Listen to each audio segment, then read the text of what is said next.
Good evening, everyone. Today's May 1st, 2025 is a special session of Unified Government of Wyandotte County, Kansas City, Kansas. Welcome. Before I call the meeting to order, I want to announce that we have individuals attending remotely as well as on site. All participants joining by phone, please mute your phones at this time to avoid any background noise. During the meeting, please make sure that you announce yourself by name and title every time you speak so the public that is participating knows exactly who's speaking. This is critical given the number of remote participants and its current guidance from the Kansas Attorney General's office. Also, please make sure that when you speak clearly into the mic at an audible level so your comments can be captured by our Unified Government Clerk. For the record, I will now call the meeting to order. Clerk, can you announce the meeting and roll call, please? Good evening. You're hereby notified that a special meeting of the Unified Government of Wyandotte County, Kansas City, Kansas is scheduled to be conducted in a hybrid format on Thursday, May 1st, 2025 at 5 p.m. for a presentation of the Kansas City, Kansas Fire Department Master Plan from IAFF Local 64 in the Commission Chambers lobby level of the Municipal Office Building, 701 North 7th Street, Kansas City, Kansas. Roll call. Stites? Here. Davis? Here. Bynum? Here. Burrows? Here. Townsend? We have an absence memo. Burns? Here. Ramirez? Here. Hill? We have an absence memo. Kane? Here. Lopez? Here. Garner? Here. Thank you, Clerk. I'll turn it over to our County Administrator, Mr. David Johnson, and he'll do the introductions. A few weeks ago, you heard a presentation from our fire chief on a summary of the fire management's presentation of a master plan for the fire department, as was part of the collective bargaining agreement with the fire department. And part of that agreement was the opportunity for the fire union to present their presentation of a master plan. And so tonight we have the fire union's presentation. So I'll allow the president of the fire union, JJ, to make his introductions and his team to lead their presentation. So JJ. All right, thank you. Good evening, Mayor Garner, Commissioners, Administrator Johnson. Thank you for the opportunity to attend this evening. My name is JJ Sima. I'm the president of the International Association of Firefighters, Local 64. I have with me this evening members of the Strategic Planning Committee for Local 64, Business Manager Carrie Eldridge, Vice President Ryan Heim, and Business Agent Ed Lynn. I'd like to also take this time to thank Assistant County Administrator Bridget Cobbins for her assistance and support, as well as Fire Department Administration and the Local 64 Executive Board for all the work on this project. As the Administrator said, we're here this evening to present Local 64's version and recommendations of the Fire Department Master Plan. It can be noted there are areas in which we were in agreement. We reported in the fall, last September, on a number of things that we are in agreement on. Fire industry science, national standards, station conditions, NFPA standards with regards to staffing and response times, additional EMS services. But there are areas that we differ, and that's what we're here to present tonight. We have submitted to you all a written master plan report as well as a copy of this PowerPoint presentation. After conclusion this evening, we will also submit to you all a link to the IAFF GIS study which we had performed. That report is an interactive data-driven mapping study with analysis based on national safety standards and fire industry science with recommendations for compliance. Our objectives for this evening will be to discuss our current service delivery and how we can optimize fire and EMS response across Kansas City, Kansas. We will discuss methods to achieve compliance with NFPA 1710 standards and the implementation of fire industry science. We will discuss key findings on current station locations and conditions and KCKFD staffing challenges. And lastly, we will present Local 64 staffing and station distribution plan.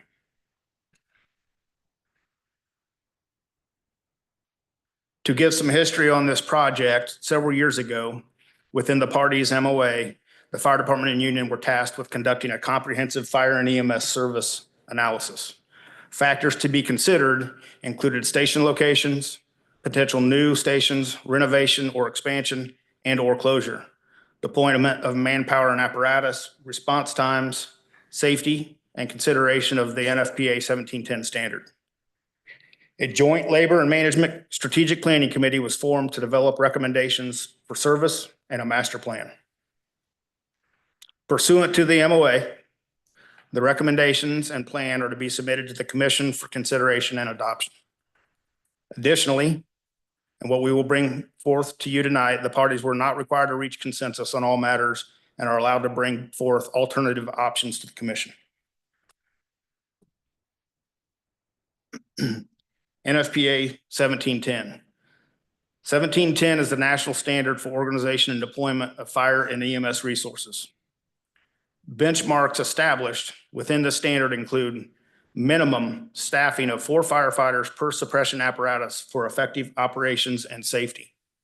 A 240-second or 4-minute travel time for initial arriving apparatus to ensure prompt emergency response 90% of the time. 90% of the time sets the floor. 90% is not an A grade. 90% is a pass-fail mark. As you'll recall, a month ago in the fire department report card on individual apparatus performance that the chief showed you, Battalion 1, which is the Northeast, met the 90% mark most, but not all of the time. Battalion 2 in the South and Battalion 3 in the Midtown and West areas fails to meet the standard at all with respect to 90% response times.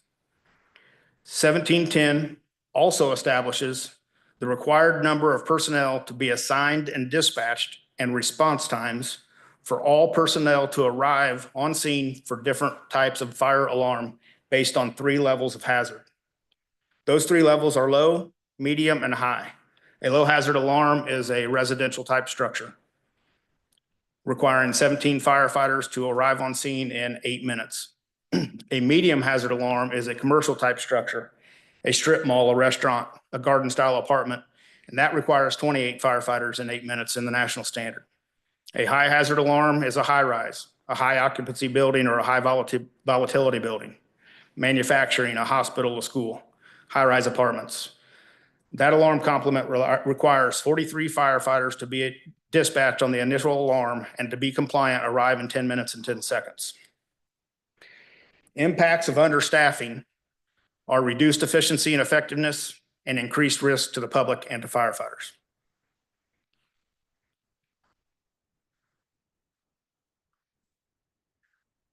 The National Institute of Standards and Technology, NIST, is fire industry science. NIST is a federal agency which has performed evidence-based research on firefighting effectiveness and safety. The NIST research is the established science behind the NFPA standards. Crew size effects.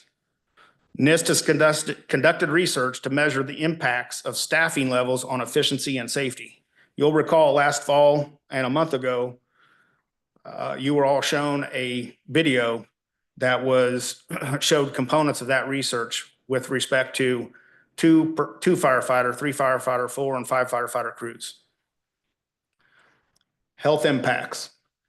NIST research has identified that the physiological effects of understaffing on firefighters results in higher levels of exertion, higher blood pressure, pulse and respiratory rates, along with mental health and burnout concerns.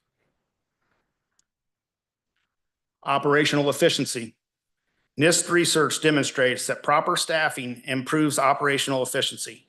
A 4 firefighter crew is 25% more efficient, accomplishing task completion 5.1 minutes faster than a 3 firefighter crew. Understaffed apparatus result in slower hose deployment, delayed victim search and rescue, and other fireground tasks, and higher firefighter injury rates. NIST states that cutting firehouses, apparatus, and firefighters would likely yield an increase in community fire loss, both human and property. NIST also states that there should be sufficient redundancy or overlap in the system to allow for simultaneous responses without compromising the safety of the public or the firefighters.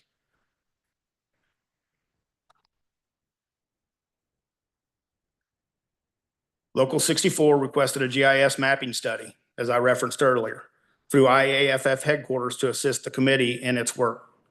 5 years, 2018 to 2022, of comprehensive KCKFD call data was collected and submitted.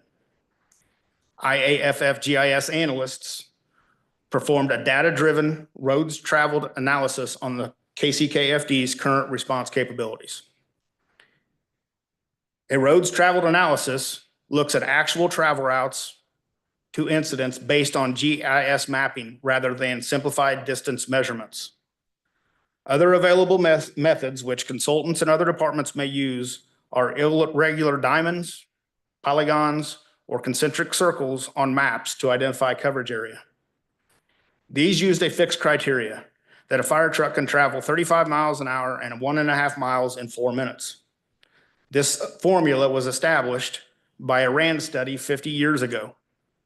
This is an as the crow flies method, which we all know is unrealistic and an estimate based on averages.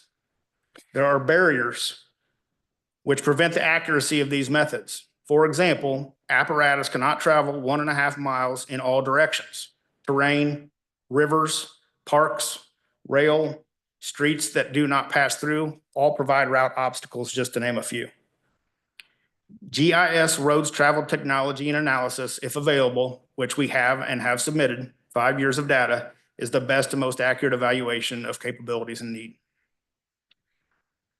Response matrix. The IFF study analyzed the data submitted, including timing of and type of incident, deployment of resources, duration of calls, and return to available service time. They then applied the data analysis to the national standards in industry science to determine compliance and deficiencies for the KCKFD.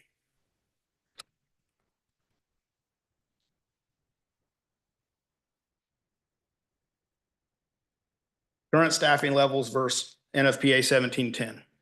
KCKFD operates daily 23 fire suppression companies and 9 medic units. 14 of 23 fire suppression apparatus are staffed regularly with a minimum of 3 firefighters daily. Due to current staffing levels and reduction in overtime, there are days which as many as all 23 companies have been reduced to 3 firefighter staffing. As we have discussed, NFPA standards, which were established based on the NIST research for crew size and efficiency, recommends a minimum of 4 firefighter staffing per apparatus.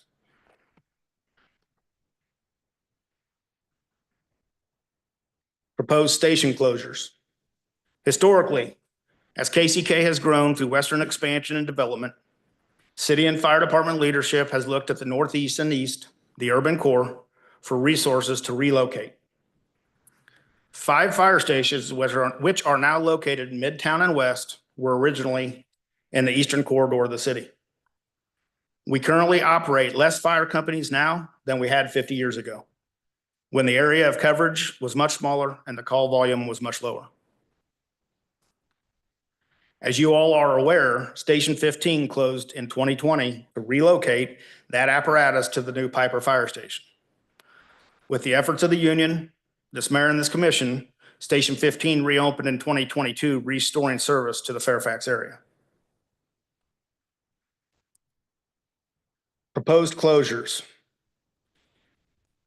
Any proposed future closure of an existing fire station or any existing fire station should be considered a reduction in service. This would also include any temporary closure, which would be considered a brownout due to shortage of staffing. Any closure will create gaps in coverage where we are currently providing service, however, would no longer meet the standards. Our IAFF GIS study will show identified response delays in areas where other closures have been discussed.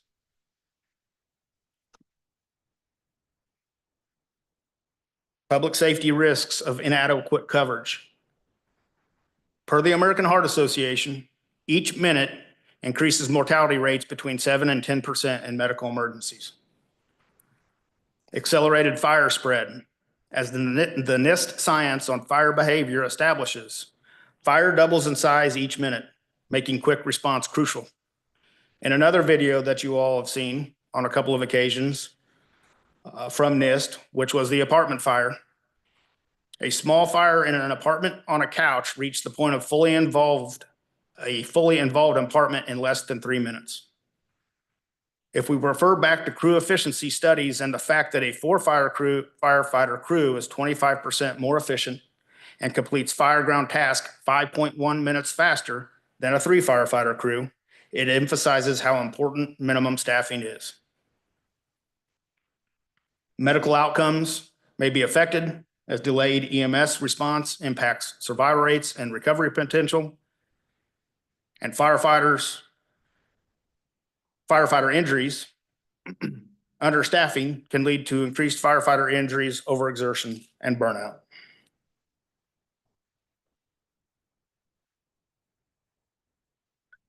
Budget constraints and funding.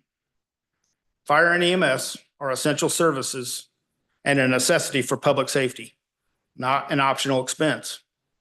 We are currently operating with significant deficiencies.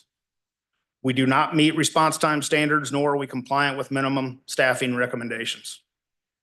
Future growth will increase demand and require additional resources. Call volume has consistently increased and likely will continue to do so with future development and population growth.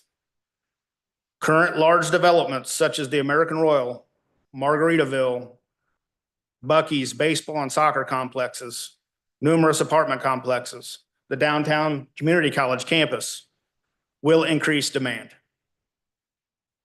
Taking a proactive approach to establishing appropriate resources reduces loss and damage to property, preserves life, and minimizes injury. Funding solutions. Local 64 fully understands the scope and commitment which will have to be made to address the needs of the fire department. The parties should explore all potential revenue sources to include available grants programs and potential public-private partnerships. We should reassess resource allocation priorities and service demand and make adjustments as necessary to optimize service. And we should implement and secure long-term funding strategies.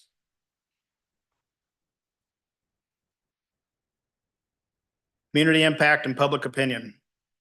Survey data consistently shows from the community that the fire department is at the top of the UG for community satisfaction.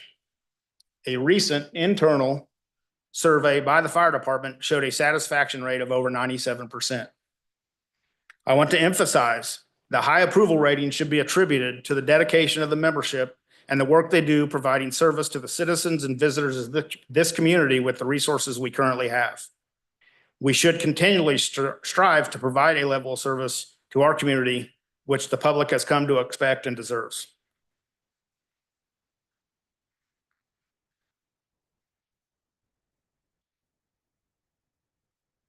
Proposed solutions. The KCKFD should maintain all existing fire station coverage.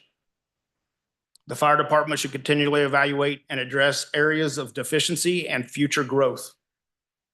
The KCKFD should increase minimum daily staffing levels to 4 firefighters per apparatus at all times to become compliant with recognized national safety standards. We should consider strategies to optimize resources without jeopardizing safety. And we should evaluate potential policy adjustments to meet 1710 compliance.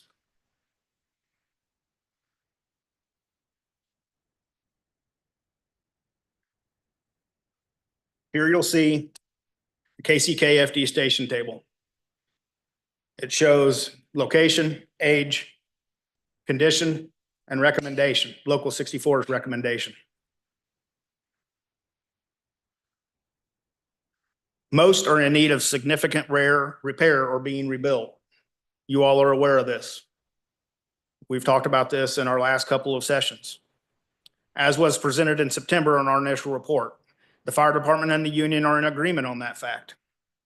This point was reiterated by Chief Rubin in his presentation on March 27th. Local 64 proposes 3 forms of action. build new, remodel current building, which would be a complete renovation to modernize the building, address code compliance, and ensure safety and privacy for the employees, as well as implement health and safety preventative measures to include cancer reduction. Stations 12, 16, and 20 are near new, or needing to start construction. Station 20, to our understanding, has been authorized and funded. The initial construction phases have begun. Work has been completed. I don't believe they've broke ground. Local 64's recommendation would be to begin construction as soon as possible.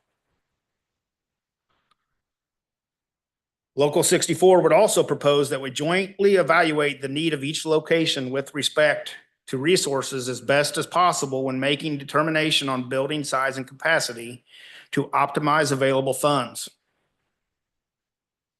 Additionally, site selection should be a task of the committee when looking at future buildings as well. The site for Station 20 was selected and purchased by the last fire administration with no input from this committee. Local 64's opinion is that this is not the best site when considering overall coverage.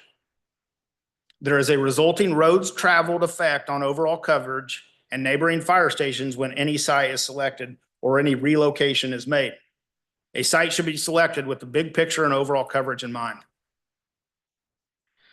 It has just come to our attention that the University of Kansas Hospital has been approached by the Fire Department administration regarding relocation of current Station 10. That topic was raised in the committee sometime back by Local 64, that we should explore that possibility if they would like to partner with us on a fire station. This makes that point. If this is a collaborative process, then we should have been at least made aware. We had no idea they were going to approach KU. If that's a realistic option, then that site selection should come from this committee with overall coverage in mind.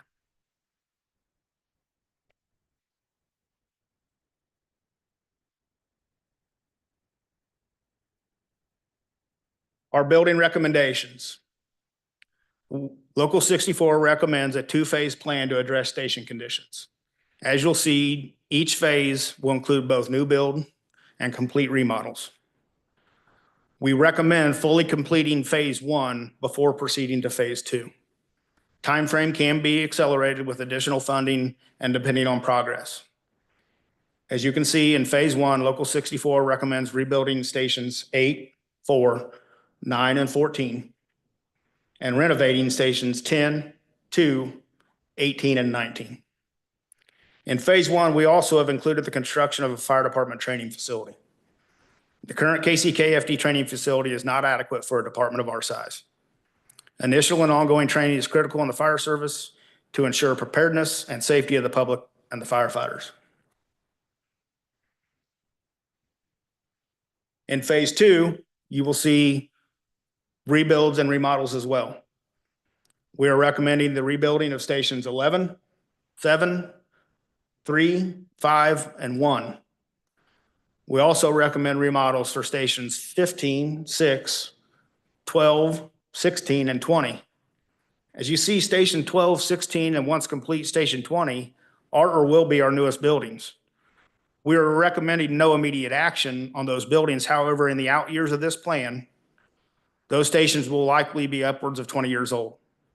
Renovation should be planned to maintain serviceability and function. This plan should be flexible and subject to adjustment due to emergencies that arise, growth, other identified needs. Lastly, the union would recommend consideration of additional future fire stations and resources in addition to our current buildings to address deficiencies in coverage and anticipated growth and development of the community. Multiple IAFF and ISO studies over the last 15 years have made similar recommendations. The fire department is in need of additional resources. Data shows deficiencies in current coverage and the need for additional fire stations, fire companies, and ambulances. This can potentially be addressed with new buildings being located more optimally for improved coverage in their original districts and new fire stations being constructed in uncovered areas of the community, such as Piper, which we know needs additional fire stations. The scope of addressing the current building condition is large. This has been allowed to develop over a number of decades. This commission inherited the problem. However, we need to develop a way to address it. No one in this room was responsible for what happened 20 and 30 and 40 years ago as these buildings declined, but we have the problem in front of us that we have. This fact also emphasizes the need for adequate maintenance and upkeep to prevent future deterioration of the facilities.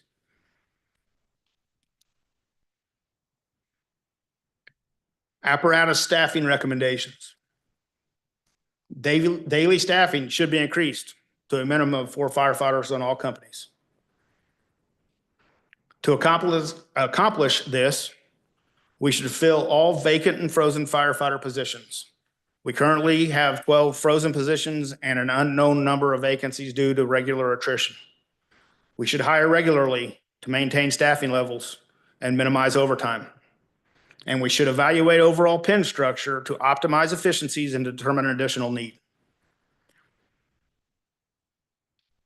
The communications division, our dispatchers. The union recommends that the fire department increase the number of bargaining unit dispatchers in the communications center. Communications is an essential first step in the response to requests for emergency assistance for all call types.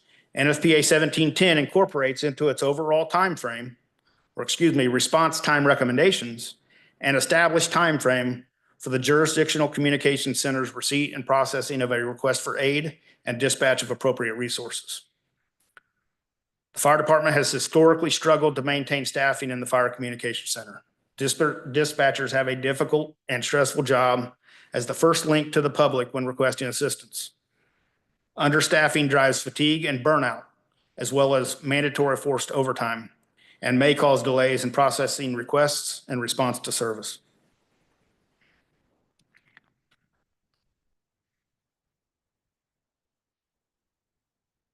Our call to action.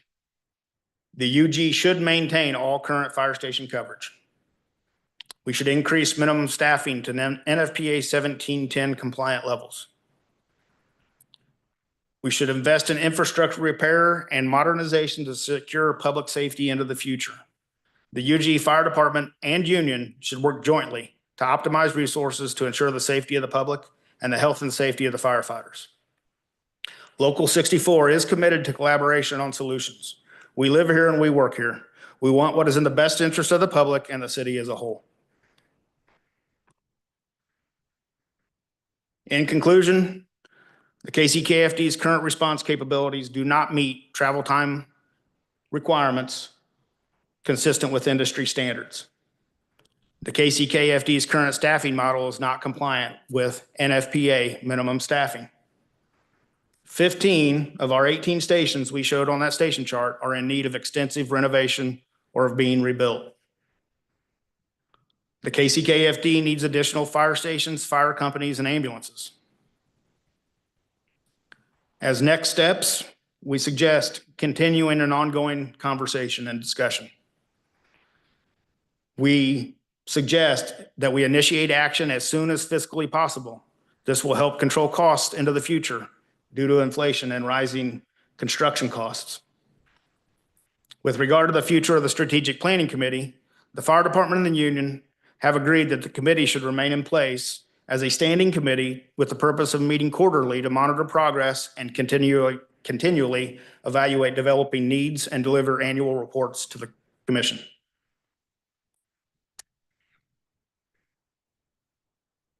On behalf of Local 64, our membership, and our executive board, I would like to thank you again for allowing us to present these findings to you and for your thoughtful consideration of our needs. And we stand for questions. Thank you. Commissioner Burns has a question. Thank you, JJ, for the presentation today. Did you put a fiscal note on phase 1 and 2, what it would cost to do what you're recommending? No, we did not, and I'll tell you why. Okay. Local 64 focused on the established factors, as I discussed earlier in the memorandum of agreement, for us to look at with regards to developing our master plan and our recommendations. Our scope to be able to act, I believe it is out of our scope to be able to accurately project the cost of a project of that nature. We focused as a local on delivering to you all what we believe the data suggests that we need. With respect to cost, I believe those are conversations that now need to be had, and we are certainly happy to collaborate on those if we can. So who would be qualified to make that or estimates? We would probably have to sit down with all the finance people of the unified government, the fire department, and the committee as a whole, and then look into what we're talking about with regards to individual stations, how much staffing increases would cost. And the other component of that that's going to be difficult is building 9 fire stations, some of which may not be for another 10 to 15 years, may be very difficult to project the cost of. As we had our discussions internally, there was discussion in the committee about numbers, but as we had our discussions internally, we didn't feel that we could accurately put a number on it, and that from this point, that should be looked at and developed. Is Dennis here tonight?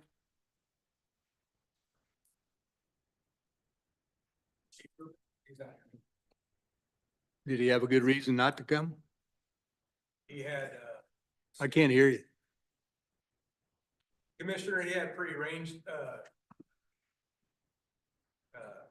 meetings that he had planned several months ago. He's in a fire chief's metro committee at this time.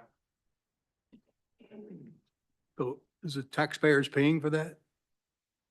For him to do that? Or is he doing it on his own? He's off on comp time, sir. No, the trip in particular to get there and back. Commissioner Burns, I can't speak for Chief Rubin at this time. I'm not too sure what his arrangements were. I was just notified that I'm the acting chief during his absence. Well, I kind of consider it an insult that he's not here. As important as this is, and as much as the Fire Union 64 wants to get along with the administration, fire administration, you know, it just makes it difficult to answer that. Good evening, Commissioner Bridget Cobbins, County Administration. These presentations were originally scheduled in March. And that before that time, Chief Rubin's time had been approved, and it's a project that he's working on this outside of the UG's compensation. He's compensating himself for this tour that he's on. But these were originally scheduled back in March to come before commission, but because of timing and scheduling, we had to push it out. And this was the best date that was best for the union to be able to present to the commission tonight. So that's why Chief Rubin is not here tonight. Okay. Well, I just was concerned that he wasn't here, you know, to listen to the union. He was scheduled to be at the meeting in March that the IAFF was going to present, but due to scheduling, and it had been approved back in January, that's why he's not here tonight. Okay, thank you. Thank you, Commissioner. Just for clarity, I don't know, Ms. Cobbins, our CFO, the commissioner asked for projections for these phases. I don't know if there's an estimate. How much does it cost to build a fire station? Do we know in today's dollars, just a rough estimate based on what we've already built? And if you take these projections into account that you've all presented, just an overall guesstimate of probably what we're looking at, or the commissioners would be looking at when you talk about what that would be as far as its totality, phase 1 and maybe phase 2, if this commission chose to expeditiously move down that road to work with both the fire and Local 64. Bridget Cobbins, County Administration. As JJ mentioned, we've been talking about this master plan for about 2 years now. And we decided as a committee not to provide dollar amounts because, as he indicated, we just weren't quite sure where the government was going to be in a position to start approving those phases. And so for right now, we've been going on tours as we speak with IAFF to other municipalities, fire stations, and we're finding that on average, they're between 13 depending on the site and how many bays. On average, 3 bays, about 13 to 15 million is what we're seeing. We didn't want to put those dollar amounts in our master plan because then it would be stagnant in the years in which we would be looking at the future build outs. And so that was the determination that the committee made at the time, was to not put in dollar amounts because we knew it would be old data once we started getting the approval to move forward. Now, on top of that, these new fire stations, will we use existing apparatuses or will we be acquiring new apparatuses to coincide with these stations? So under our recommendations, the existing fire stations that we believe need to be rebuilt, that we are recommending being rebuilt, would be similar to the Turner Fire Station. We would build it and move into it with the existing crews and companies that were working down the street in that other fire station. We would just be replacing the older building with that. If we start talking about, and as I mentioned, we are in need of, and it's been identified in multiple studies, additional companies and resources. If we build a new fire station in the Piper area, we shouldn't take from somewhere else, just as we shouldn't have taken from Fairfax a few years ago. So it's going to depend on which one we're talking about building, and I'll elaborate a little bit on the stations. They vary greatly just based on what the size and what you're going to do. As Bridget was saying, we've got some additional research as we've been trying to look post-COVID. We know what we've done here, and we know what several others in the community, and we've only been on one tour. We're going on another one in a couple of weeks. But they can range probably from anywhere from 18 to 13 or 8 to 13 million, depending on size. If you're a 2-bay fire station with 4 firefighters, or they're going to house essentially 4 firefighters, or if you're a 4-bay fire station and you're going to house 10 firefighters. So it does range fairly significantly, depends on what you actually need for your community. Help me out, just we back up. Your recommendations on fire stations, how many were those in both phase 1 and phase 2? So 9 rebuilds, so 9 new stations, replacing old stations that are outdated and need to be decommissioned. Okay. Excuse me, 6 remodels. Okay. 15 of the 18 with immediate action or necessary action. The other 3 are the new ones and the future Station 20 that's ready to start construction.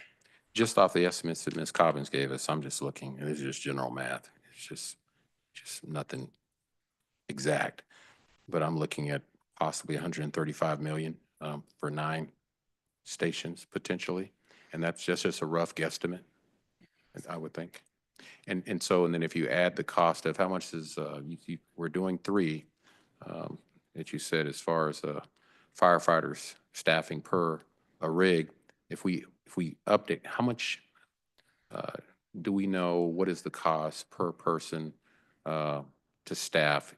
If you were to hire me today, what's the usage investment, salary and benefits for a firefighter? Do we have Well, a fully staffed fire company with 4 firefighters would be a captain, a driver, and 2 back-end firefighters. We could probably do some quick math on it for you because a captain's a ranking officer, so it's going to be a little higher. Those back-end firefighters could range from 10 or 15 years on to a brand new one that's just been hired, so that salary range is going to vary greatly. But it's probably, that company's probably in the neighborhood of salary-wise. You guys have those numbers?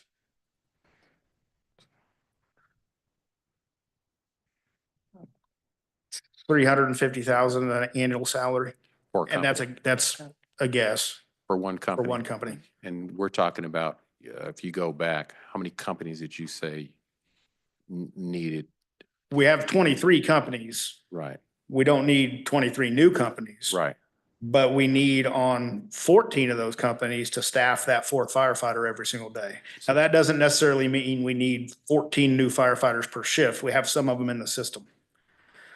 But it means that we need to work them every day to bring our staffing up to compliant levels. Just simple math again. We're looking at adding 2 firefighters and a captain to bring you all up to the standards that you had talked about, potentially. Not necessarily, because you already have a captain and a driver on every one of those apparatus. But at least It's 2 adding the firefighters. 4th firefighter, So adding just the 4th firefighter. the 4th fire. So we're looking at just 1 more firefighter. One more firefighter on 14 companies. And again, that doesn't mean we need 14 new firefighters, because we have some of them in the system. We have an academy getting ready to graduate. We have the frozen pins, so they're in the system as well. They're just not filled. Okay. Thank you for that information. And so, Mayor, we have been talking about future discussions with our planning and our group to have those deeper dive discussions. We didn't quite know what would happen after we presented the master plans, but our due diligence going forward is to have those committees to meet on a regular basis. And we had even talked about coming before the Public Works and Safety Standing Committee more frequently, just giving updates as to where we should be at from a staffing aspect for updating our apparatuses and for looking at remodel options and actual new builds. So this is something that we've committed to with the IAFF and Fire Administration for the next 3-4 years to just continue that dialogue and to see what we need to do to get them whole and to make sure that their staffing numbers are adequate and that we have the appropriate apparatus and equipment. And I apologize. I wasn't able to attend the last meeting. I know Commissioner Burrows filled in for me. How does your proposal bridge with Fire Command's proposal as far as staffing levels? Speak to it at all. Well, I'll comment initially. We are in agreement that we don't meet the national standards, the fire department and the union in the committee. That whenever we run with less than 4 firefighters, we are not meeting the standard and that we should be. With that being said, the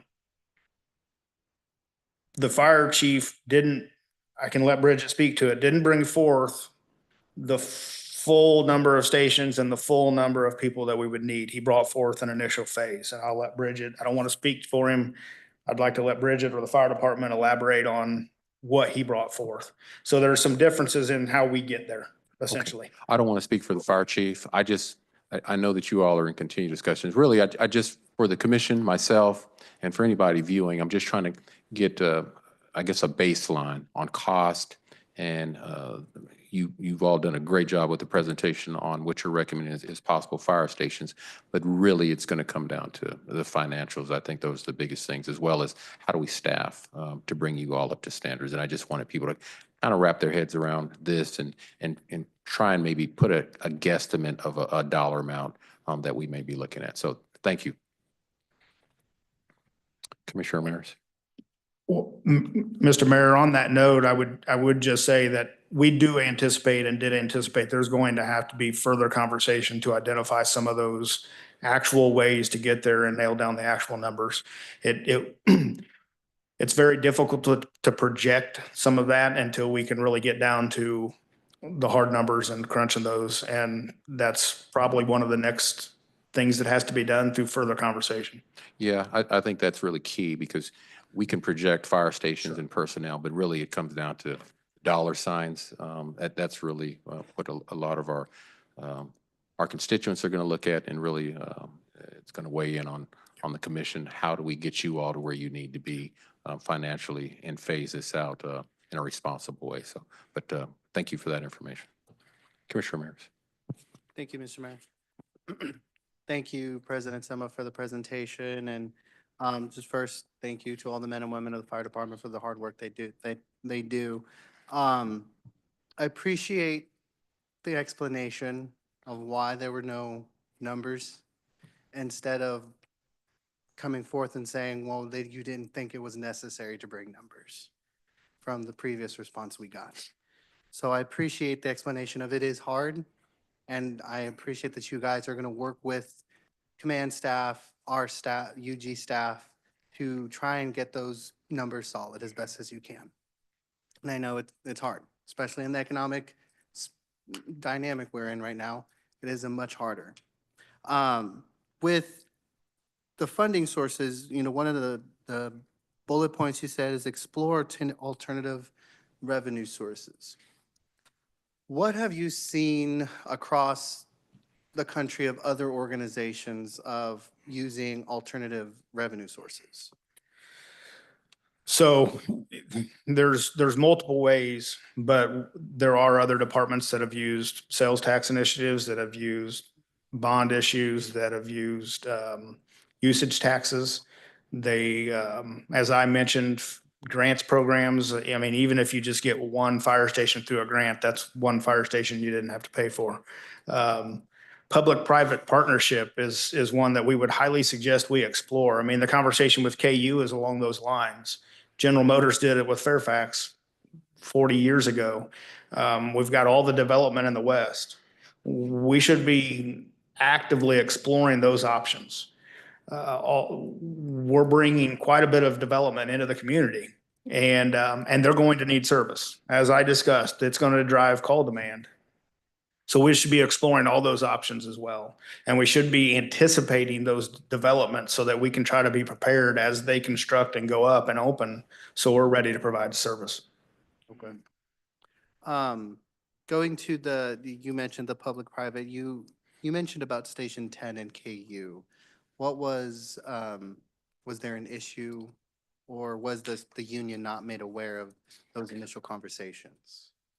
Well, it was discussed in the committee that being Station 10's location is near state line, and there may be a more optimal place to put it within that same territory in Rosedale to still provide service, but essentially expand its coverage by moving it a little off of state line potentially. And with the way KU's building that entire area, it was discussed that a partnership might work for that fire station to be relocated into a more optimal site. And it might work for everybody involved, the UG, the fire department, and KU. That was several months ago. It's not that the conversation was had. We had no idea the conversation was going to be had. And again, if we're going to collaborate and work on these things together, then that should be just what it is.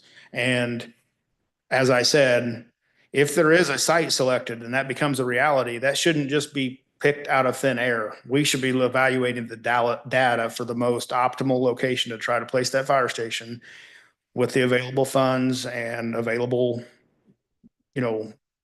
property, and then making that decision so that it fits into the entire coverage plan versus just picking something and going over there and building a new fire station that may not really work for us any better. Okay, thank you. And from top of my head, knowing my district, I don't know what much area else there could be around Rosedale for a new fire station. That's not close to state line, because majority of Rosedale, unless we want to build it right in Rosedale Park, that's about the only place where I can see where there's a lot of land open for a fire station. Everything else is already built out. So I would be interested to see how that conversation continues and how the site selection happens. But I hope the union is part of those conversations, as you said, to keep up that collaborative environment and relationship that you have tried so hard to keep with command staff and just UG staff in general. So just, we'll be interested to see. My last question, I don't know if it's a question you can answer or if it's a question for our administration. How are we going to, we have command staff's master plan. Now we have the union's master plan. Where do we go from here now? How are we going to marry them? What are we going to take from each? What is our steps moving forward of how to bring these two together? Yes, so I'm Bridget Cobbins, County Administration. So now that we have the final report from IAFF, we will take both plans. And to be honest, I've been involved in this for about 3 years, and there are a lot of things that are really similar. There are just a few areas that they may have totally different stances on, but I think it's going to put us in a good position to be able to merge both of the master plans together to try to figure out the commonalities and to figure out what we need to do going forward on the areas that we may have to come back and have further discussion. But we will get together and look at them and go step by step, and we'll go down the apparatus, we'll look at the staffing, we'll look at the remodels, we'll look at the new builds, we'll look at the reconstruction. So we will do a side-by-side comparison of both. And we knew going into this that we wouldn't have one document that was going to be a one-size-fit-all for fire administration and for IAFF. So we were aware of that. And so we're just glad that we were able to finally come to a consensus on the areas that we do agree with. And then those few areas that we don't quite have 100% commonality, we'll get there. But I think the first phase is having it documented, which we have done. And now we'll just go to the phases of merging it and looking at it line by line as to what we can do in the different phases of getting things done. Now, let's say there's a scenario, I hope this doesn't happen, but let's say there's a scenario where it comes to stations and either new ones built, either remodeled or what have you, and there cannot be consensus between command staff and IFF. Will the commission be the ones to make the final decision, or will that be staff? If there's no consensus can be made on. And we've talked about that on our task force committee, and we've talked about using the Public Works Safety Standing Committee as a pipeline to bring those conversations with, to have a bigger discussion with the elected body. Okay. And I know this may be a difficult question to answer. Well, what's timeline looking like? I think it's going to be contingent upon what the body does as far as our future funding stream for debt and for what we'll be looking at in the future. So we're all waiting anxiously to see what the commission will do for 2026 and beyond. And then that will give us a good gauge where we can really start having those conversations of what a phase one really looks like. Okay. Thank you. Mhm. Thank you, Mr. Mayor. Thank you, Commissioner. And, you know, I'm one of 3 mayors in your district, Commissioner. I know when I was on the police department, my first area of patrol was Rosedale. That's where I patrolled, but I currently live there.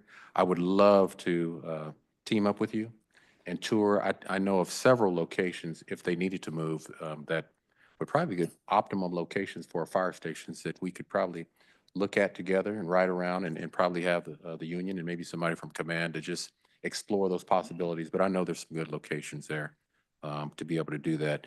I can say, too, that for those of you that haven't toured any of the fire stations, I know I've gone to several. The new ones are really nice, but there's less than, I can count on one hand with fingers left over how many new fire stations there are. The fire stations that are there, some of them are very deplorable when you talk about the conditions that our public safety professionals have to work in. And I go in there and I sit with them. They don't complain. They're committed. They do their job. But I can tell you that I challenge our commissioners to just take a moment with union folks and maybe command and see for yourself. I worry about their safety due to some of the deplorable living conditions that we're forcing our public safety professionals to live in. I know that staff has done what they've could with the dollars that have been approved to like I believe the one at Clam Park, the kitchen got updated.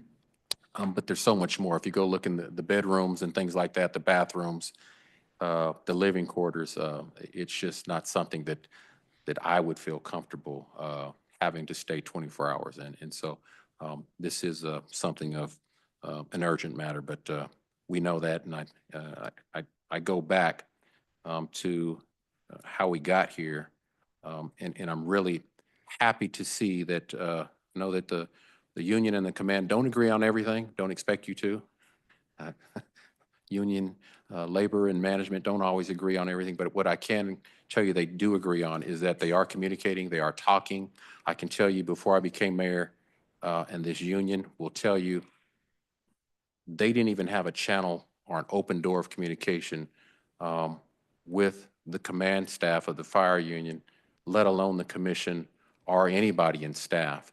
And so we've come a long way in just a short period of time to make sure they had a solid contract and to make sure that those channels of communication are wide open to move what we know is necessary forward when we talk about supporting our public safety professionals. Because I always say, if we're going to have if we're going to have a great Kansas City, Kansas, you got to have a safe Kansas City, Kansas. And so these are critical investments. Thank you.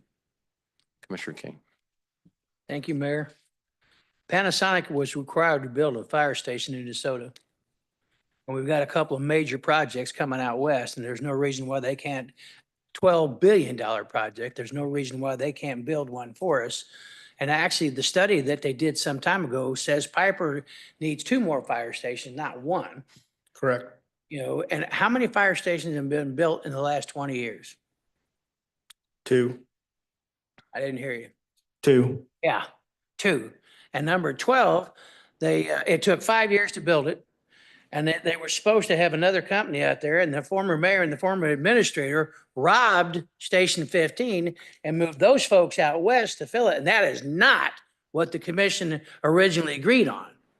And then they shut the place down, and thank God this commission and the mayor opened it back up. But something else that happened at the same time. They could, for the Station 12, FEMA would have paid for the first 3 years of the guys working out there. Is that correct? Correct. And we didn't even look at them. They could have got new trucks. We didn't even look at them. We had multiple opportunities to look around and save us a bunch of money, free money, grants, and we didn't do anything. We sat on it, and it was all political. And it's super frustrating that has to happen. You know, and y'all know I worked on a joint program for 21 years. And we would go behind closed doors and shit hit the fan. And then we come back and we'd figure it out, and we're not going to agree on everything. What you don't agree on, then we should be the ones that say, hey, this is what you should do. But this is crazy too. When we build fire stations that are Taj Mahals, I want to build something that we need, not something that we want. And this goes back to them, their vehicles and stuff like that. We shouldn't drive vehicles that fancy. You know, it's frustrating for me. My 20th year, we're still talking about one of the very first things you talked about when I got here. And we got 2 fire stations. And I couldn't tell you how much Wyandotte County has grown in the last 20 years. I mean, it's astronomical. You got a new high school out there out west. You got all kinds of things. And if you're out there by Savior of the World, the closest fire station, which is an old pole barn, is at 123rd Street. And the other one is on Nettleton out in Bonner. Is that right? Yeah. A hell of a long ways away. They won't get there in 8 minutes, let alone 4. And I realize we have mutual aid, but that's kind of a joke. You know, we need to figure out a way to get what we need, not what we want. I don't believe that 72nd and Kansas Avenue is the place to put the new fire station. And I think that we need to regroup as a committee, as a commission with maybe you guys, and go out there and figure out which one it is and cut the crap. I know what it likes to have somebody tell me I'm going to get this rammed down my throat, and I don't like it. But I'm also a believer that we can work together. You guys did it before, you can do it again. And sometimes we need a nudge because we have a responsibility to you folks, to the fire staff. You know, and the fact that we're running shy on firemen now, and let's say you get a guy my size and they got to try to get this old boy up in the ambulance. I'm serious, because they had to get me in one. These are things that we don't see. I got to see it firsthand. You know, sometimes you just need that extra person there, and it's a requirement anyway. So what do? Wait till you get another company there to help? We have had to call for additional help. And that's something you got to think about. Does your family member want to lay on a gurney and can't get in the ambulance because of poor health, and you got to wait an extra 4 to 8 minutes for somebody to show up? A lot of stuff can happen in that short amount of time. And tomorrow there's something that's terrible happening. And it just shows you the danger that the fire department faces every day, all day. And it's sad to think about that happened. And God forbid it never happens again. Thank you, Mayor. You're welcome. I'd like to piggyback off of Commissioner Kane's comments. It didn't make sense to me, and I'd like to commend Commissioner Kane, Commissioner Bynum, and Commissioner Burrows. When we heard that Station 15 and we opened that channel of communication, one of the first thing we did was go down there, tour it, And we made a call to action, worked with the staff, and we got that station open at the recommendation. Didn't make sense to have that area without the appropriate coverage, especially with all the industrials down there. I can tell you, Commissioner Kane, I totally agree with you in regards to making sure that we have the right personnel. I know a lot of people in the public say, why do we spend so much money on public safety? You know, it's almost half of our budget. And it goes back to my statement, if you're going to have a great community, you got to have a safe community. People will put up, for those of you that you may be watching, and you look at our budget figure, and it's like, wow, we spend a lot on police, fire, EMS, and those types of things. You have to, because folks will put up with bad politicians, a raggedy mayor, staff that doesn't have good customer service. But I'm going to tell you what, when they dial 911 and grandma needs to get to the hospital and can't get to the hospital, or they dial 911 because they've been robbed or being robbed, and the police don't get there in the right amount of time, and taxes are high, they're going to move and say, I'm not paying for this. And they're going to move and take their tax dollars somewhere else. So that's why I always say, if you're going to have a great community, you got to have a safe community. Public safety has to be number one when you talk, and it's not just about the money. For me, just coming from my background, I've always said, what price are you going to put on saving people's lives? And that's what this is about. You've got to support public safety. So thank you. Commissioner Bynum. Mayor, thank you. President Sima, I appreciate the report. I know how seriously you and the E-Board take this information, and I know that you worked really hard to research and bring the data, so it's very much appreciated. Circling back to comments that have been made by Commissioner Ramirez and other commissioners with regard to getting back together with fire leadership to find out where you have agreement within your two master plans and somehow merging documents. I personally would request that we know what the top one or two or three items are in priority among the two groups before we start making budget decisions, not after. I would flip that because it's May 1st and we're going to adopt a budget this summer. And I don't think you all waiting for us to decide what we might be willing to put in a budget for buildings or people or equipment is what you really want, because we're relying on the expertise of fire leadership and the union to tell us what is the most important thing we could do for you right now if we could do something in this coming budget cycle. And that's an if, because we don't even know if we can. So I'm just flipping that a little bit. Don't wait for us to decide if there's room in our budget for something you want. We need to know that. We need to know that now. We need to know that by the end of the month, or we can't help you with it. Just my opinion. Thanks. Thank you. I'll piggyback off Commissioner Bynum's. I'm big on options, and I know some of the commissioners aren't sold on, for example, the 72nd and Kansas Avenue location. It's good to always have two or three options for this commission to consider based on the recommendations from both the union and command as what's best for public safety.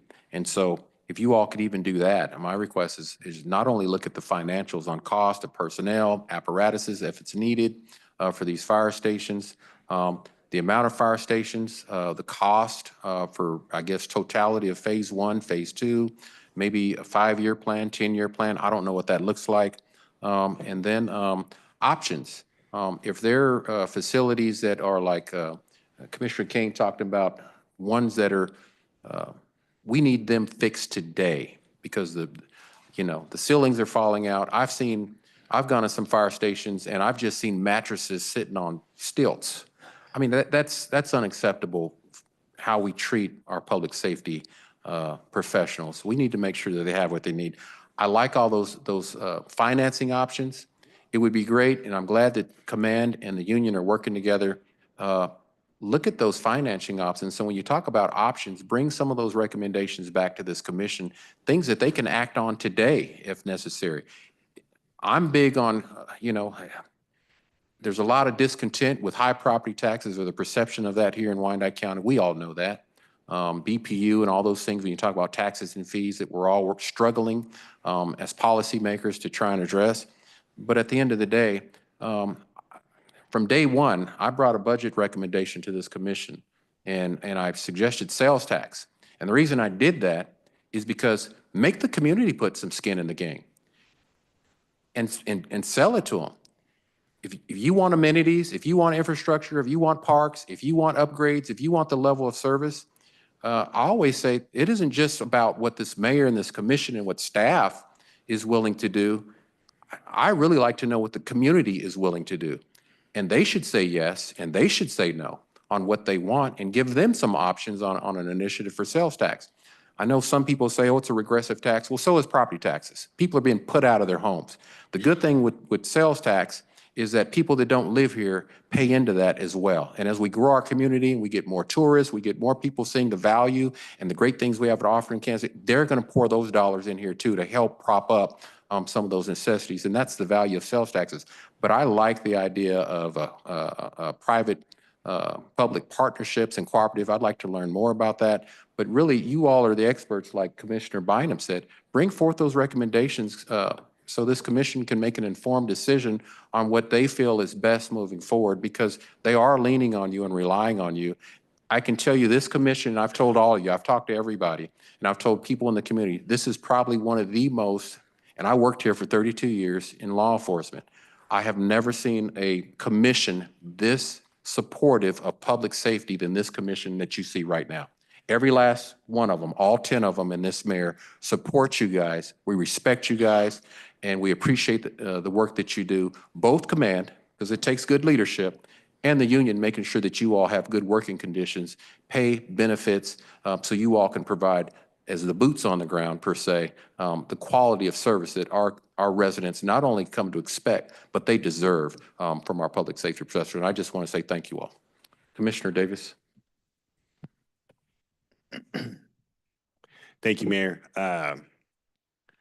President Sima, thank you to leadership of 64. Thank you. This was a very, very educational and informative presentation. There's some things I just want to get some clarity on. I'm looking at my notes from when Chief Rubin gave his presentation and then just today. And so I just want to get some clarity. And I will, rely on our staff to get that. So where are we at right now with Fire Station 20? I don't know if Mr. Johnston, if you want to answer, or ACA cops, just where are we at? Because there seems to be kind of mixed messaging on, is it funded? Is it not funded? How much money's been put in? Where are we?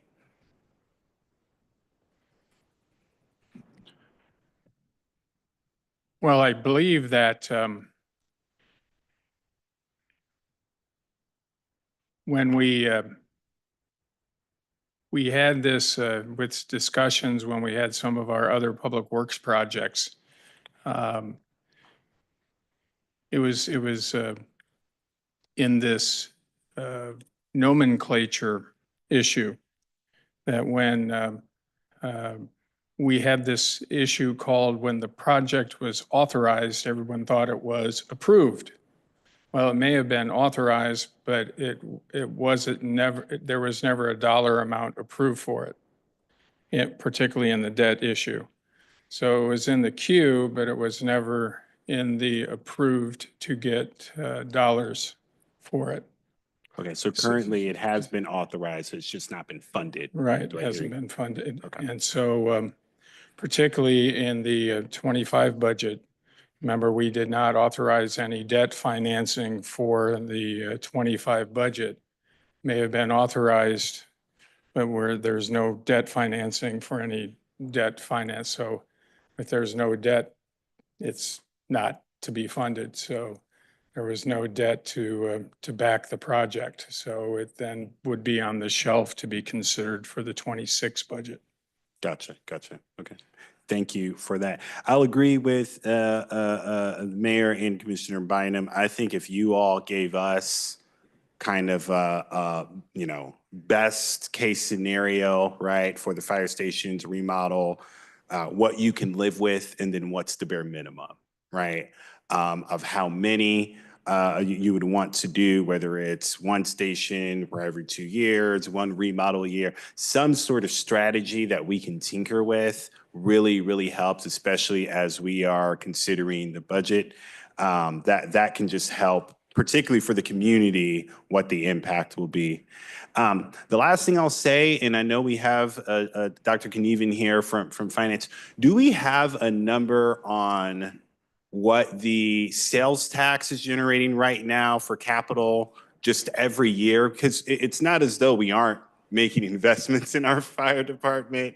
We are. You all are the most expensive department. And so there is this question of we need more revenue. There's also this question of how are we stewarding what we have, and is there a strategy there? But yes, Dr. Knieven. So for the dedicated sales tax. Yes. It's about $14 million a year. And a third of that goes to fire, a third of it goes to police, and a third goes to neighborhood infrastructure. Now, in fire and police, there are 25 each personnel that are funded and some capital. So that is what's funded, how they've used the money, basically. But there's that funding source, there's the EMS fund, there's the city general fund, which has sales tax in it. So there's a variety of places that we budget for them. Gotcha. I thought we had moved from, and maybe I misheard, from using that sales tax to fund personnel. I do remember having that conversation. So that's the road and highway fund and Okay. where some of our public works folks are. And over time, we're moving them so that we can dedicate those funds to infrastructure, but we don't have the capacity to do it all at once. And then but I will say in the dedicated sales tax, for the public works section for the neighborhood infrastructure, that is all capital. Gotcha. But your recollection's right, it's just a different fund. Okay. So, But but when fire, it comes to police. fire and police, they're using it for personnel. Yeah, and when it was originally authorized by the voters, that was part of the narrative. So Gotcha. it was planned that way, it's always been used that way. Gotcha. I mean, there could be some opportunity there if there's some other fundings that could absorb the personnel cost that can then free up investment for remodel and or new station build out. Okay, thank you. That's all my questions. Commissioner Stites? Stites District 7. Well, first off, thank you for the presentation. I wanted to made a couple notes here as you were giving your presentation, and the future growth, I think, has got to be something that we really focus on, because there are a lot of projects that are slated out west. So those, as we look at not only the fire department, but the police department, right? They're in that same situation. They don't have a fire state or a police station west of 80th and State Avenue at what is that, Station 19, right? Correct. So if you remember in the presentation that was brought before us by the chief, I had mentioned the combo stations, right? And what could that potentially look like? And I just took a number of, if we were talking about what's it cost to build a station, 10 million, 15 million, 11 million. I just took $10 million, right? So if it was 10 million to build a fire station and 10 million to build a police station, if we brought the two together, maybe we get both built for 15 million, right? So there's a savings there that it looks like that could be had if we're looking at some combination stations. I do like the idea of that public-private partnership of how we can lean on others. I'm going to tell you, I don't necessarily, and I'm not here to, disagree with the mayor, but when he made the statement of make the community put some skin in the game, I'm going to tell you right now, I don't know that the community's got much more skin. We might be asking for bones, right? Because I think we're taxed to death already. We need to look at ways that we can address our issues that we have with not trying to put additional taxes on our constituents. I don't know about this 72nd Street location. I'm really confused as to where we're at on it. It sounds like, I don't know if is the ground bought? Did we own it before? Are we currently putting money into it? Have we put money into it? I don't know. It's really concerning to me, I will tell you, that one side picks a location without consulting the other side. I guess I kind of looked at it and I was trying to think of what analogy I would use. It'd be like me going and purchasing a house and not talking to my wife about where that I went and purchased a house and here's where we're going to move and you didn't really have any input into it. That's concerning to me. I don't like it. So back to 72nd Street, where are we at on it? I don't understand. So, and earlier you all had asked and the county administrator talked about authorized versus issued money actually in the bank. We had about $700,000 that was actually issued because it was spent. And that it's already been spent to buy the land, to do some initial engineering on the ground and the utilities there. We can get a detail for you, but I was looking that up earlier to confirm. There's been a little bit of money that was like real money in the bank that was spent. And then in the original capital improvements plan for the full build out, it was 24, 25, and 26. And with the pause, as he mentioned, then 25's paused to 26, depending on how much we can afford, because we wanted to analyze our debt. And so all of the money hasn't even been authorized, which is a step of the process. But as you guys know, I mentioned with the debt, we had spread it out so that you were getting like making decisions like over 3 years, authorized, temporary notes, permanent debt. And people lose sight of all of that in terms of keeping track of where projects are. Departments have, the public has, the commission. So we'll be in the future doing it an all-in-one so that we get all the approvals we need and then we can move forward. But at least for where things are, there's been 700 in round numbers of money invested in the land and then a little bit in terms of some infrastructure. Like, what is the infrastructure you're referring to? Below ground, like when I I know say what infrastructure infrastructure, is, but I mean, what has been done? I don't have the details, but we can get them for you. So how much did we pay for the ground? I don't have that detail either. I could tell you exactly how much we spent in total against the project, but we'll get you the breakdown. I'm glad to do that. I'll follow up by tomorrow. Well, my concern is that we're going to go throw good money after bad. If we're not happy Yeah. with this location, and I don't think that we continue the process if everybody's not happy with this location and it hasn't been vetted out by everyone, not just one side. And I'm not saying that side's wrong. I'm not saying that side's right. I just want to know that this was the right place to put it. I don't know that we had the conversation at all with the police department that's needing a new station, if that might not be the right place to put their new station. Correct. I don't think that conversation's been had. Yeah, there's a couple things in order to get to the point of having estimates that need to be nailed down. Where's the location for one? But And I then guess that's secondly- true, but we're $700,000 into this. And now we're saying we're gonna, yeah, you know what? We're gonna have to try to figure out if this is the right place.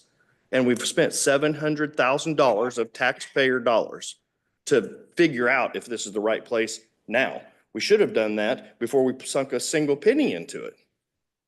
So anyway, my other point that I was at an event today, and I'm not going to name the construction company where I was at, but I know that there was an offer that was made there to do a third party, I'm guessing consultation or to help with fire department. What do they cost? What they look like?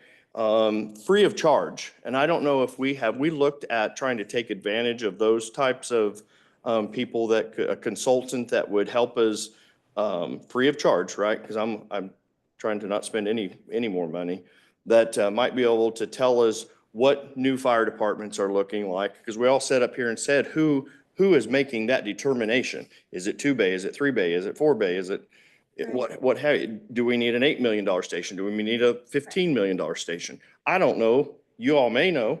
I don't, what it does cost and what we need. But I think there's consultants out there that'll do this work. And I can give you that name after this meeting's over, if need be, that will be willing to help do that for free of charge. Yeah, I understand. One thing I would say is that I know that the department administration have been going out to recently build fire stations to see how much did it cost and what does it look like? Is it 2 bays, a 3 bay? And so they've been getting contemporary data in terms of what our current costs are. So that is helpful and that will help frame it. But again, we need to decide location. If there's still issues, I hear what you're saying. Decisions were made by others as to buying that. And then we need to decide at that location, is it 2 bay, 3 bay, 4 bay? What is it? And then we need to have a plan. Still frustrated that we spent money before we know if this is the right location. So anyway, that's all I have to say. Thank you. Thank you, Commissioner. Commissioner Lopez.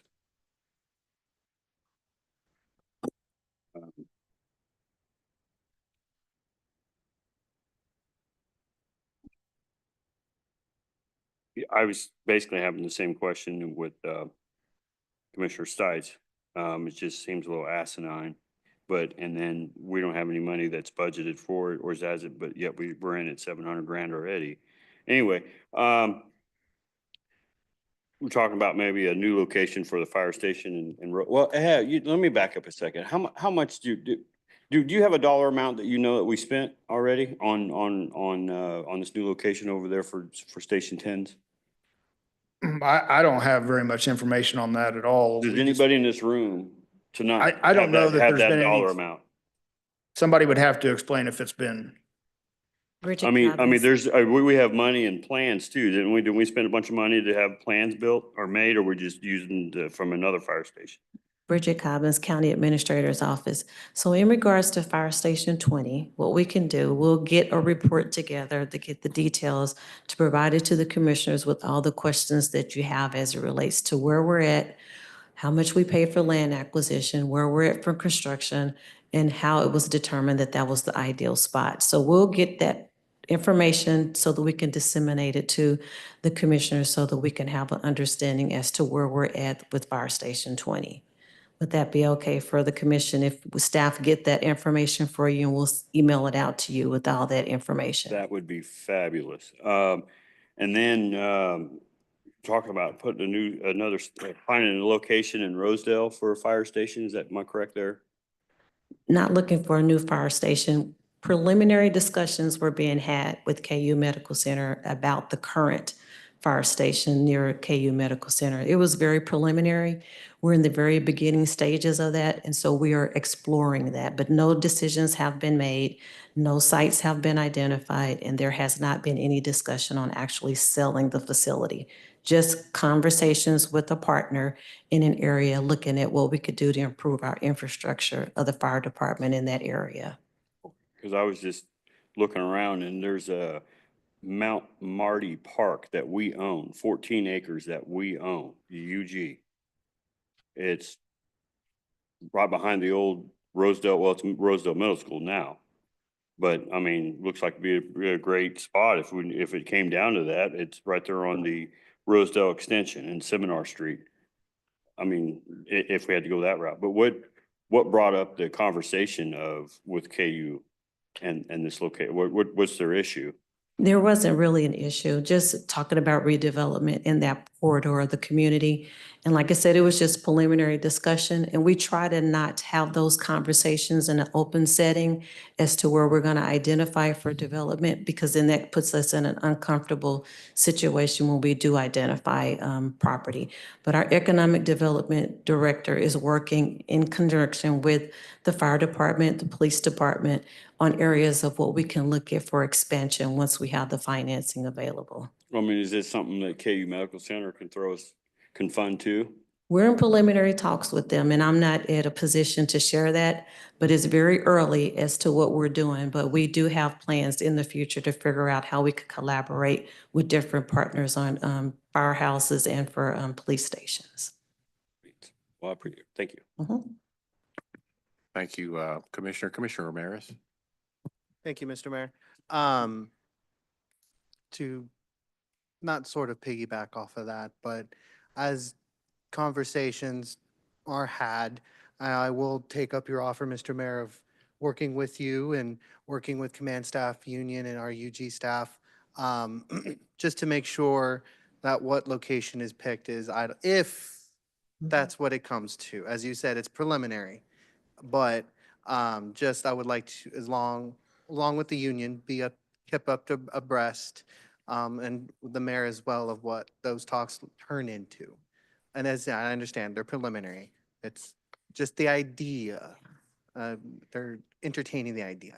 So just ask that be kept abreast.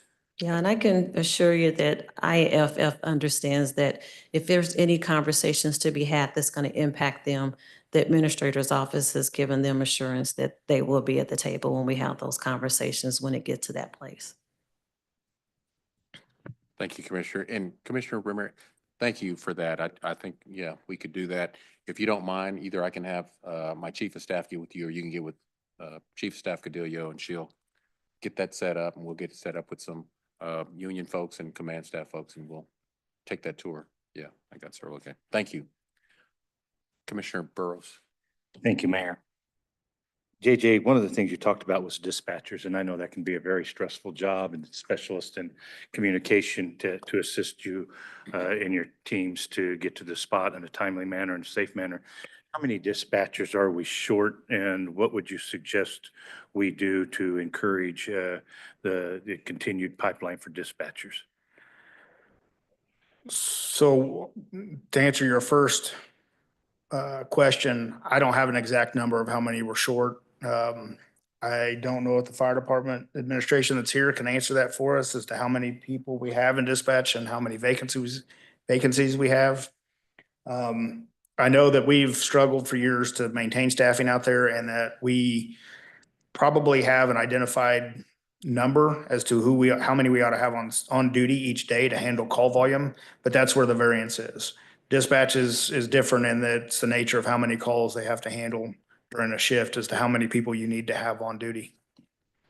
I don't know if the fire department has numbers on those exact vacancies and numbers. And I didn't mean to put you on the spot. I just know I read your report twice, went through it today and highlighted a few things, a few questions I had, but please. Good evening, Commission. LaRon McClain, Deputy Fire Chief. At this time, we do have 14 dispatchers out there. We do also have a dispatch or communications manager along with 2 supervisors. We currently do not have any vacancies. However, I believe with the message that JJ is trying to send off is that even that is not enough to accomplish what they need to accomplish, given their workload and the type of schedule that they work. Am I correct? Thank you. Thank you. Well, with the number of 135 million was thrown out for the 9 stations rebuild and the 6 remodels, and the 350,000 per company. And I believe that in order to meet that full company build out, you said 14 employees, but you don't need 14. You've got some in the pipeline, and there's ways to remedy that. But I do know there's other needs too. I think it was mentioned, Commissioner Kane talked about the ambulance service that he and the lifting into an ambulance. I understand our ambulances could use the power lifts that are much needed, which comes at a cost, and that our firefighters themselves are put into situations where there's hazardous materials and byproducts that get on their gear. And a lot of times you can't even get that out of the gear. And there's requests for, I believe, for another set of gear for our firefighters to ensure that they're, after the fire, still able to operate in their fire station in a safe and effective manner. But there are a couple of things people said. We need a point in time for FTE need.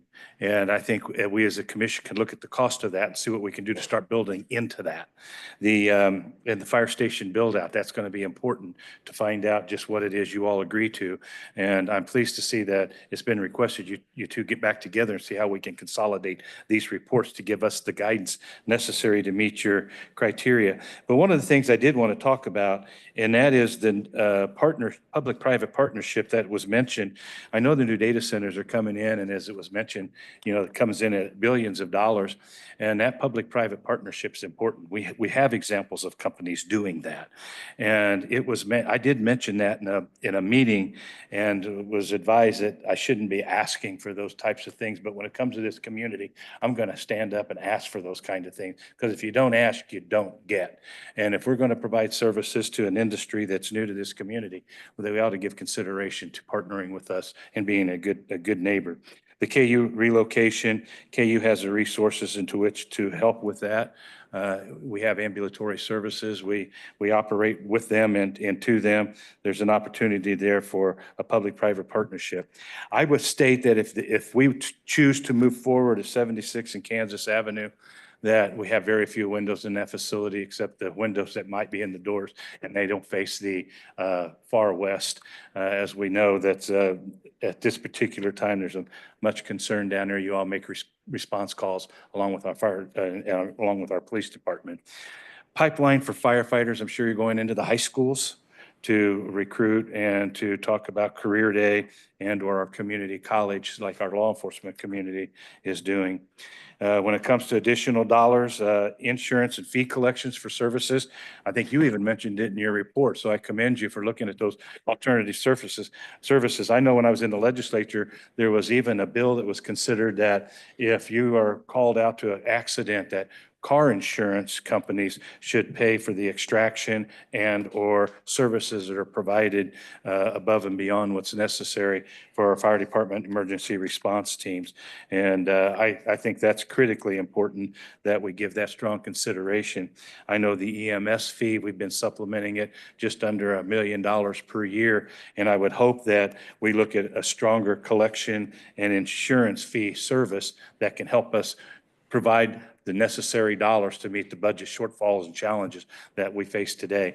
Very thorough report. As I stated, I read it twice.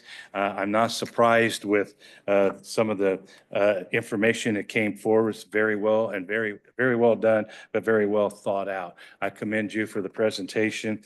And I think there's been plenty of discussion as to what we may need as a commission to move forward. And I think every one of us is ready to partner with whatever it needs with the fire department and command staff to move this thing forward. Thank you, Mayor. Thank you, JJ. Thank you. Thank you, Commissioner. Maybe our CFO can tell us, or just to kind of bring us up to speed. I know there's an EMS tax, and I also believe there's a public safety tax for. How much does that generate, and do we know exactly what that's used for, and how those financials impact this discussion tonight?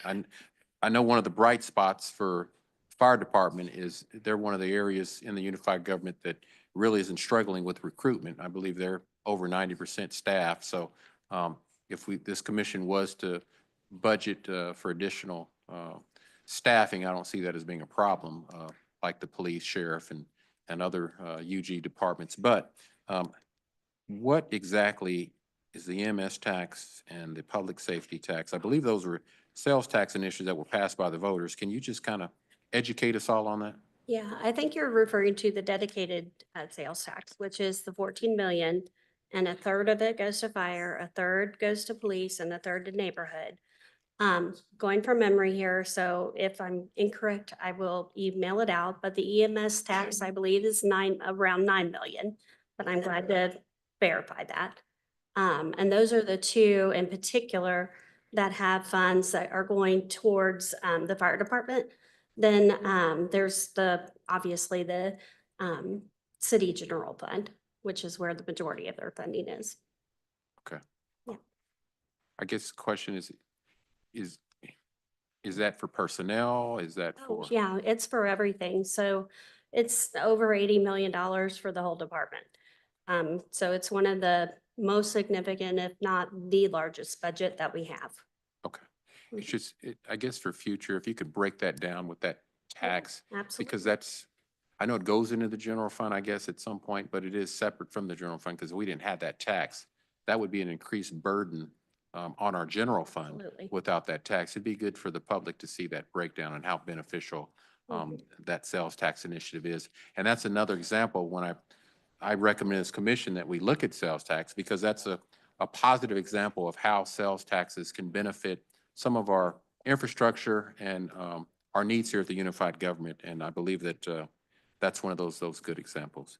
I guess what I'm getting from the commission, and I can work with the administrator, help me out, commission. I guess we want to see, to conclude this, our local 64 and our command kind of work together on a better strategic plan with all the things that we talked about tonight: numbers, personnel, overall cost, outlining, what that would look like long term if you phase it out. I know the Station 10 has been brought up. I'm picking up, and if I'm wrong, commissioners, please correct me. Administrator, what I'm getting is that we might want to pump our brakes on that to get more information as far as options for this commission to consider. Ultimately, this commission is going to make that decision. I know that was a question. This commission is going to make the decision based on the recommendations we get from staff as to what is going to be the best fit when you talk about services to our residents. And so I think options are always great for this commission to consider so they can choose based on what you all recommend. So I think that's what I'm getting. So administrator, okay. So we'll pump the brakes for now on Station 20, I'm sorry, 20, okay. 20, I stand corrected. So we add 10 to that. So Station 20, and hopefully you all can do something in short order. I do have to commend you all. Again, you all have come a long way from where you were just 3.5 years ago, where you weren't even talking. And so this line and channel of communication is probably one that is long overdue, and I don't really see a lot of this anywhere else. So I commend you all for keeping those communication lines open. We do have a question or comment from Commissioner Davis. I'll be very, very quick. Not just for the fire department, but just as we get closer to adopting the budget, I will ask and keep asking that we receive information from departments on what they are seeing as far as needs go. There are a lot of services and programs, capital investments that by us going revenue neutral, we put a pause to. It wasn't just Fire Station 20. Getting that information ahead of time before we make the decision, particularly on revenue neutral, will be very, very important for us to make an educated decision. Thank you, Mayor. Thank you, Commissioner. And I'll just end it with this. I know that we want to do right by our public safety professionals. We've talked about the conditions of these fire stations. I just want to make sure that when we talk about a strategic plan and that we move forward with recommendations to this body, that we do things right as opposed to right away. I think that's been brought up on Station 20 at Kansas Avenue.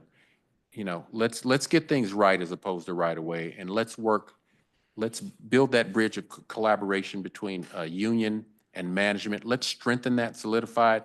It isn't so much, and I've learned that just being the mayor, it's not always about what you disagree about. It's what you do agree about, and you move forward with that and bridge those gaps, because ultimately, you all working together and collaborating is gonna bode well for our residents here in Kansas City, Kansas. But I do appreciate our fire department, our men and women that are out here right now keeping this community safe. I respect the work you do. I support the work you do. And I just ask this community and this commission to keep supporting public safety, because again, we cannot have a safe Kansas City, Kansas, a great Kansas City, Kansas without having a safe Kansas City, Kansas. And public safety is at the forefront of that. So thank you so much for your presentation. It was great. And thank you, Command, for filling in, and thanks staff for answering the questions. And thank you for Commission for supporting our fine, hardworking public safety professionals here in Kansas City, Kansas. They are truly some of the best: police, fire, EMS, and our sheriff department. They do a great job, and the numbers reflect that. So thank you so much, Mr. JJ. Thank you. Thank you, Mayor. And we thank the commission for your support as well. Thank you. There's a motion to adjourn. And there's a second. There is no further business. I'll accept that motion and that second. Clerk, roll call. Roll call. Stites? Aye. Davis? Aye. Bynum? Aye. Burrows? Aye. Burns? Aye. Ramirez? Aye. King? Lopez? Aye. Motion carries. All right, thank you. We are adjourned in the special session. We will reconvene at 7 o'clock for our full commission meeting of the unified government. Thank you.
I'm going to give us about a minute to get situated. We will start in 1 minute. So if everybody could please start making their way to their seats.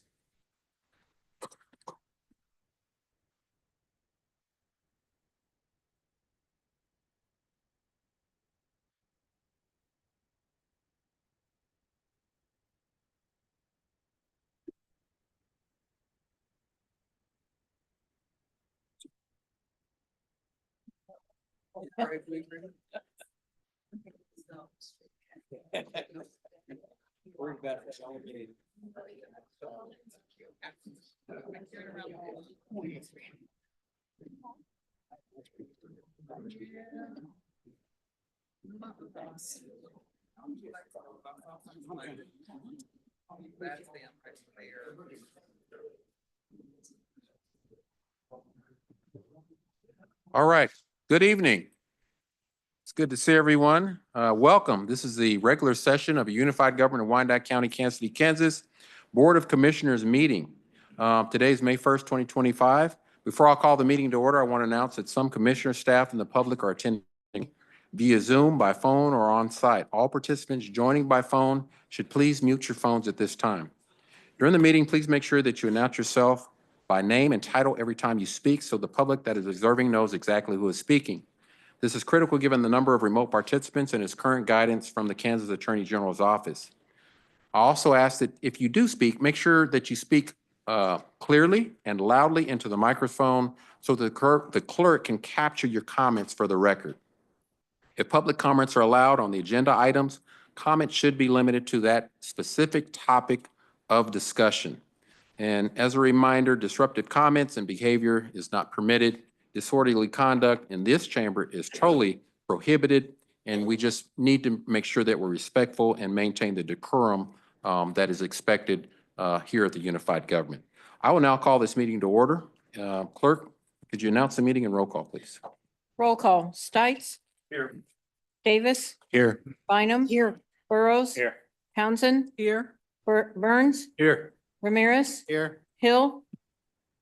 Here. Kane? Here. Lopez? Here. Garner? Here. Thank you, Clerk. We're going to head into our invocation. I would like to remind everybody that's in sight and sound of this meeting that today is National Prayer Day that's observed nationally. And so we are proud to have our chaplain, Teresa Brancard of Our Lady of the Rose Catholic Church. She will be giving the invocation tonight. I'd ask everybody to please stand. And then immediately after the invocation, we will recite the Pledge of Allegiance.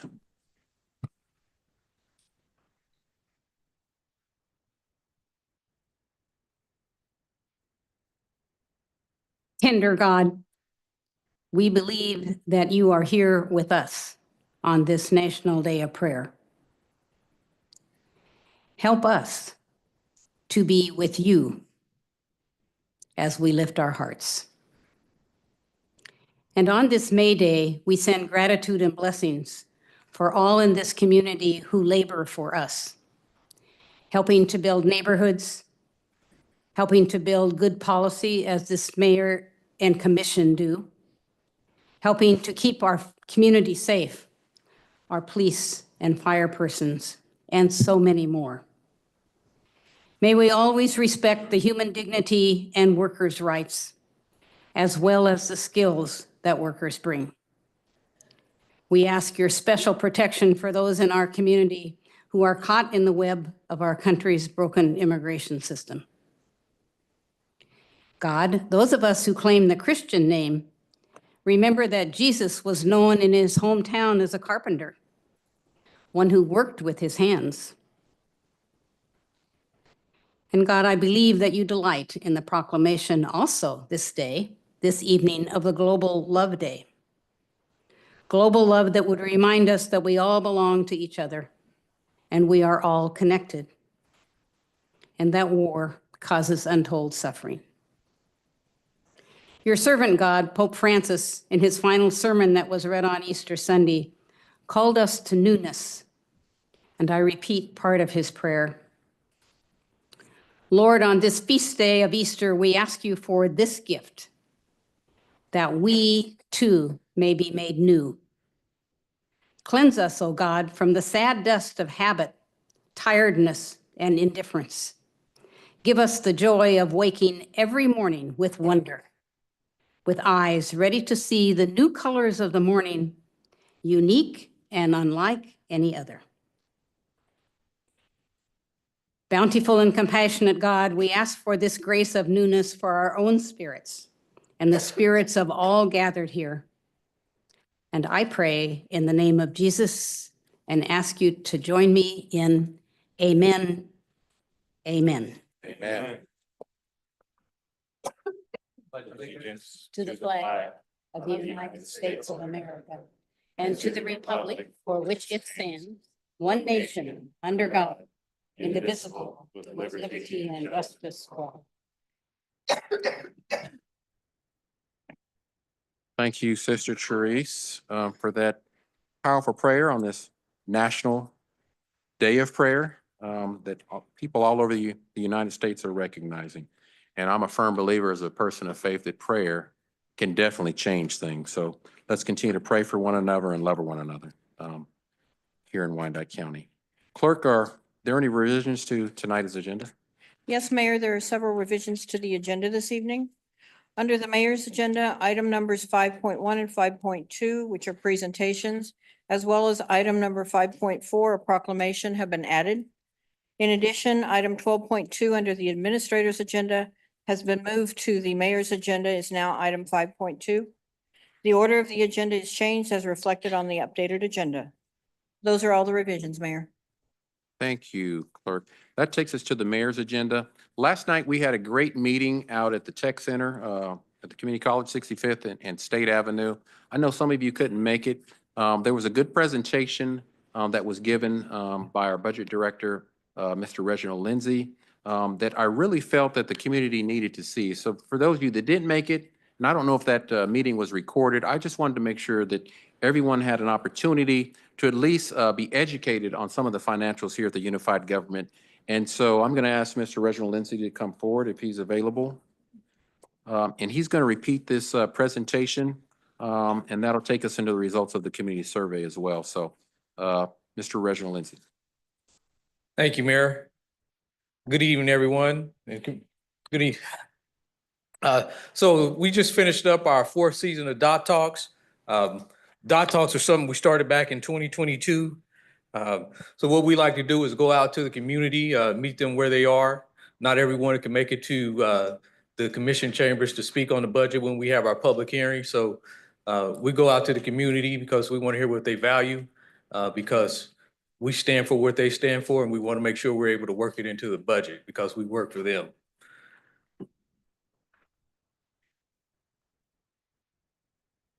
So last summer, the commission had 4 priorities that they put forward. There's kind of the North Star that builds our budget last year, and also it'll be the North Star for our budget this year.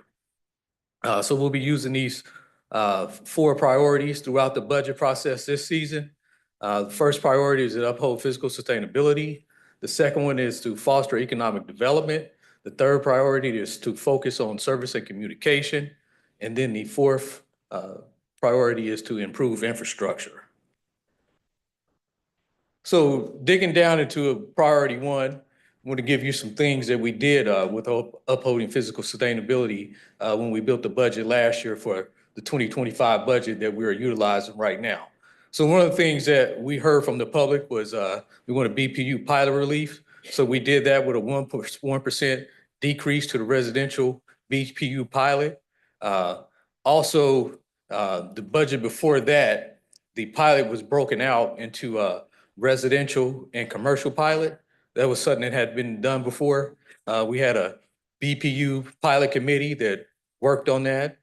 Commissioner Bynum and Commissioner Hill were on that committee to help break that out and come up with that idea. And then we also did reduce the mill for the unified government by almost 10 mills, and that's the tax levy where we did hold the line on property tax for this 2025 budget year. And then we did make sure we had a balanced budget. And then our CFO, Dr. Knieven, She's doing a debt reset on our debt this year. And then priority 2 is foster economic development. So some of the things that have happened over the years, we've increased our transit ridership by 57%. We've grown median income by 24%. And then also we've had a 4% decrease in the unemployment rate. And then we have over 1,000 jobs that have been created in the community, and retail sales are up by $1 billion. So priority 3, focus on service and communication. Our 311 call center has taken 266,000 calls. Also, we've had a 7% increase in overall satisfaction with the communication with the public. And then we're constantly having different programming on our UGTV government channel. And one of the things that was done to help the community out also with tax relief and property tax relief and sales tax relief and also the BPU pilot is we expanded our utility and tax rebate programs to include those that are have disabilities. And also we raised the income level for people to qualify for that. So it used to be only for senior citizens, but it's been expanded. So priority 4 is to improve infrastructure. So some of the things that we've done is we filled 40,000 potholes across the city of Kansas City, Kansas, and we've paved 443 lane miles across the city of Kansas City, Kansas, and built 30 bus shelters and invested $9 million in parks. And we've done 80 major emergency home repairs. So now what I'm going to do is give a snapshot of our 2025 budget. And I'm going to start with the city general fund and just give you an idea. The unified government has a $471 million budget. On the city side, it's a $359 million budget. The sources of support that we have coming in is $359 million, and the expenses that we have going out are $359 million, which gives us a balanced budget. So over on our sources of support, what supports those expenses coming in, the revenues that we have coming in, the largest one is sales tax, and then we have charges for services, and then we have property tax coming in at 18%. And then if we look at the expenses of the $359 million of expenses, public safety is our largest expense at 42%, and then infrastructure is our next largest expense at 29%. Now we're looking at the county general fund. It has $112 million coming in for sources of support, and then has $112 million going out in expenses. So that gives us a balanced budget. One of the things we can see there is property tax is 62% of the revenue that comes in.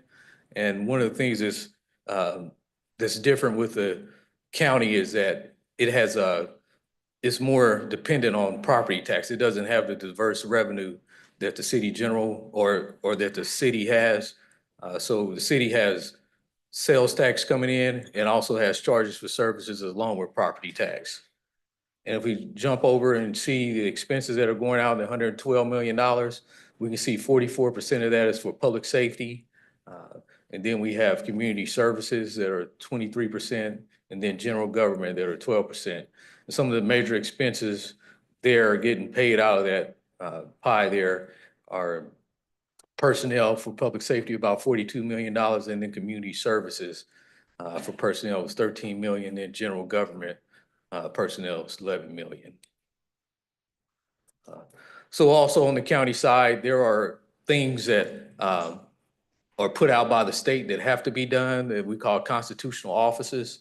And the departments that make those up and provide programming and services to the community are the sheriff's department, the district attorney, the appraiser, district courts, elections, the register of deeds, the legislative auditor, and the commission office, and then the office of the mayor and CEO. And we can see that the constitutional offices make up 55% of the county budget. So now I'm going to break down on what's on your tax bill when you receive them. So when you receive your tax bill, depending on where you live, you're paying into different taxing entities. If you stay in the city of Kansas City, Kansas, you pay property tax to the city of Kansas City, Kansas, and also a school district, and then also the county library. And then all Wyandotte County property owners pay county property tax, and then you pay property tax for the state of Kansas, and then also the Kansas City, Kansas Community College.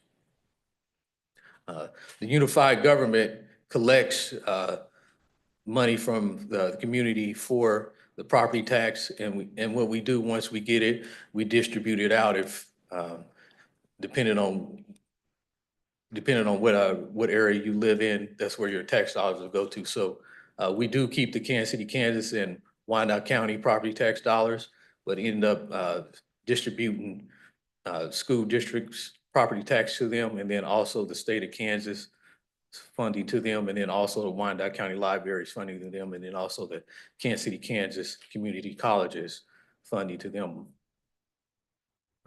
So this is an example of where your proper property tax dollar goes. So if you're a citizen in Wyandotte County, you pay property taxes to a city or Wyandotte County or some school district or Kansas City, Kansas Community College or the library or the state. And so we can see these pies change by depending on what city you live in and also what school district you live in. So the first pie is the city of Kansas City, Kansas, and you live in the USD 500. So we can see that people staying in Kansas City, Kansas, they pay 22% of their tax dollars to the city of Kansas City, Kansas, and then 22% of their tax dollars to Wyandotte County. If you're a citizen of Bonner Springs, you pay 26% to the city of Bonner Springs and 22% to the unified government's portion of the county. And then if you're a citizen of Edwardsville, you pay 26% to Edwardsville for your property taxes and 21% to Wyandotte County. And if you're a citizen over in the Turner area, you pay 22% of your property tax to the city of Kansas City, Kansas, and then also 22% to Wyandotte County. And then if you're in Piper, you pay 21% to the city of Kansas City, Kansas, and then 20% to Wyandotte County. So with our budget process is currently going on, we started it back in January. The elected body, they met on January 11th for a commission retreat.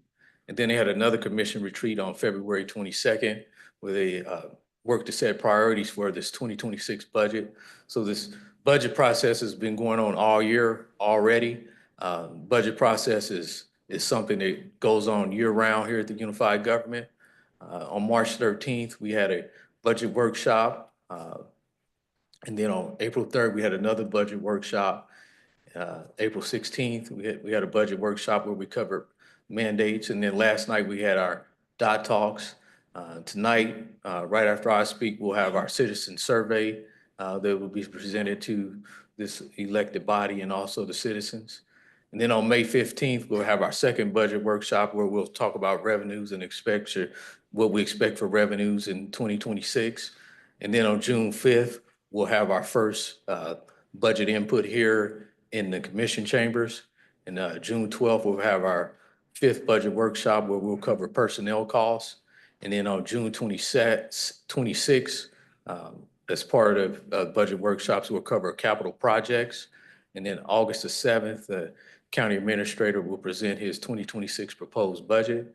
And then August 14th, we'll have post-budget workshops after we propose the budget to see what kind of changes the commission may want to make. And so we'll have two budget workshops for that. And then we'll have our last public hearing. And then the elected body will vote on the budget on August the 28th. And just would like to invite everyone from the community that's here to come back to these commission chambers on Thursday, June the 5th to provide your input on the 2026 proposed community budget. And that's the end of my presentation. Thank you, Mr. Lindsay.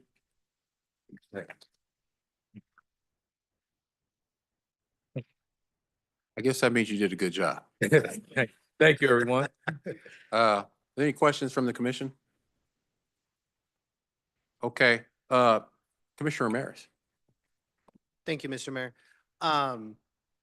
Just as something for the community, why is it that the county is more reliant on property taxes than sales tax?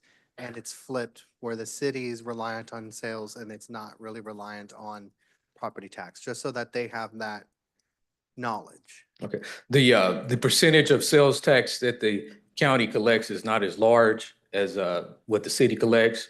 So that is the main reason.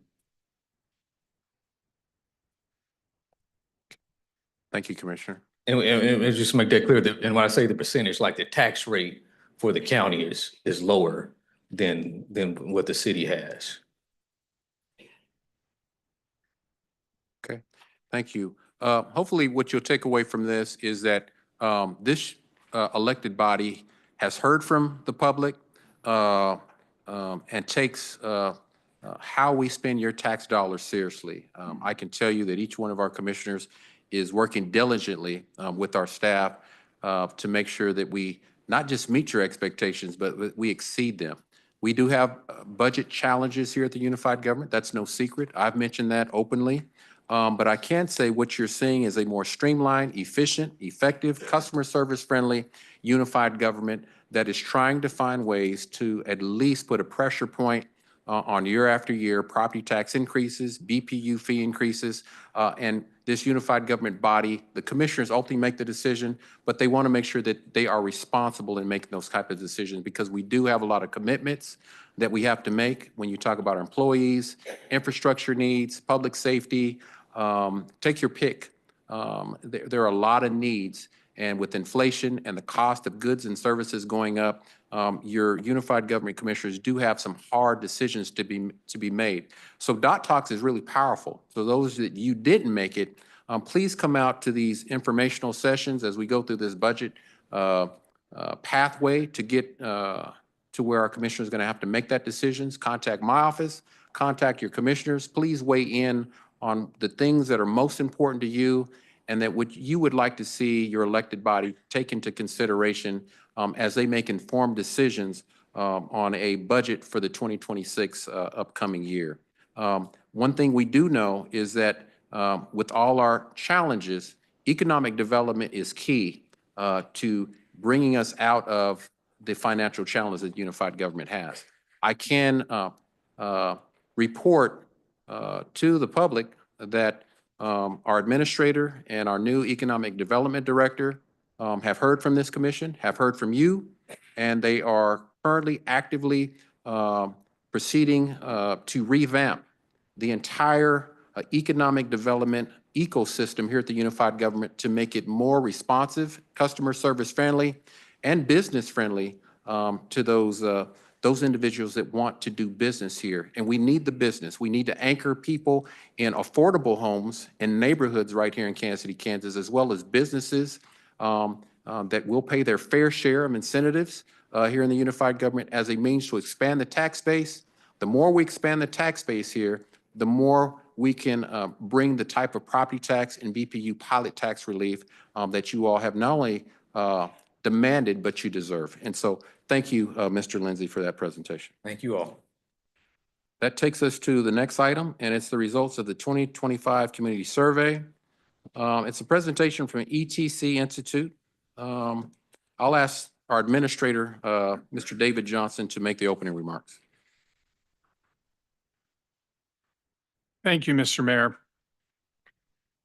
Over a number of years, ETC has been providing important community-based information via community survey to the commission on the community's responses, their opinions on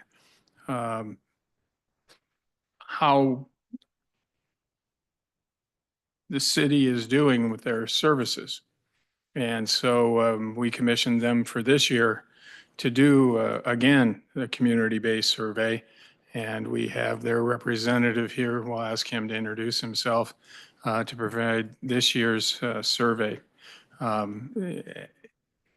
Typically, it's been done every 2 years, and you've used this, and we use it to help improve our delivery of services. We have used this information to have important dialogues with our departments, and you use it to create expectations for our departments for the next year, and we use it in our budgeting process. So, sir, Yeah, floor is yours. thank you so much, Administrator Johnston. Thank you, Mayor and members of the commission for letting me be here tonight. It's a pleasure to represent ETC Institute. As was mentioned, we've had a long-standing relationship with the UG. We've recently switched some of the procedures of the survey to kind of account for a dual year or a course of a survey kind of taking place over this year and next year. And so what we're looking at this year is the 2025 partial results. If you're not familiar with ETC Institute or our firm, Sir. we're based in. Could we get your name, please? Yeah, please. I'm Ryan Murray. I'm Assistant Director of Community Research with ETC Institute. I apologize. Got a little ahead of myself. I'm very excited to be here this evening as a local resident. For those who aren't familiar with ETC Institute, we are based in Olathe, Kansas, right down the road. We've been there for 40 years. Our owner is my mentor and our CEO. I've been with the firm for over 20 years. I started in high school. We made phone calls after school when that still worked. After college, I came back, and I'm very pleased tonight to present the 2025 overview of the results. This survey overview is not a partial overview, but the results are partial. And so what we'll be seeing next year is a doubling up of our completed surveys that were collected. And so this year we have just over 1,200 completed surveys. When I come back next year to present these results, we'll look at over 2,400 completed surveys, which is more closely aligned to the total number of surveys that we were collecting every 2 years previously. What these new segmented surveys, year-over-year surveys, will give you all the ability to see is how those results are changing in quick time. We'll also be able to edit that survey instrument and any unique questions that we may want to ask that are more pertinent for that time. And so we'll be delivering you all data every summer or every spring, really, for the next year and next year as well. When I come to do these presentations, I think the best thing that I can do is really give you my consultant lens. And so I look at these results just slightly different than the commission will. I'm an elected official myself in a very small community in southern Jackson County, so I know what it is like to sit on the dais, but I'm very comfortable presenting the results from this chair as well. And so what I want to always let folks know is I'm the guy that sits down the street in Olathe. I look at this data day in and day out, and so this is what I do for my profession. So I've got a little bit of a unique stance on how I perceive the results, and you all living here, serving here, have a different, unique perspective. And I want to make sure that we make that clear, especially when I start to divulge the purpose. So through my lens, the purpose of the survey is really to help you all plan for the future. But more than that, it's an objective assessment of our delivery of services. We want to gather objective feedback, knowing that a lot of that is perceptions based. So snapshot in time is a term that I like to use a lot, but it can help us along with other areas or other engagement efforts like we just heard about, make an informed decision that's really resident driven at its core. One of the great things that we also have the ability to do that you'll find in the full results packet next week is a full set of benchmarking as well as trends to prior results. So we're looking to the past, we're looking to others to see and really contextualize our performance. The idea is to randomly select respondents from the entire community. In order to do this, we'll collect a residential list of addresses that encompass the entire list of residential addresses in the entire county. This year, we administered 2 separate smaller surveys to 2 different samples of residents, both equally or both randomly selected throughout the community, with every respondent having an equal opportunity of being selected. The goal was to complete 150 surveys in each commission district, and that goal was achieved. And in total, we collected over 1,260 surveys. The margin of error for the overall results or the aggregate results that we'll be presenting this evening are about 2.8% at the 95% level of confidence. I'll likely in future slides round that up to 3%. But what that 2.8% technically means is that if we were to conduct this survey 100 times, 95 out of 100 times where all 1,260 respondents answered the question, we should get these same results 95 out of 100 times given the margin of error of about 3%. So we know that the results are reliable. That's because of the random sampling methodology and the ability to really track those responses by address. Tonight, I'll go through a brief overview of the overall results, perceptions, opportunities for improvement, some additional findings, some unique questions that were just new for the survey period this year, and then I'll take any questions. At the end, when I take questions, I've got a full set of the results, but anything I can't honestly answer this evening, I'll get a written response back to staff immediately. One of the things that we're doing as we're collecting surveys, because it's an address-based sampling, is that we're monitoring the distribution of responses across your county. This helps us ensure that not only do we have an appropriate number of responses in each one of your districts, but also ensures that we haven't left anybody out. We have goals by each one of your commission districts, so that's it would be difficult to do so, but we want to make sure those responses aren't concentrated in any one area. When we look at the district representation, we can see a few districts have slightly more surveys than one another, but for the most part, everybody's hovering between about 12 and 13% of the overall sample. A very good overall distribution based on our random sampling methodology. Some of the other features that ensure that the results are statistically valid include the demographics, and those demographics need to closely match or mirror the county's demographics. Now, the age of the respondent is one that's always going to be a little biased because everybody has to be an 18-year-old to complete the survey. We ask other questions that help more align that question with Census Bureau statistics. We want to make sure that even though it may be an older respondent or a younger respondent, we're still tracking that we've captured responses from households who have children, who may not have children, or may just be older. What we've done here is compared the age categories that we assessed in the survey with the 2025 results compared to the US Census, and you can see the difference out there to the right. We did the same thing with race ethnicity factors. The responses on this chart will add up to more than 100. The race ethnicity questions are allowed for multiple response options, so each respondent could have selected each one of the categories that you see there. We obviously don't see that in the chart itself, but the distribution of the responses compared to the appropriate US Census results tell us that we've really well represented your community, not only in geography by counseling or by commission district, but also by race, ethnicity, and household composition. When it comes to some of the overall factors of what to know, one of the things that I was just looking up as you had your other budget director up here was overall the results are consistent. And I think that's key. Nationwide, we've seen a consistent drop in survey results in communities that otherwise were immune to these types of things in the past.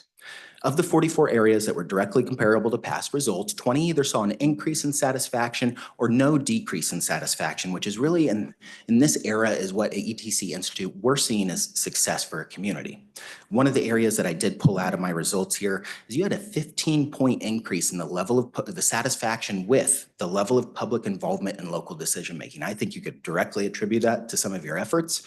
But again, wrapping the survey up with other engagement efforts really drives home the point that you're involving residents in their decisions. The top priorities are derived from our important satisfaction analysis that I'll spell out in more details later on, but our top priorities remain similar. Economic development was not previously asked, and so that's why I indicate it's a new priority. It's great to see that the commission is on board with the economic development priority. Residents doubled down on that. They've got your back. They're looking forward to that particular priority as well.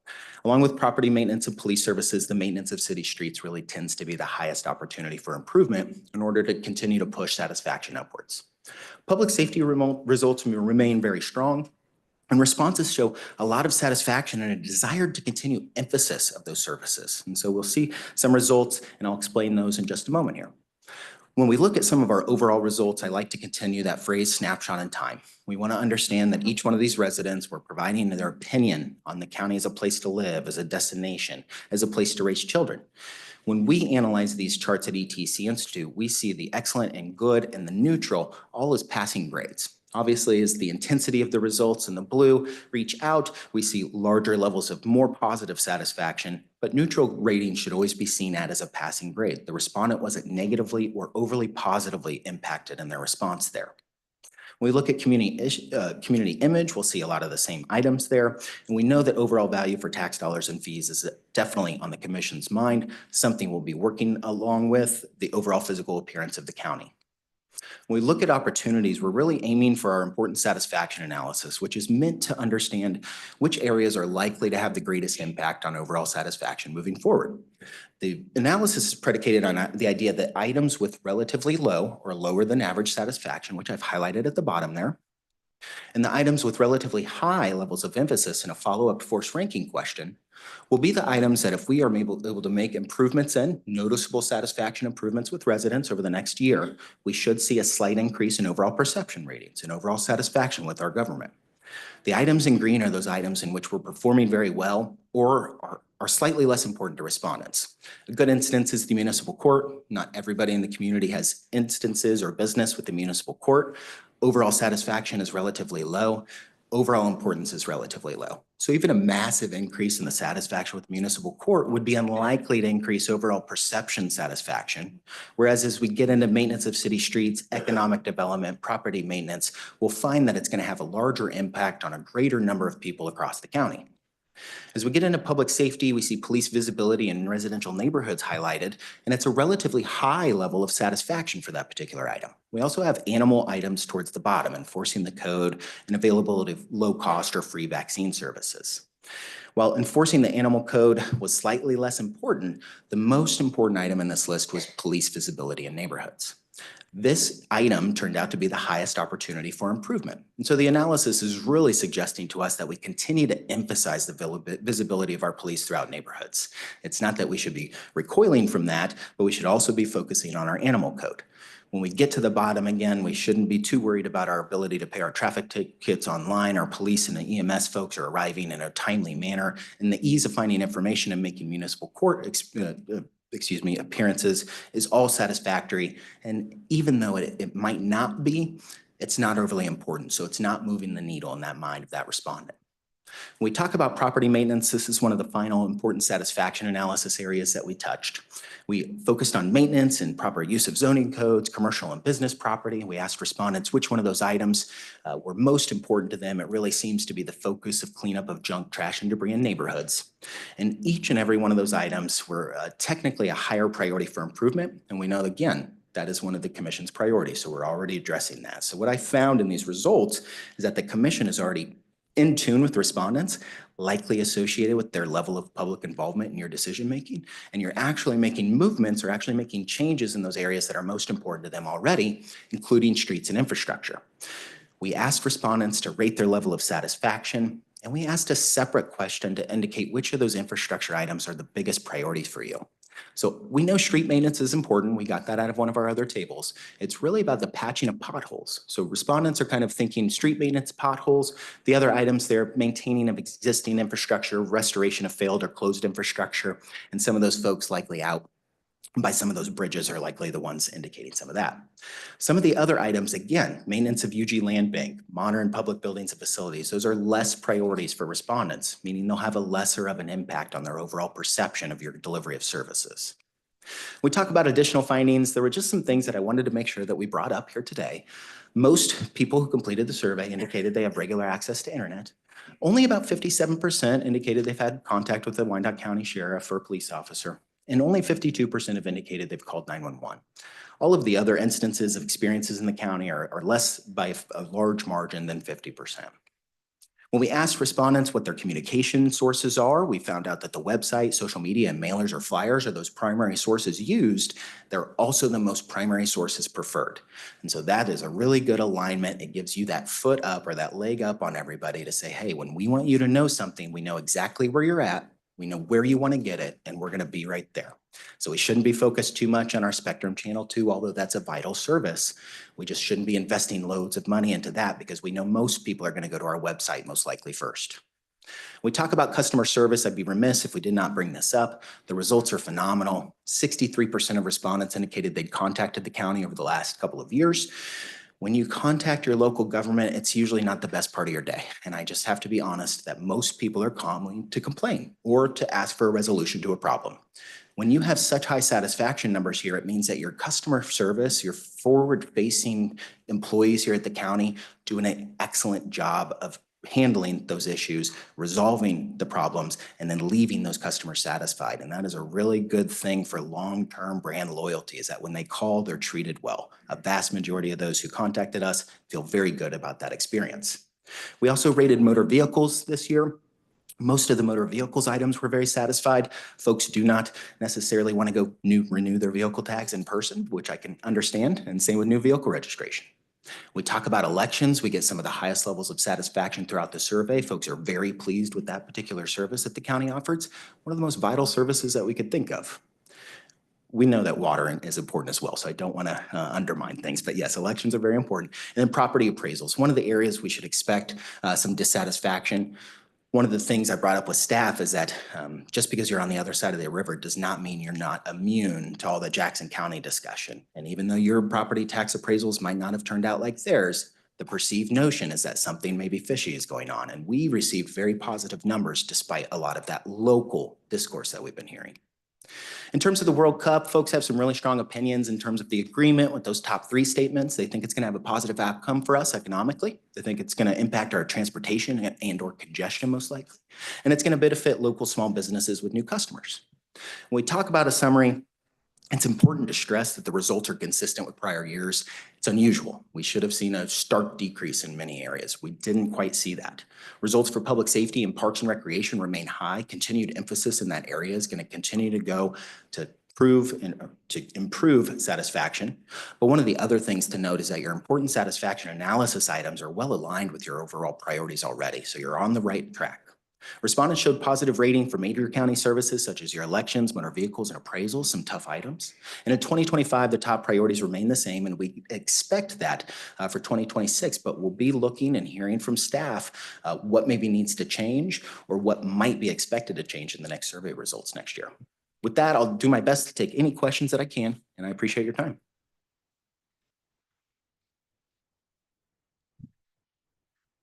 Okay, thank you. Doesn't appear to be any Commissioner Burns. Yes, if you would, going back to the elections, I don't know how involved you got with your questions. I know there's a lot of apathy with voters. I'm sure 90% of the people in here do vote. Just to give you an example, when I was elected in December of 20 or November of 23, there were 691, there were 7,100 eligible voters and only 691 voted. So did you get into the reasoning like with apathy or anything, or they just didn't want to do it? I think it's usually in Wyandotte County. Sometimes it's higher, a presidential thing it is and all that. But on a local election thing, you have to get every vote you can. Yeah. If there's only 6.9% of the people voting. So we did not study that directly, but I think what has benefited us from this segmented approach, half of our results in 25, half of our results in 26, is that we can add the did you vote in your most recent election. And so what we'll do is potentially discuss with staff adding that. It'd be a really small addition to the survey. But what it would give me the ability to do is say, if you voted, how did you rate us there? And if you didn't vote, how did you rate us in that? Or just looking at those who voted, period. And so while we didn't explore that deeply in this survey, we wanted to get a general understanding of the perceptions. We can definitely try to do that next time. Yes, and I think our election, if you speak with our election commissioner, I think that he and his staff can give you valuable information. They feel the frustration too, and it's not cheap to run an election. Oh. And we have to pay for it. Yeah, thank you so much. Thank you. Okay, thank you so much for your Thank you presentation. so much, Mayor. Thank you so much, Council.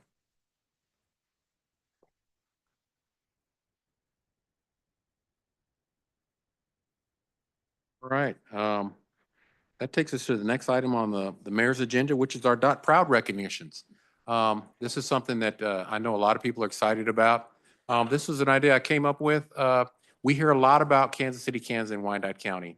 And so one of the things that I wanted to make sure we shared our story of the good businesses, the good people that are working hard every day in Wyandotte County, so we can get good messages out. There are good things going on in Wyandotte County, and there's good people making those good things happen. We've got engaged neighborhoods. I know at one time we had over 140 neighborhood groups. We're struggling somewhat, so I just asked, we have a liberal neighborhoods department here that's managed by the unified government. They meet the last Thursday of every month, I believe at 8 o'clock at 4951 State. Please get involved with your local neighborhood groups. They do a lot of good things in your neighborhoods, everything from blight to connecting with your community policing officers, to looking at economic development opportunities and connecting directly not only with your mayor, but your in-district commissioners. And a lot of educational opportunities, questions can be answered, as well as information that you would like your elected officials or even your staff members to take back and work on your behalf to your satisfaction. So I just encourage anybody that's within sight and sound of my voice to really find out who your neighborhood group is. We've got 8 NBRs, Neighborhood Business Revitalization Districts as well in Wyandotte County. And get involved, get engaged, get educated, and support one another. That's really what's made a difference here in Wyandotte County over the years since the mid-90s of helping us get better as far as our community. So we're excited. Tonight is mostly a presentation at the request of Commissioner Townsend. I do a lot of presentations. I've invited and encouraged our commissioners to join me, and I can say that a lot of our commissioners have taken that call to action. Tonight, Commissioner Townsend has packed the room with our neighborhood groups, and I will let my Chief of Staff, Irene Cadillo, run us through tonight's Dot Proud recognitions. Irene? Thank you, Mayor. Mayor, Commissioners, and County Administrator, and community. My name is Irene Caudillo, Chief of Staff for Mayor Garner. But tonight, on behalf of Commissioner Townsend, we honor a remarkable group of individuals whose leadership and dedication have helped shape the heart of our community. As presidents of neighborhood groups and an executive director of an MBR in the 1st District of Kansas City, Kansas, these distinguished individuals have served as a voice for their neighbors, advocates for change, and stewards of progress.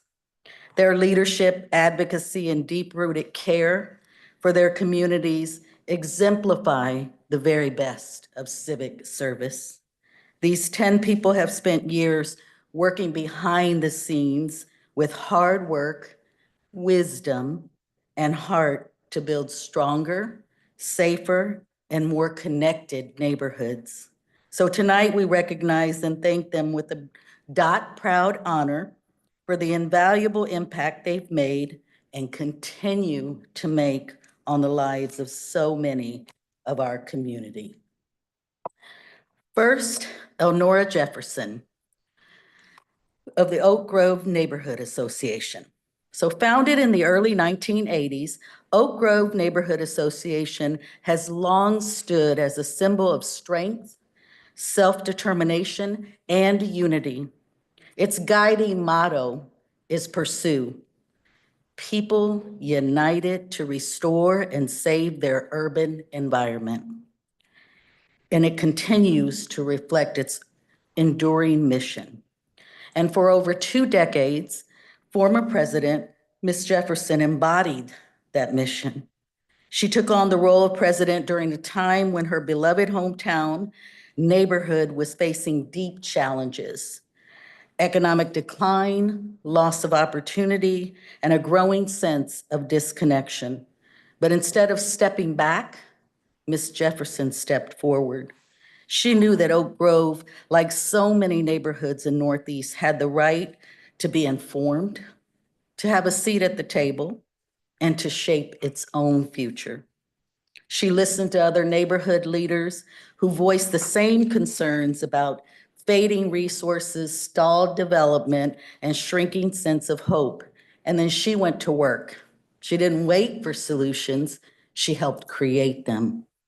Under her leadership, Oak Grove negotiated groundbreaking community benefit agreements with Cultivate KC and Quindaro Family Healthcare, advocated for land use policies that serve everyone without displacement. And she partnered with the EPA and KDHE on brownfield remediation, making Oak Grove a national example in environmental justice. And I could go on, because from walking trails and public health training to political forums and events, Ms. Jefferson made sure Oak Grove didn't just survive, it grew. It led and it taught others how to lead. Oak Grove remains vibrant and an active community, and it's no coincidence that 2 Unified Government District Commissioners, former Commissioner Barnes and Commissioner Townsend, call Oak Grove home. Please congratulate Elnora Jefferson, former Oak Grove Neighborhood Association president.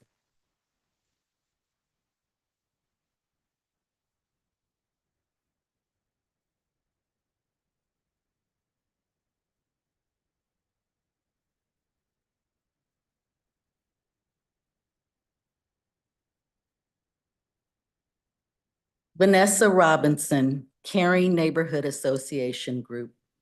Vanessa Robinson is a true community leader and current president of Caring Neighborhood Association Group. Ms. Robinson has been a guiding force in the association and president since 2021, dedicating her time, energy, and talent to making her neighborhood a better place for all. Under her leadership, the association has seen a remarkable increase in participation at meetings. That's evidence of her ability to engage and inspire her neighbors. She's created an environment where residents feel heard, supported, and motivated to make a positive impact. In addition, Ms. Robinson has fostered unique partnerships that strengthen the fabric of the community, including with the Outcast Motorcycle Club, a local group that has become actively involved in the neighborhood events and initiatives. This collaboration has further brought together diverse voices and strengthened the spirit of the unity and progress in her area. Through her dedication and inclusive leadership, Ms. Robinson is helping to build a caring, resilient neighborhood where everyone has a place to thrive. Please congratulate Ms. Vanessa Robinson with the Dot Proud recognition.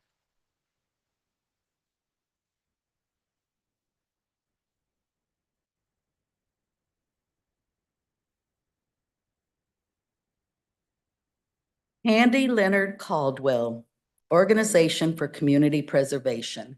Now, the Organization for Community Preservation, better known as OCP, has been a pillar of the Northeast Wyandotte County community since it was established in 1985 and has been a registered neighborhood group with livable neighborhoods since 1994. Ms. Leonard Caldwell is a dedicated leader who has been serving as president of the OCP since 2022 after previously holding the position of vice president for 3 years. Under her leadership, the organization has grown both in reach and impact. OCP has hosted a variety of community-focused events such as the annual Back to School, supply giveaway, harvesters, food drive, trunk and treat events, and the summer enrichment camp, which has been running for 3 successful years. Beyond event planning, Ms. Leonard Caldwell has led OCP's expansion into neighboring areas that lacked active neighborhood associations, helping to strengthen and unite the community. OCP has also built valuable partnerships with Community Housing of Wyandotte County and Vibrant Health, focusing on positive, community-centered relationships. Ms. Leonard Caldwell is a dedicated and passionate community leader who's been making a significant impact with her community. She is driven by a deep commitment to serve and believes in the power of unity. Please congratulate Ms. Leonard Caldwell on her doctoral recognition.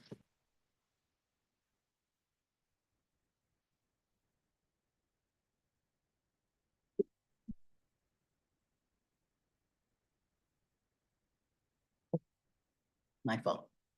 Go ahead. Can you go back? Sorry, I kept going up and you from back. All right. Marlene Bourret, Neighbors Who Care.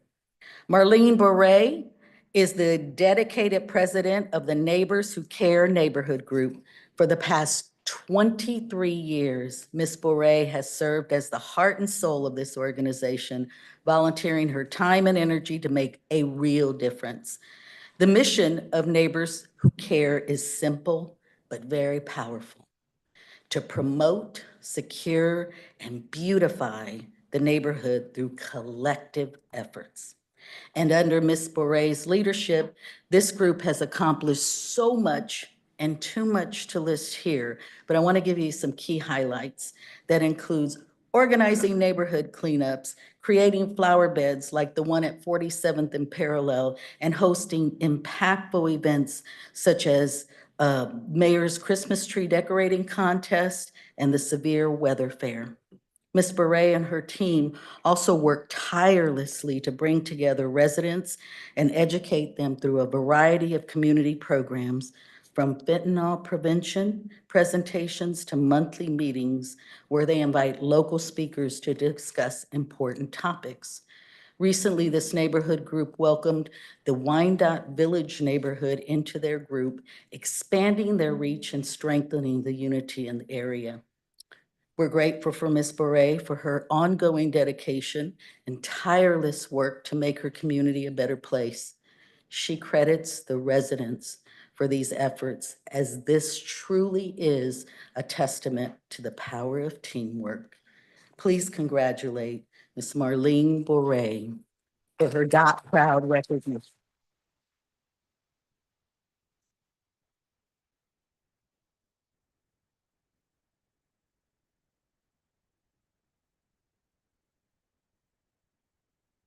Marcia Rupp is unable to attend this evening, but I really want to give you an introduction and why the commissioner nominated her. Ms. Rupp is a long-serving president of the 46ers Neighborhood Watch Group, and under Ms. Rupp's leadership, which has spanned an impressive 25 years, the 46ers have become a cornerstone of community safety and engagement. The group itself has been in existence for 25 years, but it is her tireless dedication that has helped her thrive and grow. Ms. Rupp's leadership has been nothing short of transformation. She picketed and spearheaded to secure nighttime police patrols for the neighborhood, significantly improving safety and a peace of mind for residents. She worked closely with residents to establish the Midtown Patrol Division, and her efforts led to the creation of a building that now houses the East Patrol, which is a critical resource for the entire community. Through her leadership, 46ers Neighborhood Watch has not only prioritized safety, but has built a strong, lasting relationship within the community, fostering a strong sense of unity, empowerment, and collaboration among residents. She's unable to be here, but we will get her award. Please congratulate Ms. Rupp of the 46ers Neighborhood. She's not here.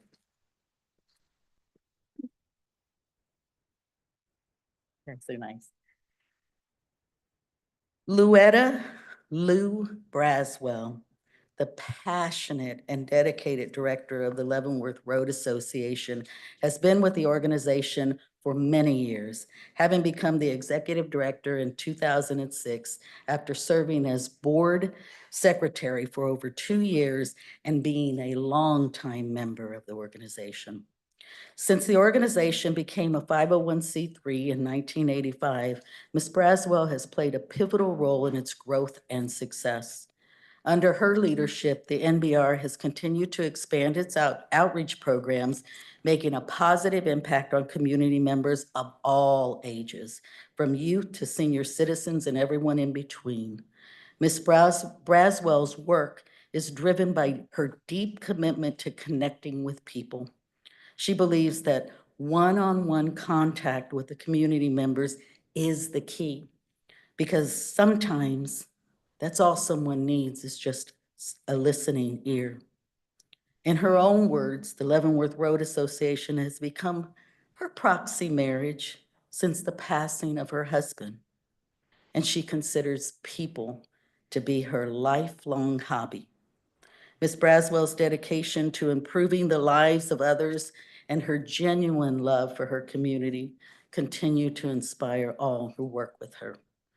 Please congratulate Lou Braswell on her Dot Proud recognition.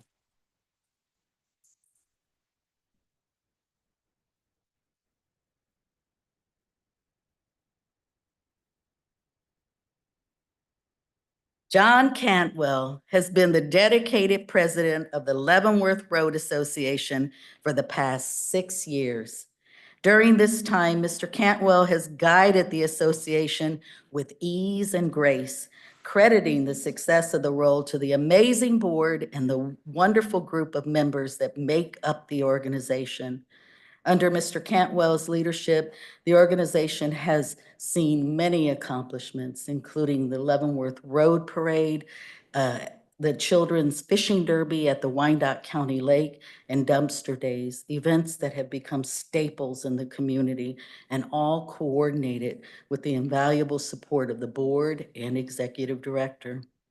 What truly stands out about his leadership is an emphasis on collaboration and community involvement, where every effort is made to ensure that the neighborhood thrives and everyone has a part to play. Please congratulate John Cantwell on his Dot Proud recognition.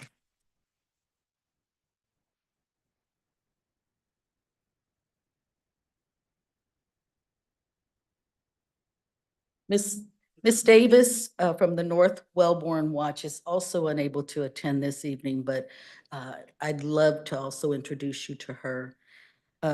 Denise Davis is the dedicated president of the North Wellborn Watch, a position she's held for an impressive 20 years. Under Miss Davis' leadership, North Wellborn Watch has been a vital part of our community since its founding in 1990.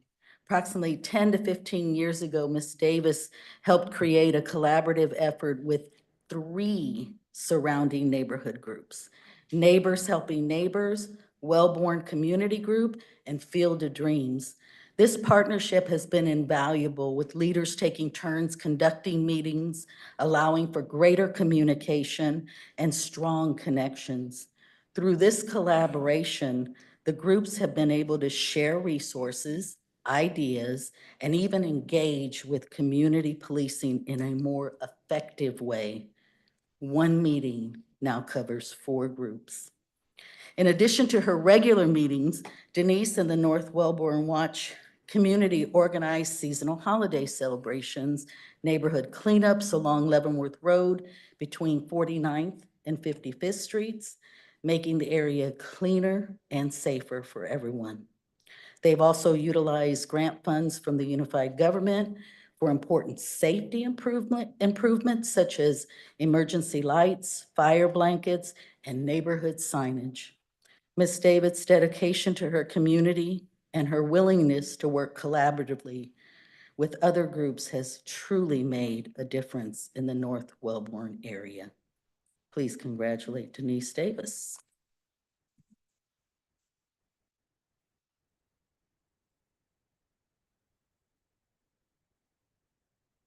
Sandy Ziolo is a passionate and dedicated president of the Block Hawks, a position she's held for an impressive 17 years. Ms. Ziolo's journey with the Block Hawks began in a unique way. One night after a meeting, the previous president handed her the reins saying, "I'm done. You're now the president." Since then, Sandy has led the group with unwavering commitment and heart. The Block Hawks cover a designated area from Georgia to Parallel and from 47th Street to 51st Street, where they have Block Hawks signs proudly displayed. The group hosts monthly meetings and participates in events like Night Out Against Crime. The members, and if you can see in the red shirts, wear red jackets, T-shirts, and hats featuring their logos showing their commitment to the community. During the pandemic, Ms. Ziolo showed incredible adaptability by holding meetings in her driveway, keeping the community engaged while staying safe. It was a huge success and a testament to her creativity and passion for connecting with her neighbors. Ms. Ziolo's leadership is driven by her deep care for people in her neighborhoods, and she had the privilege of meeting some of the most wonderful individuals and hearing from impactful speakers over the years. Please congratulate Sandy Ziolo, Block Hawks.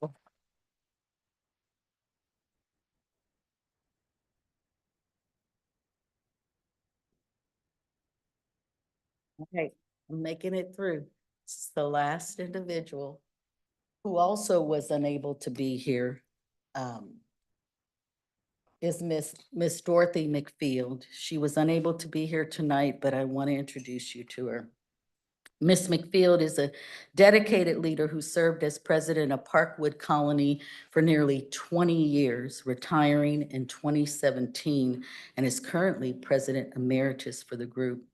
Under her leadership, she's made significant strides in improving community, fostering growth, and ensuring the preservation of the area's rich history.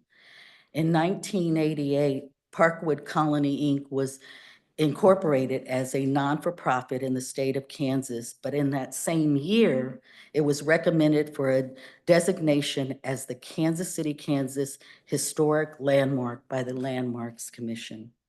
Ms. McField played an instrumental role in spearheading these efforts, and over the years, Parkwood Colony became a shining example of community development. One of the group's major accomplishments was the creation of a dream plan, which led to the development of a walking trail through Parkwood Park, along with improvements such as steps leading to the bridge and additional park signage. With the support of the organizations like the DOT Agency, Groundwork Energy, and Parks Department, these improvements enhance the beauty and accessibility of the neighborhood. Ms. McField is also proud of the Learn to Earn program, which was funded by the Board of Public Utilities and lasted for over 20 years under the sponsorship of Parkwood Colony and the Optimist Club. This program provided invaluable opportunities for youth in the community, making a lasting input.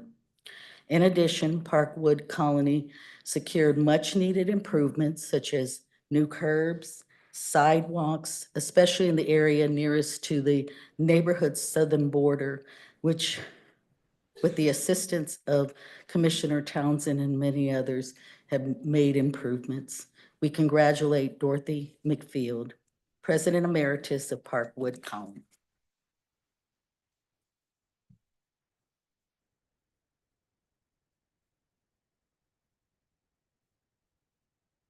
Mayor, we're going to take just a few minutes in presenting their awards to them, but I will ask Commissioner Townsend to say a few words, and then the two of you, if you can join me down here. Thank you very much, Chief of Staff Cardillo. And before I go on to my prepared remarks, I would like everyone here tonight who came in support of your president, your neighborhood, to stand and be recognized. We appreciate your presence. And the neighborhood groups are everything. So I didn't pack the house tonight, Mayor. They packed the house tonight. So if you are here in support of your president, your neighborhood group, please rise and be recognized.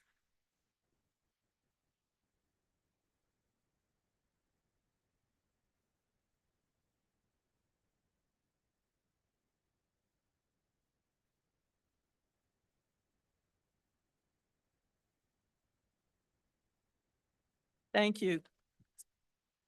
I also would like to recognize Mayor, Commissioner, Administrator, another elected official in the room, my state senator, Mr. David Haley, who may or may not be here in his role as also BPU, but want to recognize him as well. Mayor, Administrator, fellow commissioners, UG staff, and to all the members of the public in attendance tonight in chamber or possibly by video, I am happy to have a formal mechanism courtesy of the Mayor's Dot Proud Initiative program to recognize these neighborhood group presidents with whom I've had the pleasure of working in District 1. The neighborhood groups these individuals spearhead in their role as president serve crucial purposes in our city, including advocating for residents' concerns, improving neighborhood conditions, and fostering a sense of community. The neighborhood groups act as a collective voice, enabling residents to address issues such as housing, safety, and economic opportunity. The insights of these presidents and my association with them and the groups they represent have been most helpful to me in aiding me in my job as commissioner. I appreciate our exchange of ideas as we work to achieve common goals for the benefit of District 1 neighborhoods and all of Wyandotte County, Kansas City, Kansas. Though these individuals don't serve for the glory or recognition or God knows money, it is more than appropriate that tonight they are recognized for all they have done to improve and promote our neighborhoods. Again, I would like to thank Mayor Garner for this avenue of recognition, and a very special thank you to his Chief of Staff, Miss Irene "The Voice" Caudillo. It is Ms. Caudillo who takes the information from the honorees and weaves the wonderful presentation stories that you've heard tonight about each of those honorees. Ms. Caudillo has done that for all of the previous Proud presentation ceremonies. Also, my thanks to all of the UG staff members who are in attendance and service here tonight for their endurance after already putting in a full day of work. We as commissioners execute the needs and requests of our citizens through your efforts as professionals in your particular areas of expertise. Again, my sincerest thanks and congratulations to all of tonight's Proud recipients. And one last thing, when we do the picture taking, I would appreciate if Commissioners Davis and Bynum would also join me when Leavenworth Road is recognized. We share that border, and I appreciate their input. Thank you.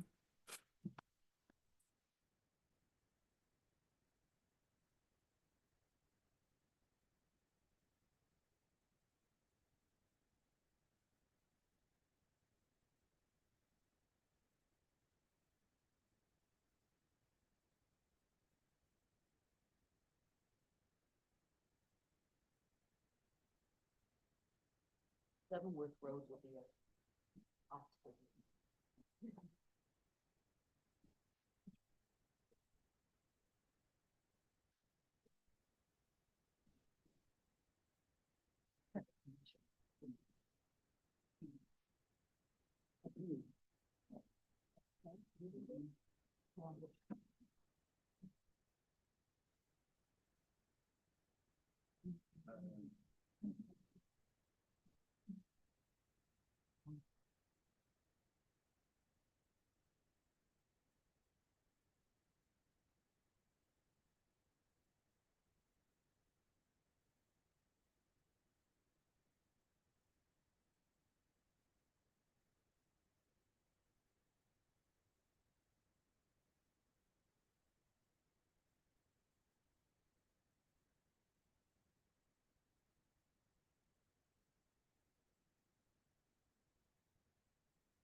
She's wanting.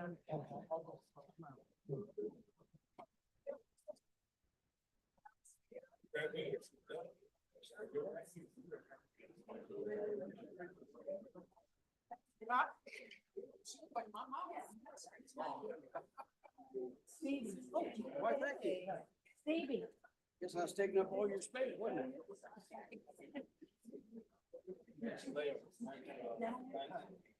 Thank you, sir.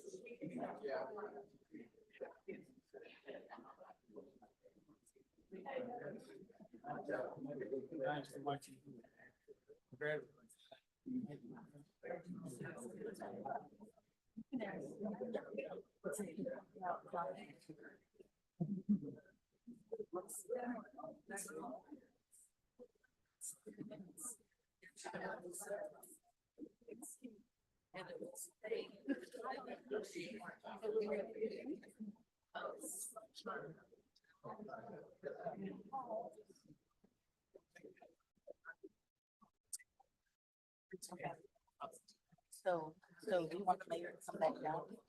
Since you're reading it. Oh, he has to actually start. Let him know. Okay. Okay. I got you. All right, we're going to.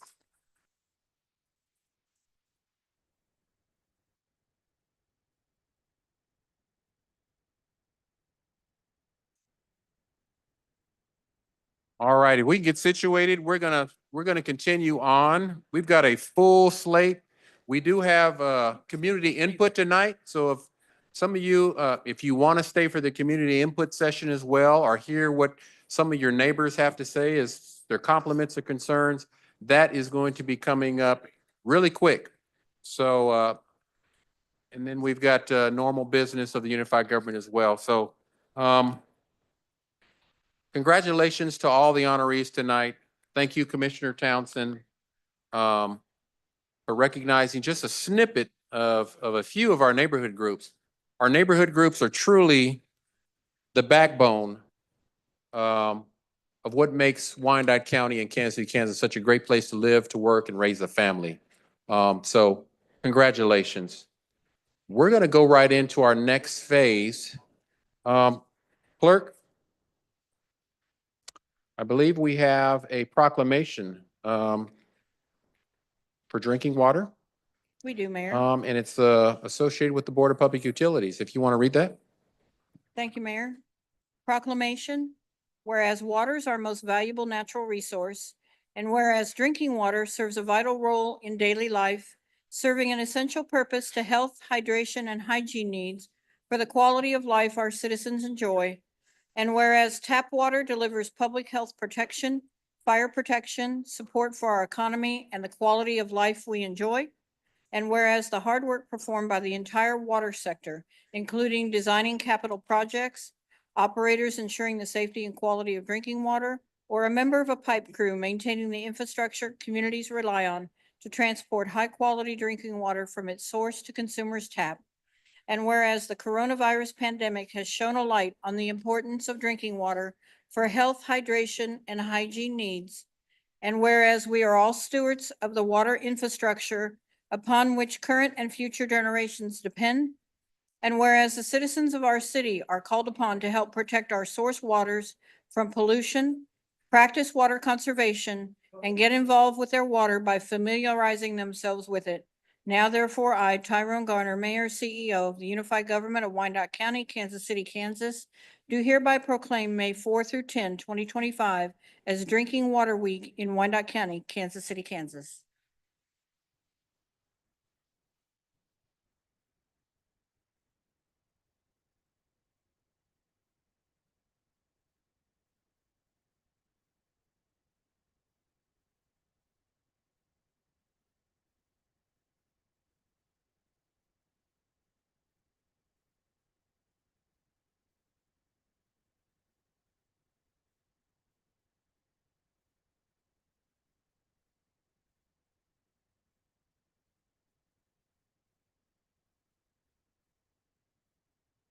Clerk, I believe we have just a couple more. If you want to read those abbreviated. Thank you, Mayor. Proclamation, now therefore I, Tyrone Garner, Mayor, CEO of the Unified Government of Wyandotte County, Kansas City, Kansas, do hereby proclaim May 1, 2025 as Global Love Day in Wyandotte County, Kansas City, Kansas. Proclamation, now therefore I, Tyrone Garner, Mayor, CEO of the Unified Government of Wyandotte County, Kansas City, Kansas, do hereby proclaim May 11 through 17, 2025 as Kansas City, Kansas Police Department Week in Wyandotte County, Kansas City, Kansas, and urge all citizens to recognize the importance of Kansas City, Kansas Police Department Week. Thank you, Clerk. That takes us to our next item, which is community input. One of the commitments I made when I became mayor was to allow residents to have a voice, to either voice their compliments or their complaints. I just ask that if you have a compliment, please be concise. And if you have a complaint, I ask that you bring forth a recommendation for improvement. Make sure that we respect the order of decorum here in this body. I can tell you that disorderly conduct will not be tolerated. You will be given up to 3 minutes to make your remarks. And I will turn it over to our clerk, and she will administer this portion of our meeting, which is the committee input and open mic. Thank you, Mayor. I will call each person's name that has signed in to speak. As I call your name, please come to the podium, state your name and residence. You'll have up to 3 minutes. I will also let everyone know who the next person is on deck. Our first name is Carrie Van Meeren. Person on deck is Matthew Ravel.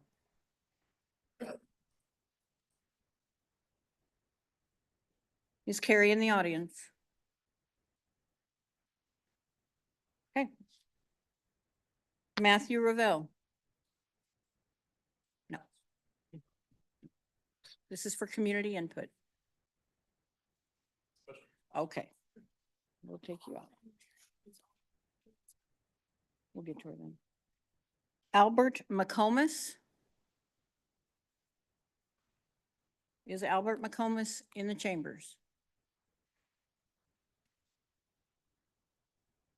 Mr. McComas. Okay. James Sheets. Is James Sheets in the chambers? Neil Palmer. Mr. Palmer.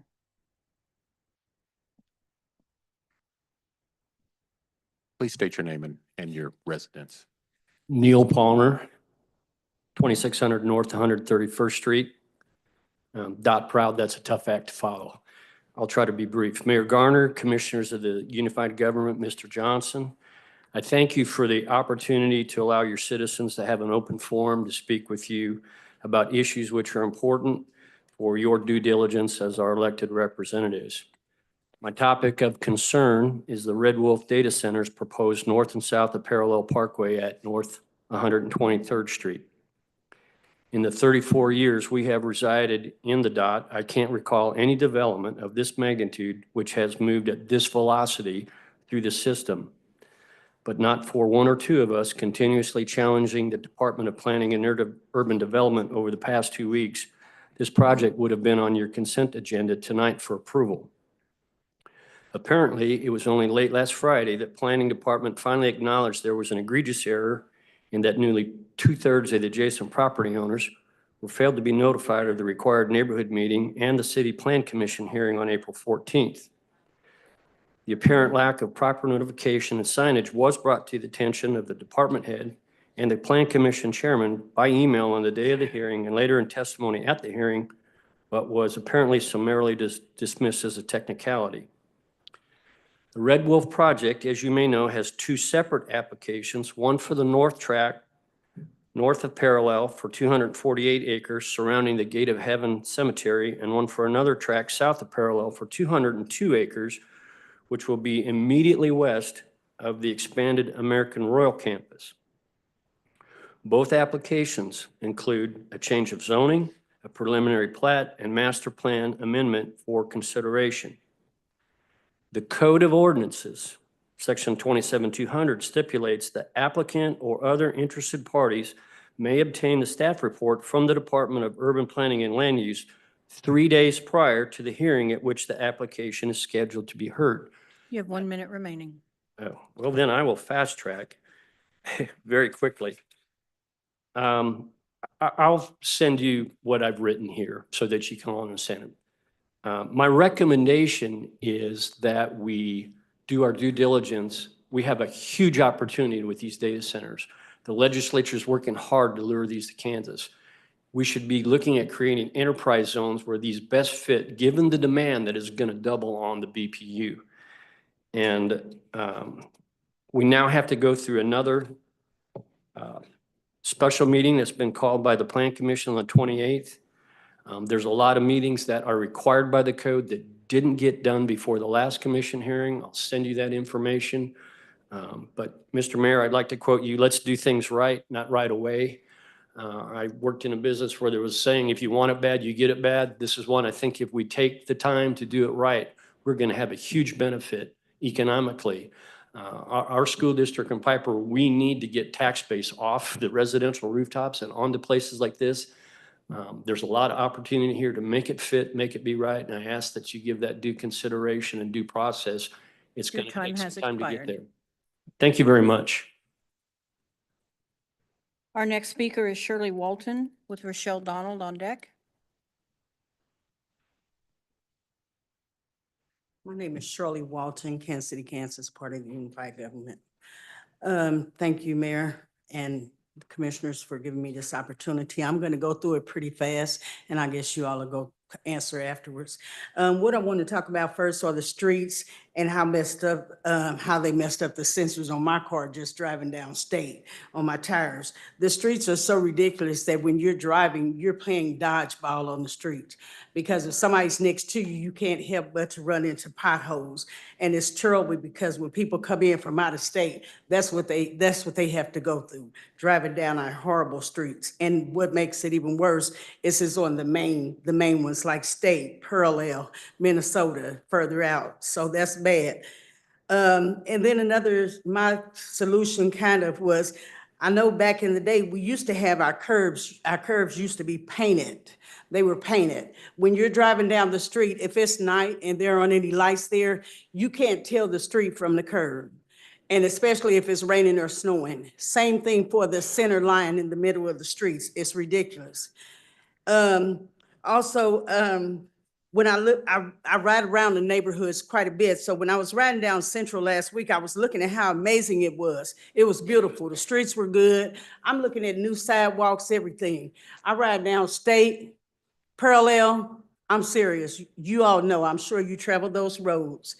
And then I noticed now they just put a service station out there. I think it's on like 80 something or 91st, 89th or something on State. Why do we have another service station? We don't have anything. We have Aldi's, we have Family Dollars, Dollar Trees, and we have Price Chopper and Save-A-Lot. I think that's what it is. But we don't have anything. What did we need another service station for? I mean, we could have done with something better than that. And then on my way down, 1 minute, okay, on my way down here just today, I was coming down Washington Boulevard, right on 8th and Washington. Why did I see people, a crowd, just standing right there in front of the high rise at that little building that used to be part of the gas company? They're there shooting craps, drinking alcohol, and you see police and they go right past it and they never stop and say anything to them. Same thing with 18th and Quindaro at the service station there at 18th and Quindaro. That's all they do. They hang out all day long. Police ride up and down the street. Nobody ever interrupts them. So, I mean, we need to do something about that. And so, actually 2 people died there last year at that service station. So something needs to be done about that. And then as far as the property taxes, I see a lot of people, I know people personally who have actually had to leave their homes because the taxes are so high that they can't afford to pay them. And then some people, even people that have lots, they have had to give up their lots because of the fact that they can't afford to pay them. And then when the city comes out and cuts the grass, of course, they're getting the bill for it. Your time has expired. Thank you.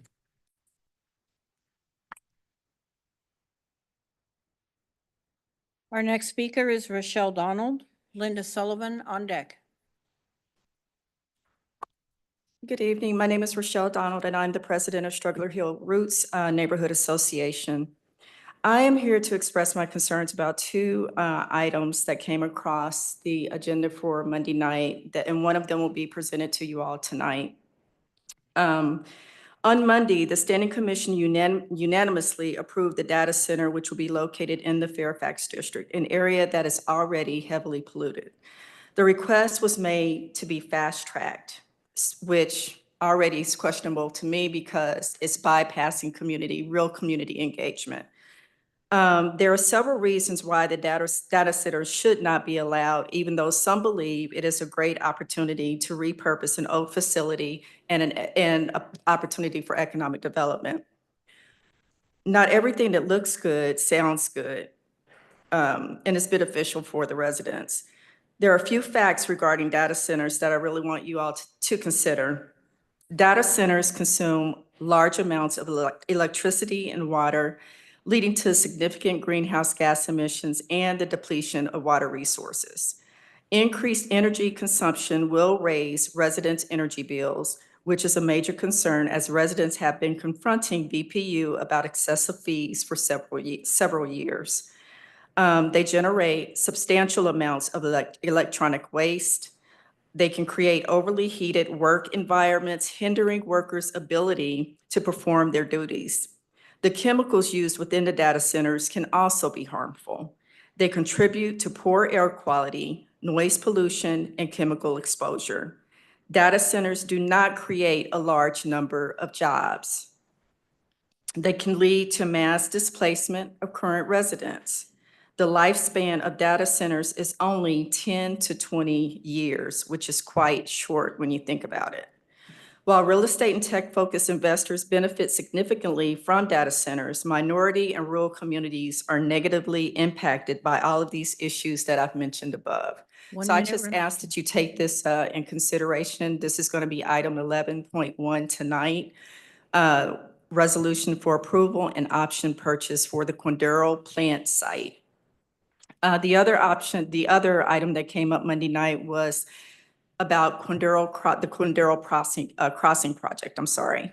The developer asked for 500 lots. Originally, it was 350. Monday night, we found out that there was an additional 160 lots.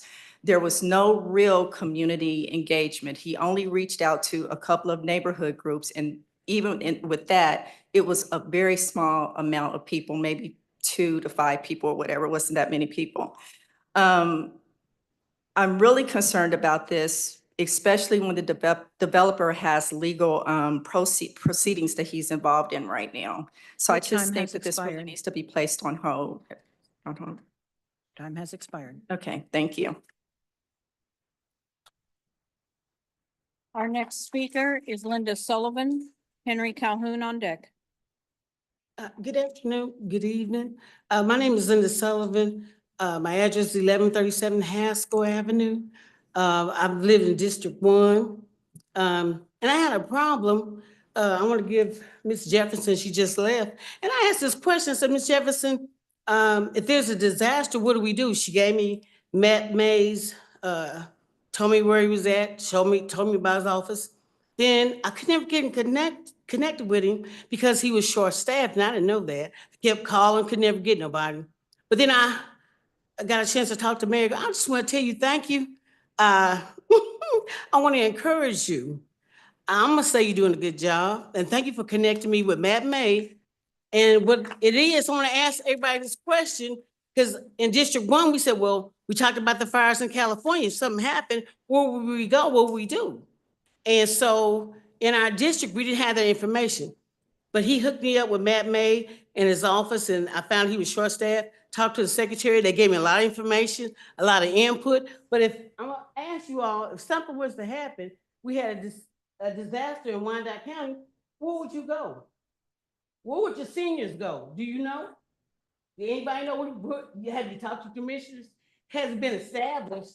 In certain places we grew up, you would go to your schools, but do you know in your community, if there was something that happened, where would you go? If the city was totally in a disaster. So the mayor hooked me up, hallelujah. I got the answers, I'm excited, because in District 1, we got a plan on, we could try to establish our neighborhood.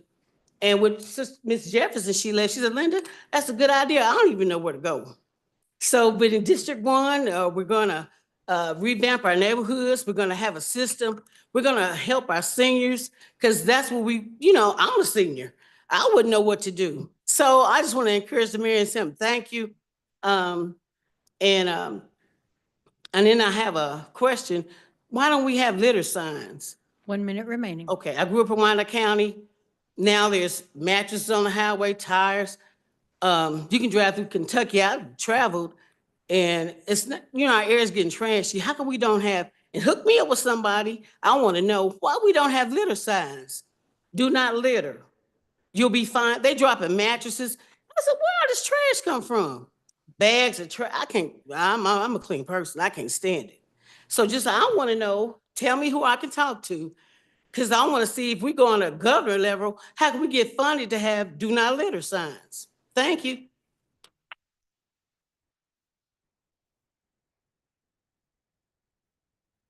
Our last speaker that has registered here in chambers is Henry Calhoun.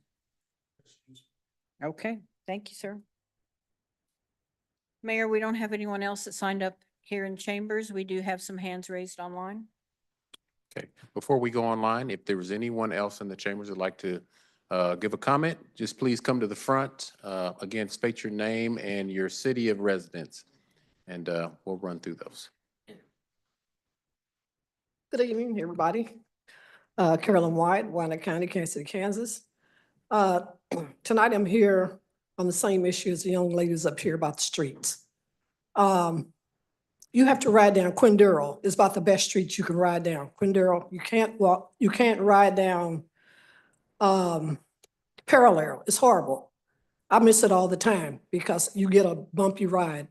All of y'all need to ride down Parallel and then leave here and go up on Fifth Street and hit the freeway. It's horrible. You can't ride this side or that side.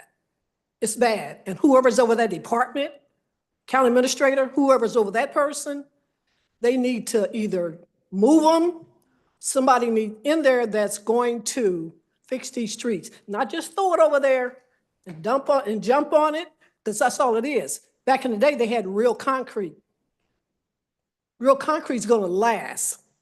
If you're gonna save money, real concrete. This tar that you throw in there, that's just, what you say, you're gonna have a job every day for the rest of your life if they keep using the black tar. So I'm complaining, and I think, everybody's here is an adult. Everybody know what's bad for the city, and our streets are horrible.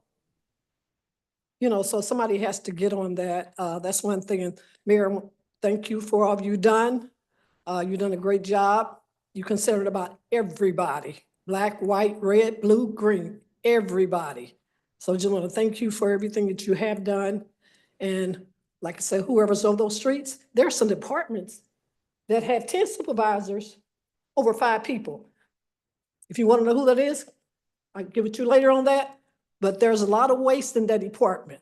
So I think somebody needs to go through every department and find out how many supervisors they got and how many people they over.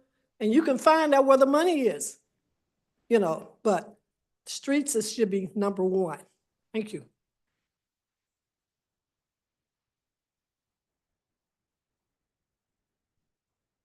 Hi, my name is America B. Patton, born in North Germantown, Philly, North Philly. Grew up in KCK since the age of 5. And I want to say thank you, Mayor Tyrone Gardner, for what you've done. And I know it was a huge task of being the first Black mayor of Wyandotte County. I heard stories about the first Black mayor of Philadelphia and what he went through and how they burned his home and different types of threats that he went through. And so I want to say thank you for your service, and thank you to all the commissioners and the elders in the House for fighting for Wyandotte County. The spirit of Wyandotte County is still alive, and I'm grateful to be here in this city, and I'm grateful for all of the leaders who are still fighting diligently for this area. But before I take my seat, I wanted to echo again, and I mentioned it before, about I believe that the Northeast District is long overdue for a state-of-the-art library. And I know that we have plans to develop the area into a national park. But if we develop it into a national park without telling the full narrative, then I think that we have done a disservice to that area. I see a state-of-the-art library in that area that accommodates all people, not so much the name behind the library, but I believe that Karina Howard Nichols' name should be in the running to be named in memory of that particular site. The Karina Nichols Howard's Library of Inquiry and Science, with the restoration of Bishop Vernon Home that was directly across from that university. I heard stories about when the university was closed down, there were still books inside the university.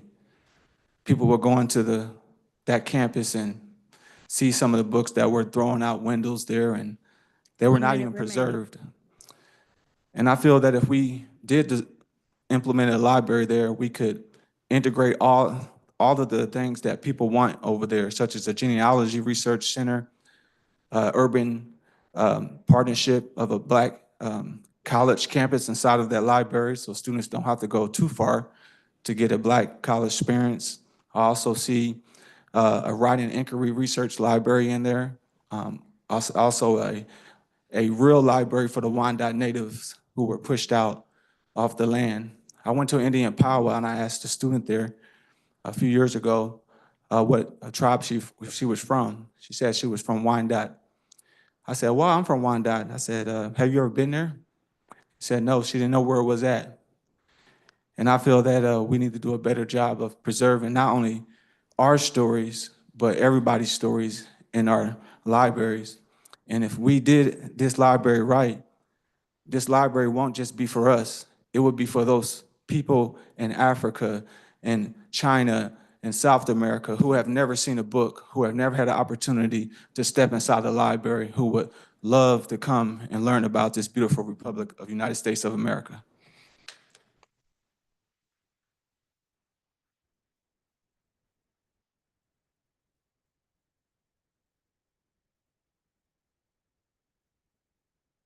Hello, Commissioners, Mayor, County Administrator. I'm Ty Gorman. I live on Parkwood Boulevard here in KCK.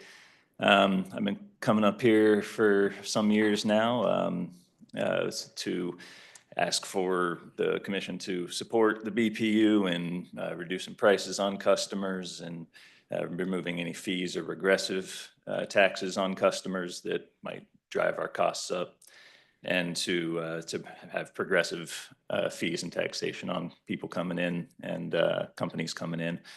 And my day job, I'm a senior strategist for the Sierra Club campaign in the central region from North Dakota down to Texas.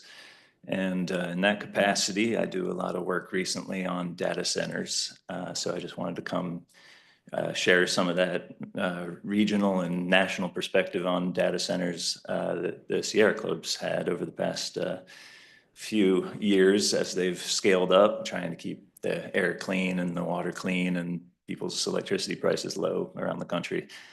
I think the first thing to know is that Virginia and Georgia have seen a huge blow up of these companies coming in, and it has had in those areas devastating effects on the community and the power bills for people because it wasn't treated with the seriousness it should have been as far as the electricity use and the infrastructure requirements on electricity and water that the data centers have. And so this is more for in support of the 600 megawatt data center. I think that is proposed out in West Wyandotte. That would be such a increase in load for BPU. So, I've asked for the Commission to support BPU before and keeping prices low, and this is another way to do that. It's really complicated how to do it, so Sierra Club and a bunch of other organizations helped put together something called the Demanding Better Report, which I've emailed to all of you 1 minute remaining. as of today. Again, it came out a few months ago, or emailed it to some of you then. It gives a really good step-by-step on how the communities can get the benefits that they're looking for from these data centers without being surprised a couple years down the road with billions of dollars of costs required to produce the power that those companies have an agreement for.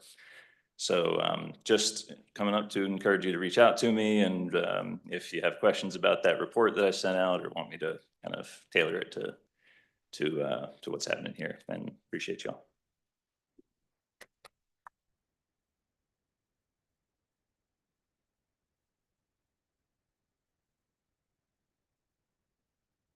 My name is Mary Theus. I stay off of Quindale, District 1. I had a problem with my rebate, and so I reached out to my commissioner. I didn't get any answers, so I reached out to Tyrone. Tyrone hooked me up with Lavert Murray and got my question answered. So thank you, Mayor.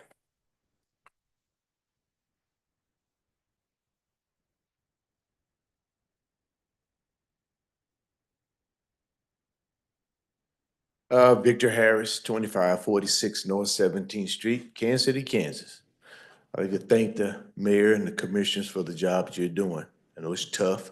You're doing a good job. In this various chamber about a year ago, Pam Curtis introduced me to a representative from KDOT. I'm a retired commercial truck driver. And when that bridge on I-5 going into Fairfax, there's three ways of getting into Fairfax, biggest in industrial area we got. Lewis and Clark, Riverside, or Highway 5 off of 635. We as truck drivers saw that hole that was developing, and it got bigger, and trucks kept going over, and nobody said anything about it. I talked to the KDOT representative here, and she told me at that time in 24 that it was going to be after 2026 before that bridge could be repaired. So in the meantime, I'm telling her, these 18-wheelers are coming down our neighborhood streets. Now, these 80,000-pound trucks were not, our streets were not designed to hold these streets. So I'm looking at this picture like, okay, these streets are going to get tore up, and who's going to pay for them? We, the taxpayers. And exactly that's what's going on with Parallel. I'm going out Parallel, and I get off and I look up, I see an oversized. Now, anybody know what an oversized is? That's a special truck. He's over 100,000 pounds. He was so wide, he took all the Parallel up and everybody had to wait. This is going down our streets. And her answer to me, well, we just need to work with the police and start giving them tickets. As a commercial truck driver, the last thing you want to do is come into town and you don't know where you're going but GPS and you go down the streets. They had no other way to get inside there. But we was repair. I don't know what's going on with the state of Kansas, but Metropolitan was redone. Shawnee Mission was redone. All these streets are done. They have nothing to do with our 18-wheeler trucks carrying products into Fairfax.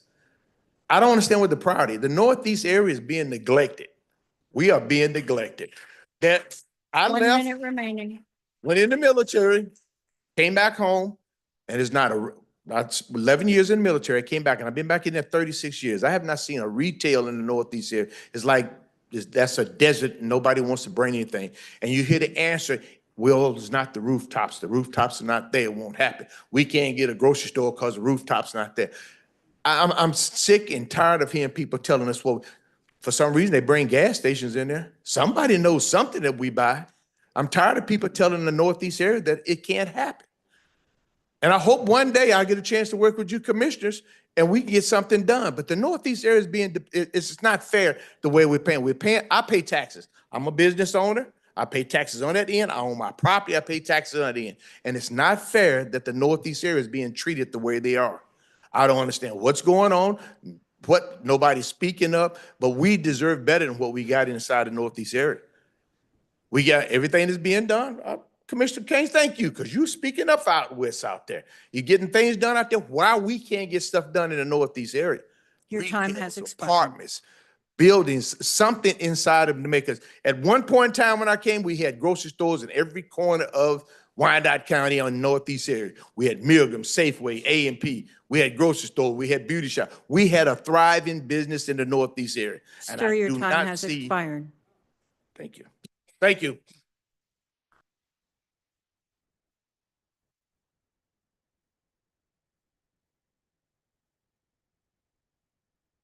Okay, is there anyone else that would like to speak?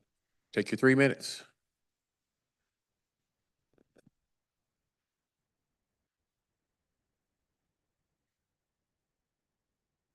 Please state your name and city of residence. Good things I'm hearing about the mayor. I'm just really proud of what you do. Sir, we need your name and My name is residence. Robert Ewing, and I'm here to support what the mayor is doing. I really am impressed with what he's doing. He's the first Black mayor. I want him recognized. I appreciate what he's done to me in the last 2 weeks in my neighborhood, and all the good things that I see. And I just commend him for being concerned about our area, the Northeast area.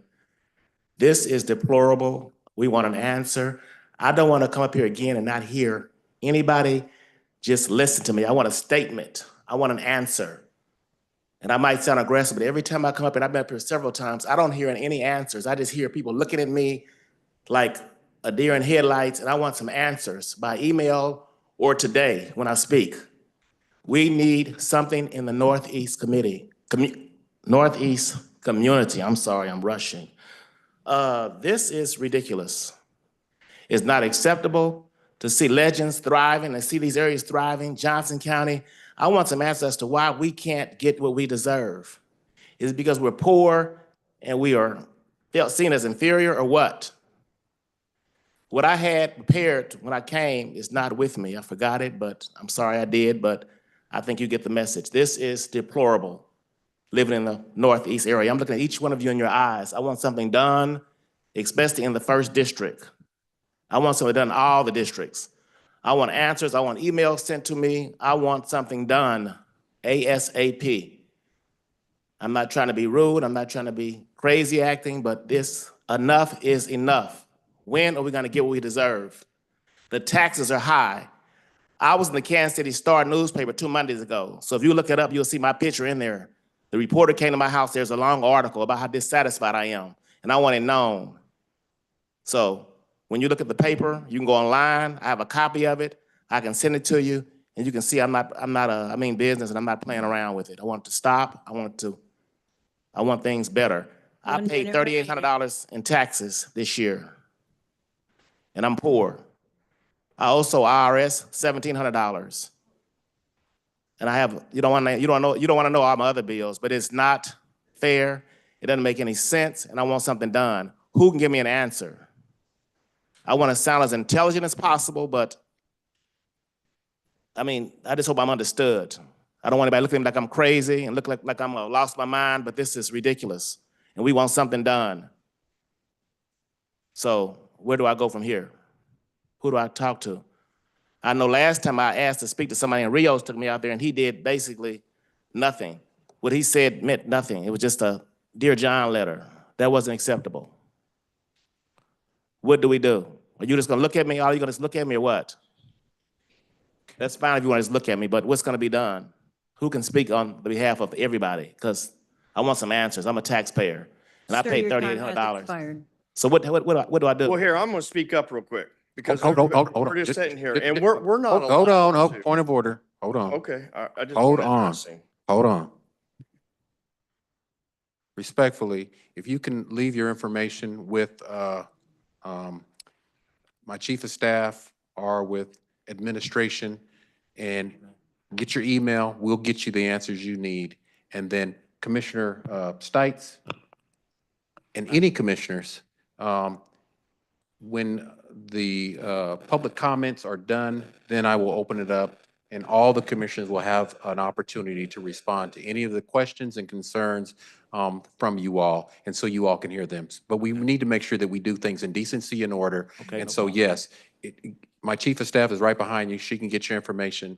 And then hopefully some of our commissioners, and even myself, I'll respond directly here at the dais to your questions and concerns. We have a Okay? dangerous, I know my minute time is up, but we have a dangerous situation on Georgia, and it affects the children on the way to school, and the mayor reached out to me, and that is in process now. Just doing a phenomenal job, phenomenal. And anytime you have a mayor that works as hard as he is, and the first Black mayor, and I hear anything negative, I'm just feel like I'm gonna go to pieces. That is not what I'm going to keep listening to. I'm not listening to it anymore. I don't want anybody saying anything negative about our mayor. And I'm not saying everybody else is not trying, but this is simply done. I want Irene, if you could help, Okay. help him. And I will be back to say more because I'm a taxpayer and I do have more to say the next time too. And anytime I want to speak, I want to be afforded that opportunity. She's right behind you. right, If you thank could just step right behind, she'll get your information. Thank you. And we'll answer some of your questions. Thank you. Okay, I'm going to close the,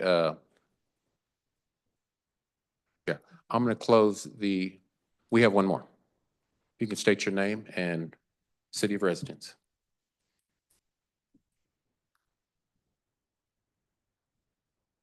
Good evening. My name is Reese Towers. I live off 110th Street, Delaware Parkway. I want to say, Mayor, you are doing a fantastic job and that no weapons formed against you will prosper. We know you're dealing with racism. We know people are undermining you. We know that you are having a hard time with some of your constituents, but we want to tell you that you do have people in this audience that support you. So we pray and hope that you will reconsider running. You have a strong team behind you. We know that you've been dealing with issues. We know a whole lot that's been going on, but we want to tell you and show you that we're here to support your campaign, Mayor Garner 2025. Please, please, please run. Please. Do I got to get on my knees? Please run.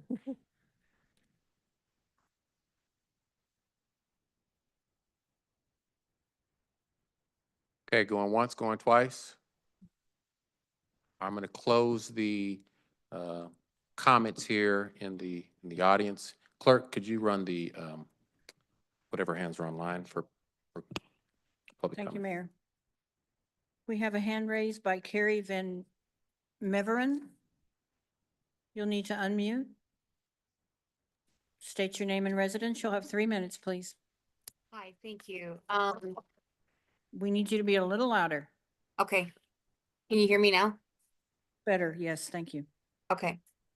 My apologies. You called me at the top of the public comment, but I was still muted and I couldn't speak. So, thank you. I appreciate, my name is Carrie Van Meveren. I appreciate the opportunity to address your commission. I'm the owner of Amazing Traditions, a management consulting firm specializing in strategic planning, community needs assessments, and operational assessments. I come here to talk to you today about a matter concerning small businesses. They often face significant challenges when trying to establish themselves and compete for government contracts. Me, as a certified WBE, DBE, WOSB, EDWOSB, and 8A certified business owner with over a decade of experience, I've personally encountered these barriers myself and have spoken with many other business owners who share similar concerns. Navigating procurement processes across different municipalities is often overwhelming with inconsistent communication, unclear requirements, and limited transparency. It is especially difficult for small businesses to receive meaningful feedback on how to strengthen their proposals or understand why they were not selected. A recent event that brings me to address your commission this evening is after submitting a proposal on N41284 Board of Commission Strategic Planning Retreat on December 22nd, 2024, I was never notified that the contract had been awarded. There was also no opportunity for a debrief or feedback on how to improve my bid. There were multiple follow-up requests to the procurement contact that went unanswered. Eventually, I was told I needed to submit a public records request just to see the winning proposal. After making this request and finally guided on how to submit the request, I was informed that I had to pay $25 to view this public information. This presents a financial and administrative burden that discourages small businesses' participation and limits their ability to learn from past submissions. So what I have for you is next my recommendations and then why it matters. I respectfully ask your commission to review and revise its policies to better support small businesses, including automatic notification to all bidders when a contract is awarded, free and timely access to winning proposals by those who submitted bids, and including the contracts for transparency and learning opportunities, standard debriefing processes so small businesses can understand what to improve, clear centralized communication for procurement contracts. Now, why this matters is implementing these changes will not only remove barriers for small businesses, but also empower them to grow, hire locally, and reinvest in the community. A more inclusive and transparent procurement process enables small, minority, and women-owned businesses to more effectively compete, which in turn strengthens the local economy, diversifies the vendor pool, and increase support for Wyandotte County's broader economic development goals. Finally, by fostering an environment. Okay, thank you. Our next speaker is Karen Scheibe. You'll need to unmute, state your name and residence. You'll have 3 minutes. Hello, this is Karen Scheibe, Kansas City, Kansas. I just wanted to take a minute, since it was open mic night, to just tell Commissioner Bynum how appreciative I was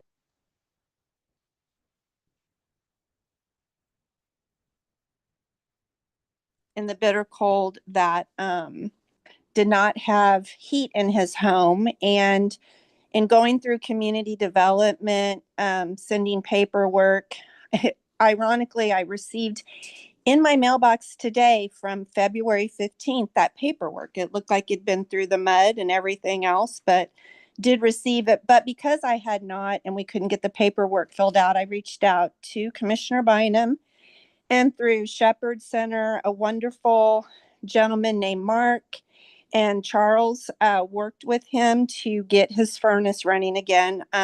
He had spent literally days moving space heaters around his home with his walker to try to stay warm. So it was a huge, I have a huge thank you for that I wanted to say publicly. Also regarding the woman who brought up, what do we do in an emergency situation? I had called 311 a while back when we were going to be having a tornado warning, because I think about the trailer parks here in Turner. And I know at one time, I believe that people went to the caves for, in those kind of situations. And so I asked about that, and they said the trailer parks were responsible for that. And I don't believe the trailer parks have that. So I was glad she mentioned the gentleman's name. I'll probably be getting with him myself to find out about that. And regarding the trash, I think the signs are a great idea. I went up 42nd not too long ago from Metropolitan to, 1 minute remaining. Okay, thank you. From Metropolitan to Gibbs on 42nd, full of trash all the way up the road. I just felt so bad about that, and don't know really how to solve that problem, but hope that we can figure out a way to. The only other thing I want to mention is and I know I've spoken with Commissioner Burrows and Lopez about some of the industrial businesses that go into these residential zones. There's one at 46th and Met. There's one 71st and Holiday where they just go in, bulldoze down trees, run all their large trucks and construction trucks on our residential roads, and they're still functioning, and they're doing this all in residential zoning. That's all I have. Thank you very much. Mayor, we have no other hands raised online. Okay. Thank you all for that, gave your public comments tonight. I know sometimes it takes a lot of courage, especially for those that aren't used to public speaking, but your input is valued. I'm going to open it up now, and it's an opportunity for our commissioners to respond to any questions from the complaints or compliments. Commissioner Townsend. Thank you, Mayor. I appreciate the anxiety of a lot of people who spoke tonight about developments in the Northeast area. So I hope they come when we have these budget discourses, particularly about the streets. Twice already, I've done a pothole patrol for Quindaro, State, Parallel, and there was some patching. but the streets are in such bad shape, you're correct. These things need to be redone. One of the reasons that I voted last week for the American Royal and mentioned publicly at that time about using some of the origination fee that's coming in, $5 million, is to deal with these streets, and specifically those streets on the northeast end of town. So I hope you show up again when it's budget night or when this council is considering that, so you can be as persuasive then as you are now. So watching the money and watching our interests, I have to drive down the same streets. The other young lady in the back, if I missed your call, I apologize. I would like to get again your name and the date. We do keep logs and our staff is very helpful. So we want you to have the information, so I would appreciate that. With regard to housing and what's not here, look for in the Tremont District a development for which there will be meeting for the Tremont residents in that area. It's open to the public, but those people in the Tremont area will hear about it first. And hopefully this will bring housing, much needed housing, to the district in the northeast area. It has been very difficult. There have been 2 African-American builders who have come to me in the time I'm here, so I appreciate them. This has been going through standing committee for some time, and they are about ready to put shovel in the ground. So we hope that will be transformative for that area. Thank you. Thank you, Commissioner. Commissioner Davis. Thank you, Mayor. I'll make this brief. I think we should have a special session on data centers.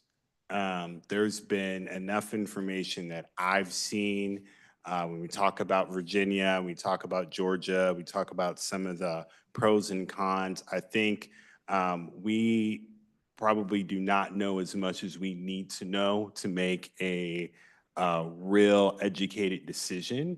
And this is happening very, very fast all across the country. I really, really think it would behoove us to sit down before making any votes and just get a better understanding, engage BPU. I already have a meeting set up, and I would encourage my colleagues to do so that we can just get our heads around what is coming our way and make sure that we are informed. Thank you. Thank you, Commissioner. Commissioner Bynum. Thank you, Mayor. Mr. Harris, I have an update on K5. They bid the project in February. Clarkson Construction won the bid, and they are going to commence working. And the plan is to have it open by the end of the calendar year. That's the update that I had on K5, and I wanted to make sure you knew it's a KDOT project, but we got an update on the getting K5 open. Thank you. Thank you, Commissioner. Commissioner Stites. Commissioner Stites, District 7, and Mayor, I just want to make sure I tell you that I wasn't trying to be out of line. It's hard to set, and people are asking and wanting us to respond to them, knowing that it's not the time for us to do it. And I'm going to make a quick suggestion. Maybe we could, when we have public comment, maybe we could give just a little announcement that we're not allowed to directly speak back, at that time. So they know, like Mr. Ewing, he's sitting there, we're all looking at him, kind of crazy eyed, and knowing that we can't respond. So, and Mr. Ewing, I think security already got you my business card with my cell phone number on it, so you can reach out to me. And that just a suggestion, Mayor, that might help with that. Thank you. Okay. Thank you. Commissioner Burrows. Thank you, Mayor. I think it's important that the community understand that the finances that we were dealing with in last year's budget and where we are today, we had a tremendous impactful winter, and it impacted our roads and curbs and everything else trying to clear the roads. Our Public Works Department did a fabulous job in ensuring that we could get up and get running. We are now paying the cost of that weather. Also, the 4 of us, the mayor, myself, David Johnston, and Commissioner Bynum, went to DC requesting funds for the community, not only for the roads, but for our bridges. It's not lost on us that the issues of infrastructure are impactful to our community as well as the Northeast. We are blocked in and cut off, and KDOT is aware of that.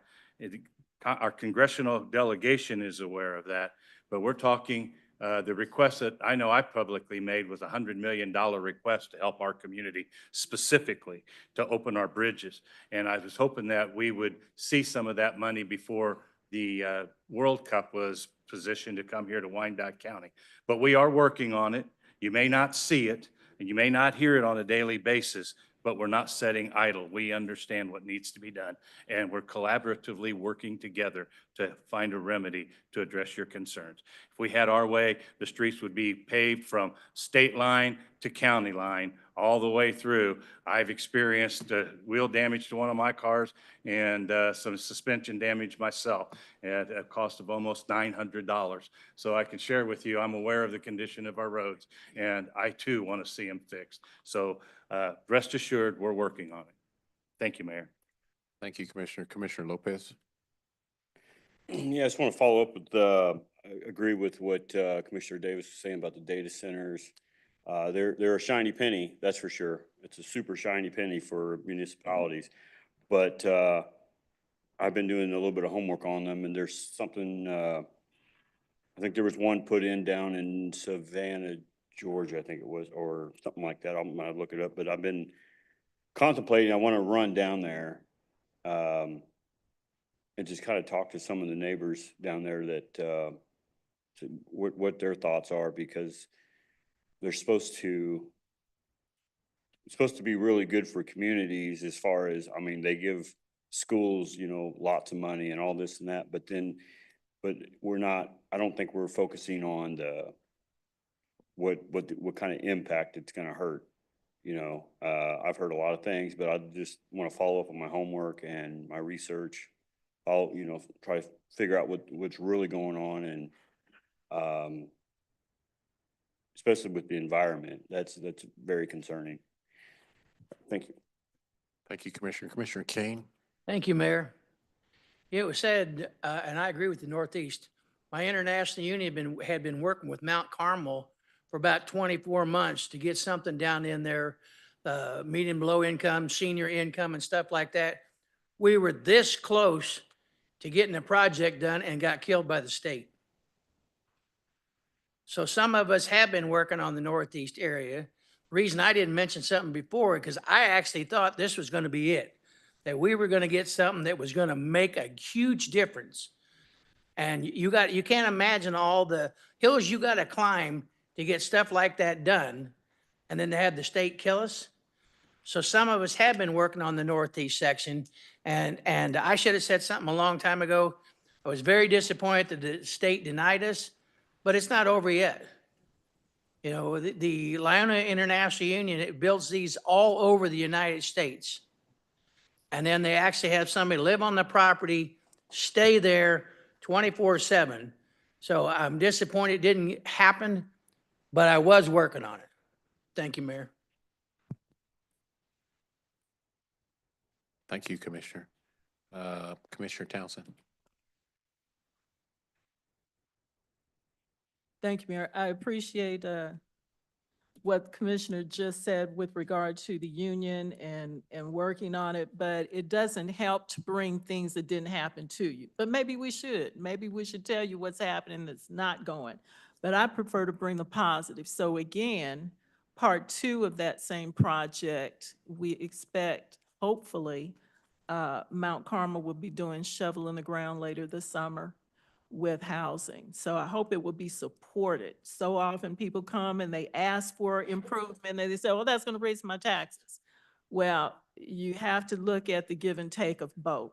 Taxes are going up because we don't have enough housing.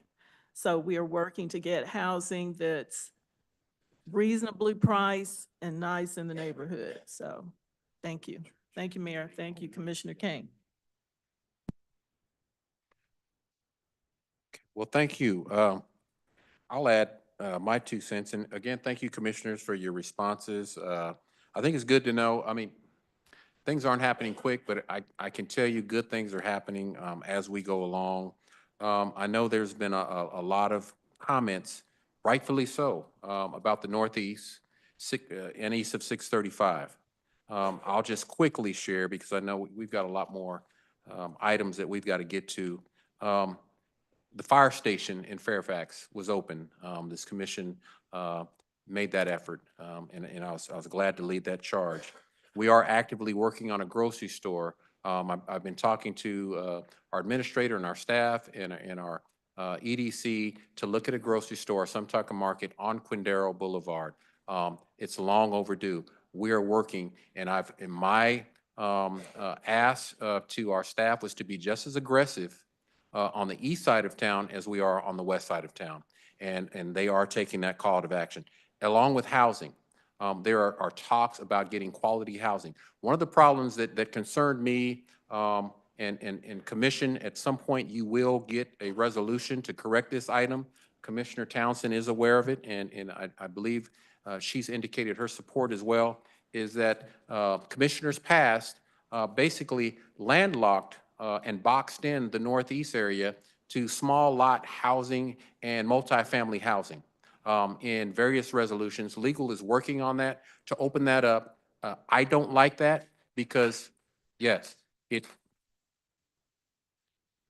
perpetuates poverty and it perpetuates keeping that area in a state of hopelessness. We need to create sustainable neighborhoods where families can build generational wealth and create those lasting memories. And so we need to open that up and get away from boxing in the only portion of our community of having narrow lots, which is basically shotgun houses and multifamily housing. We need to get back to building real neighborhoods that support communities. And so that's a resolution that's going to be coming forward as well to correct that issue when you talk about housing. The Quindaro ruins, we are actively working to take the Quindaro ruins out of ruins. And I say we, because it's not just me, it's this commission working together.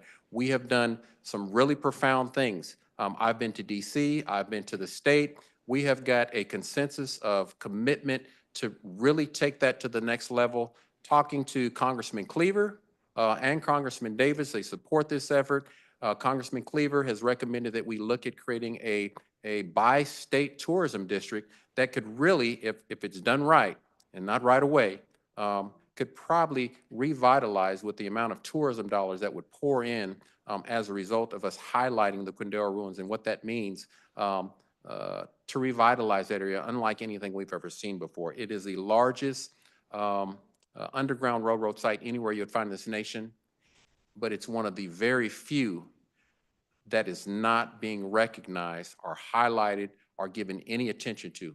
There are underground railroad sites that are 90% smaller than the Quindaro ruins that have been highlighted and given significance. We have a gold mine here and we're not tapping into it. One of the commitments I have is we need to take the Quindaro ruins out of ruin, and we're making that step. We have commitments from our governor if we get our act together. We have commitments from our state and federal legislators if we get our act together. And we also have commitments from a slew of community members that are waiting on us to come with a comprehensive plan. And I'm excited about that. Commissioner Bynum and Commissioner Burrows mentioned it. We have been to the state and talked to KDOT, the Secretary of Transportation. We have gone to DC. I've gone to DC more times than I can count. We have literally been lobbying to get the dollars that this community deserves from the people that have the ability to grant money into our community. And we're not going to stop advocating for what Wyandotte County deserves. There are billions of dollars sitting in the bank at the state of Kansas. If the state of Kansas, anybody in the state of Kansas is watching, I challenge you to make that investment in Wyandotte County. We are the smallest county in Wyandotte County, in the state of Kansas, but we are the poorest and our need is the greatest. Please do not leave us out of the economic equation when you talk about monies that need to be had right here at the gateway when you talk about I-7 to the great state of Kansas, especially with the World Cup coming. We have great needs. We want this community to truly highlight what Kansas has to offer. There's a task force that this commission that I asked for, they approved it, that is working on recommending development for everything east of 635. What is that? That's the northeast, that's our downtown, that's the bottoms, that's the hills, which is both Russian, Strawberry, as well as Argentine and Rosedale. And so we're waiting for that task force to really get off the ground. That's being led by Greg Kendall as well as our administrator. They've got some great ideas. The vision that I presented them is to look at star bond options. Star bond options that could really highlight the significance of the Quindale ruins, the Missouri River, Paul Point, and we have a gold mine, another gold mine in the Kansas River that's undeveloped. If you look at what they've done in Louisville, Oklahoma City, and how they've revitalized their riverfronts, we should be able to do that right here in Wyandotte County to bring, I don't want to take anything away from Senator Haley, and I see him in the back, and don't beat me up for it, but we have a Village West. There's an opportunity to have a Village East to make not just Village West the #1 tourist attraction in the great state of Kansas, but to make Kansas City, Kansas, and all of Wyandotte County as a whole the #1 tourist attraction, not just in the state, but in the nation. And there's no reason why we can do it. We've got building east, west, and all around us in the metro. We need to make sure that we do things to bring in the right development, that it's going to bring in the tax dollars we need to lower property taxes, stabilize our tax base so we can have the dollars to fix our infrastructure and to do the things we need to address the pilot and a slew of other needs right here in Wyandotte County. That opportunity exists, and that's one of the things that I've been advocating for and pushing for, and that opportunity is there. If you look at what they're doing over in Kansas City, Missouri, along their riverfront, and that river on the Missouri has a current. The Kansas River doesn't. When you talk about the Rock Island Bridge and that opportunity, it is great. And so let's continue to work together to work on these economic development opportunities that I know could bring about the types of goods, services, resources, and amenities that our residents here in Wyandotte County deserve. Looking west, I've heard some folks talk about west and data centers and those things. I know there's a lot of frustration from some with what we're doing. I can tell you, the commission approved the American Royal with 8 votes, and that's a supermajority. I supported that. Why? Because to get us out of where we're at with our financial challenges, we've got to expand economic development here in Wyandotte County. We've got to anchor people, residential folks, families in Wyandotte County. We've got to anchor them here. We've got to bring good businesses here. And then when we do give incentives away, and what people I think are overlooking, the farm wasn't given away to the American Royal. We got a better deal where we only committed 1%. A 1% investment that I'm praying will reap huge benefits when you talk about the spinoff development that can come from that project. Dollars that can be used to take care of some of the needs that you hear tonight. Economic development is the way out of a lot of the challenges here in Wyandotte County. And I can say that with confidence because our administrator is actively working with his staff to revamp our entire ecosystem of economic development right here in Wyandotte County. I'm excited about that. We've heard the residents, we've heard our entrepreneurs, we've heard our businesses, both small and large. Good things are going to come as a result of this because the days of having to work through bureaucracy here at the unified government, I am confident that those days starting today are going to be over. And what that means is people can expect, whether large business entrepreneurs or small business, especially our minority business, is there's going to be equity in how we do business here in Wyandotte County. And then we're also going to streamline the process so we can get good development recommendations to this commission so we can grow this community in a way that's going to be beneficial, because that's what's going to truly make Wyandotte County something special. There is growth going everywhere. And so as the mayor, I've looked at some of these roadblocks in the bureaucracy, and working with this commission, our administrator and staff, we're coming up with real good solutions. So again, just be patient with us. Things aren't going to happen quickly, but again, good things are already happening and more good things are going to happen along the way. So thank you again, commissioners. Thank you again for all those that put in community input. Your comments and your input is both valued and appreciated. Thank you so much.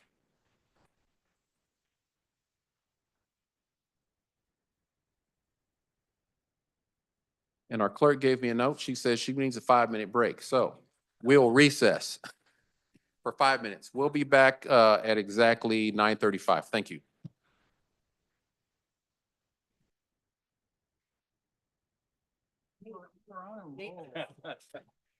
Thank you, Monica. Right.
And run downstairs.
Everything out west, that's not, nothing comes east.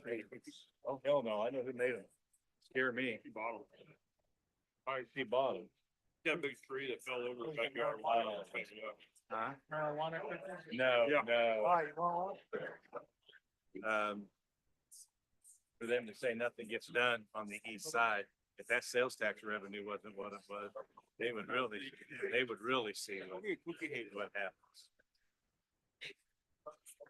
Now, additionally, in other communities, why utility prices go up. Transmission lines, all the transmission lines are in already. They're buying our sale. So there is no you've got that Ty Gorman who has ginned up a lot of them. Well, so I'm reading, I'm listening to, oh, listening to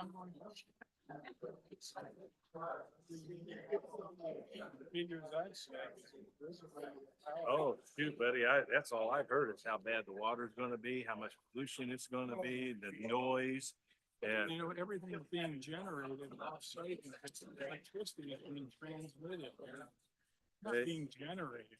They don't want to listen. That has been communicated a number of times, but there's those that just don't want to listen. I'm moving out there to the gate of heaven at one point. I won't get there.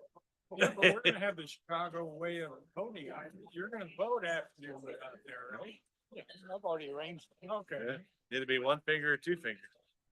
Mostly one finger.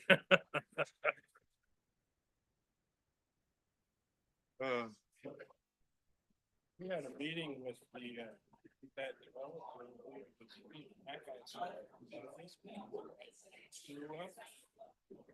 Oh, the one out west, Redwood. Yeah, they pulled. Didn't he pull something off of the agenda, or pull something out of? I thought Redwood pulled something off the calendar. No more something. No more requests coming forward or something. You know, it's supposed to be on the. It wasn't even supposed to be there. It's going to be, we got Carson to call it special. The closest date we could get was May 28th for a special committee, commission meeting. I think your mic's, somebody's mic's on. Somebody texted me. Said you can hear me talk.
All right, thank you.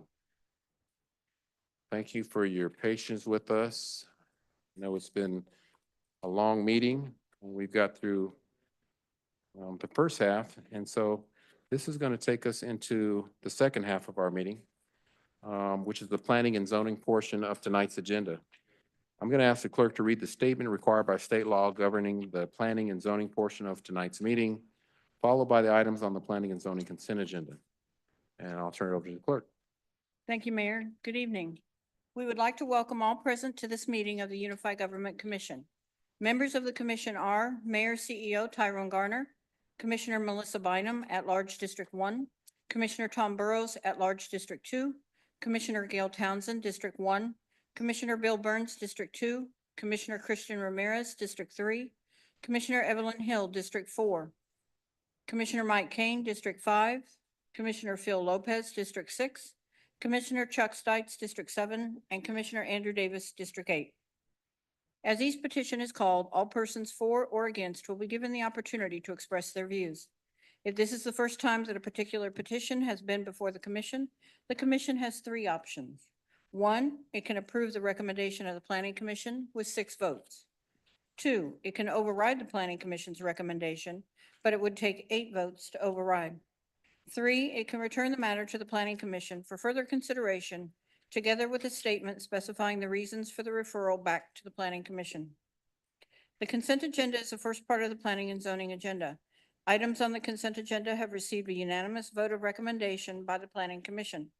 Unless there is a request to set aside an item from the consent agenda by the applicant, a member of the public, the Unified Government Commission, or others, then the Planning Commission's recommendation on all the items on the consent agenda will be adopted by the Unified Government Commission at one time. I will read the list of agenda items on the consent agenda, and when I have completed the list, the mayor will ask if there are any requests to set aside items from the consent agenda. This is your time to come to the microphone and provide the agenda item to be set aside if you do not agree with the Planning Commission's recommendation. If you're joining us virtually, this is your time to raise your hand, and once acknowledged, provide the agenda item to be set aside. If you contacted the UG Clerk's office, that item will be set aside by the UG Clerk on your behalf. If an item is set aside, the matter will be discussed and voted on separately. All items not set aside will be approved with the Planning Commission's recommendation. Most of the petitions before the commission tonight may be determined by a simple majority vote. However, if protesting property owners representing 20% of the land area within 200 feet of the area in question have signed and filed a protest petition, at least 9 votes by the commission will be required. A valid protest petition was filed in the clerk's office protesting item SP 2025-003, Henry Calhoun, requesting a home occupation special use permit to operate a landscaping business at 11525 Parkview Avenue. The petition represents 29.03% of the property owners.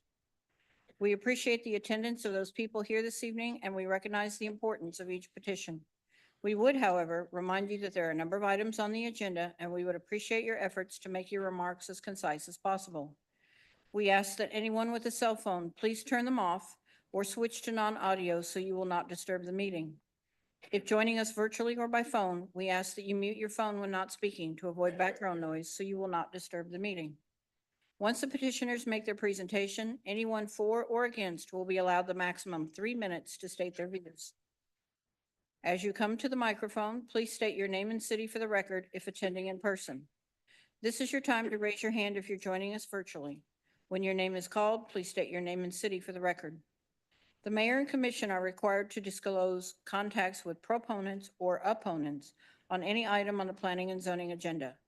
At this time, does any member of the commission wish to disclose any contact with proponents or opponents on any item on the agenda?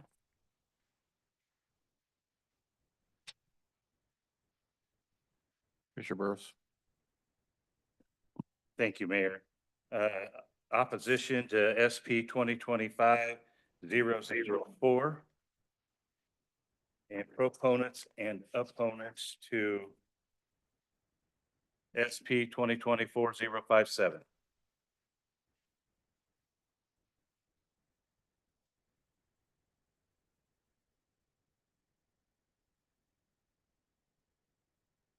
Thank you, Commissioner. Thank you, that's it. Do any other commissioner have disclosures?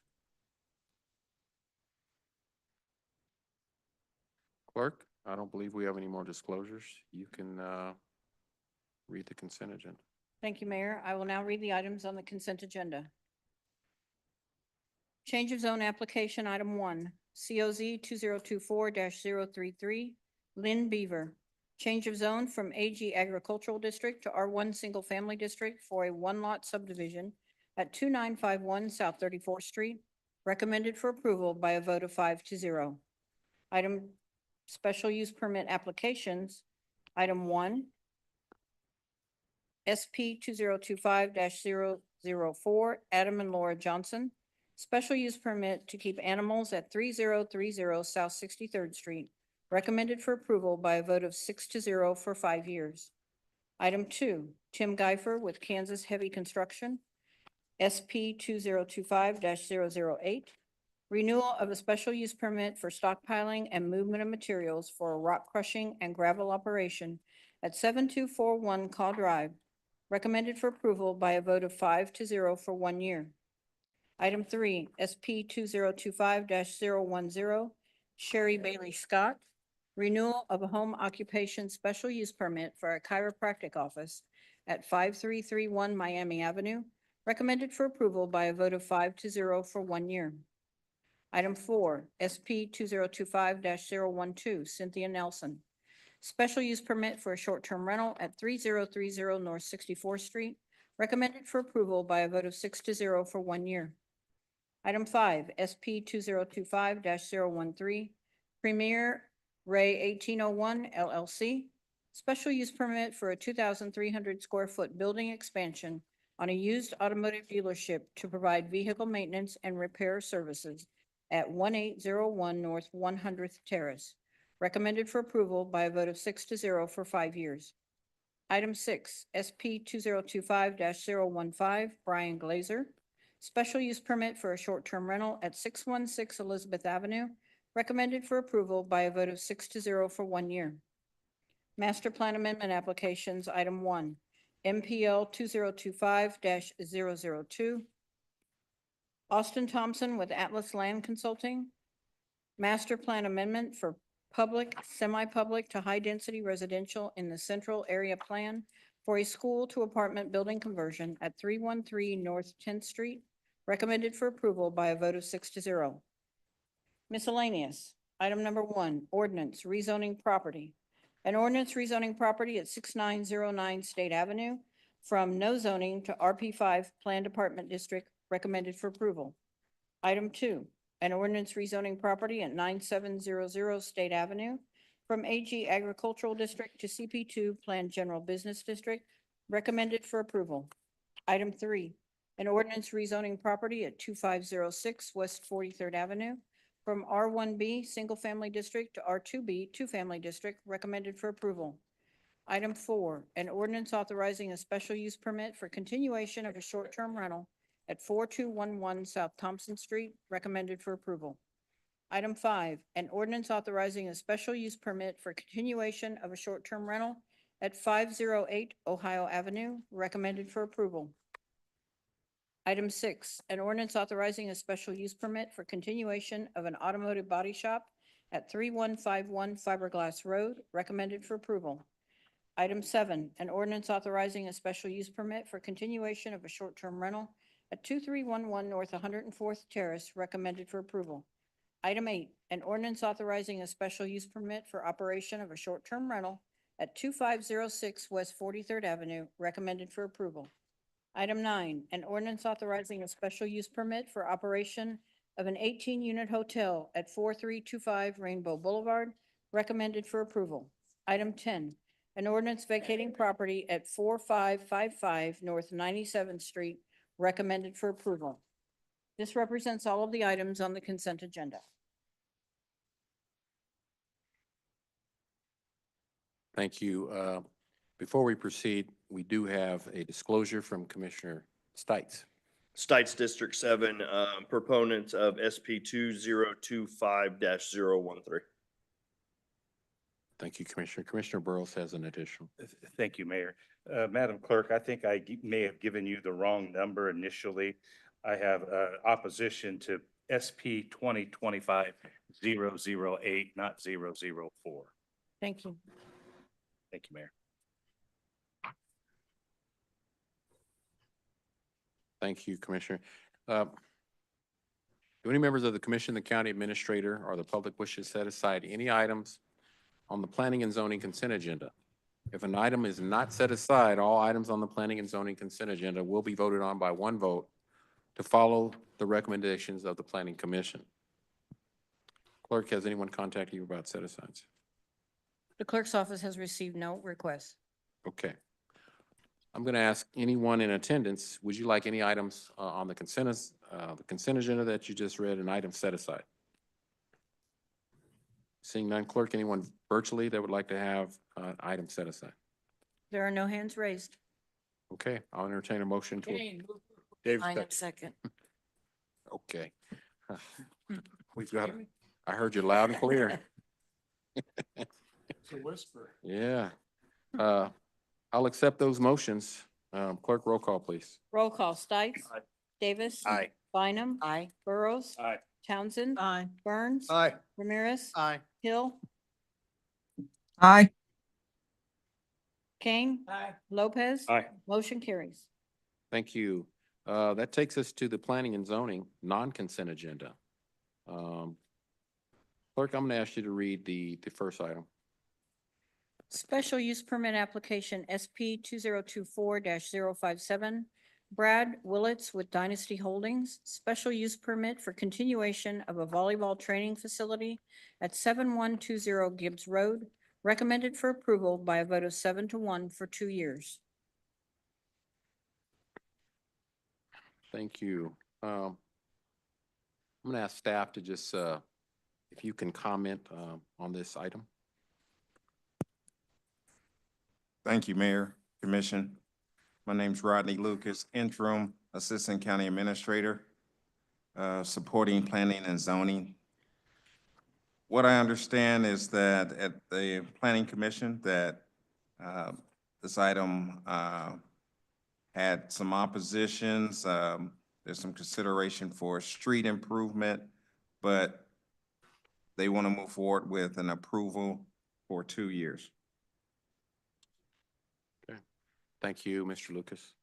If there's an applicant or a representative related to this item, please come forward if you'd like to make comments and give your name and city of residence. Thank you, Mayor, members of the commission. Appreciate your stamina tonight. Greg Musil, Overland Park, on behalf of a Dynasty Volleyball Club and the applicant, which is actually Brad Willits. 2012, this was an empty school building when 3 people decided to come together, form an LLC, and buy this property to house as the headquarters of the Dynasty Volleyball Club, which has since that time served hundreds and hundreds of young ladies with their parents and coaches in youth sports activities. They decided to invest private money with no incentives to buy the property. And in 2016, because of success, invested another $500,000 with your approval to build a second gym with 2 more facilities. Those 3 owners are here tonight. Brian Larson, who's the director of the club, Karen Carroll, and Brad Willits, who made this investment in Johnson County, or in Wyandotte County, I apologize. We are here tonight with a very simple request.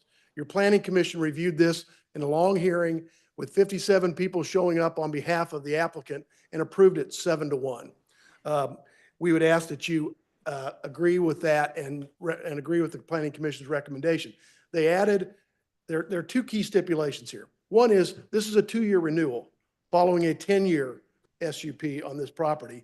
Secondly, the planning commission added a condition that when we come back in 2 years, if we come back, we must present a plan to add an access from Holiday Drive to relieve the congestion on Gibbs Road that is one of the neighbors' major complaints.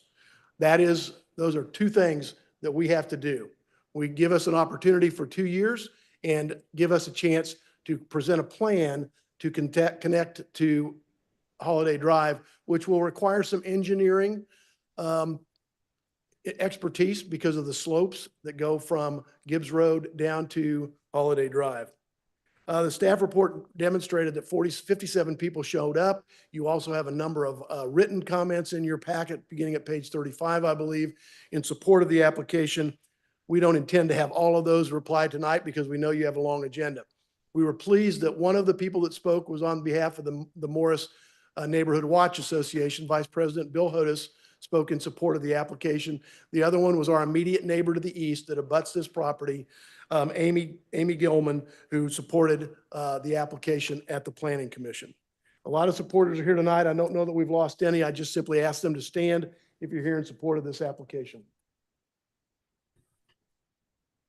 As you can see, we have a number of young ladies here who have benefited from this club. I do want to read a couple of things from Ms. Willman's letter to the Planning Commission, which is equally relevant here. Dynasty has since remedied the lighting situation, and the staggering of practice times has helped the traffic flow. I think having both gates open now also helps with traffic flow. We as neighbors obviously want good neighbors, and I believe Dynasty is achieving that now. Like I said, Dynasty has been responsive to our concerns and regularly reaches out to me wanting feedback about additional concerns, and we have not had any. That is at page 40 of the staff report. We very much appreciate Mr. Hodes and Ms. Gilman and others who have supported this application. One of the things that I think is important is that since 2012, this club has represented Kansas City, Kansas in national tournaments 36 different times. 36 teams have been announced at national tournaments as coming from Kansas City, Kansas. Of those 36, 11 have won national championships, 18 have been runners-up, 5 have received third-place trophies, and 3 have been in the Final Four. Those are national exposures for Kansas City, Kansas, and the young women that are here. There were concerns expressed when this was filed last August, and those concerns have led to changes on behalf of the club. The concerns were largely congestion and traffic on Gibbs Road, parking that included some parking on the grass, and general congestion in the area. We have addressed those in multiple ways. First of all, there have been 2 neighborhood meetings. We have presented it a third time to the neighborhood watch meeting. Brian Larson and the rest of the leadership have done 2 walk and knocks in the neighborhood to go up and talk to people on their porch. And that has enhanced communication. Brian Larson's phone number, and email have been available to everybody in the neighborhood since August. Traffic and parking, done a number of things. First of all, instead of having 6 teams on 6 courts, we only have 5 teams on 6 courts. That reduces the amount of traffic and the amount of players and coaches by 17%.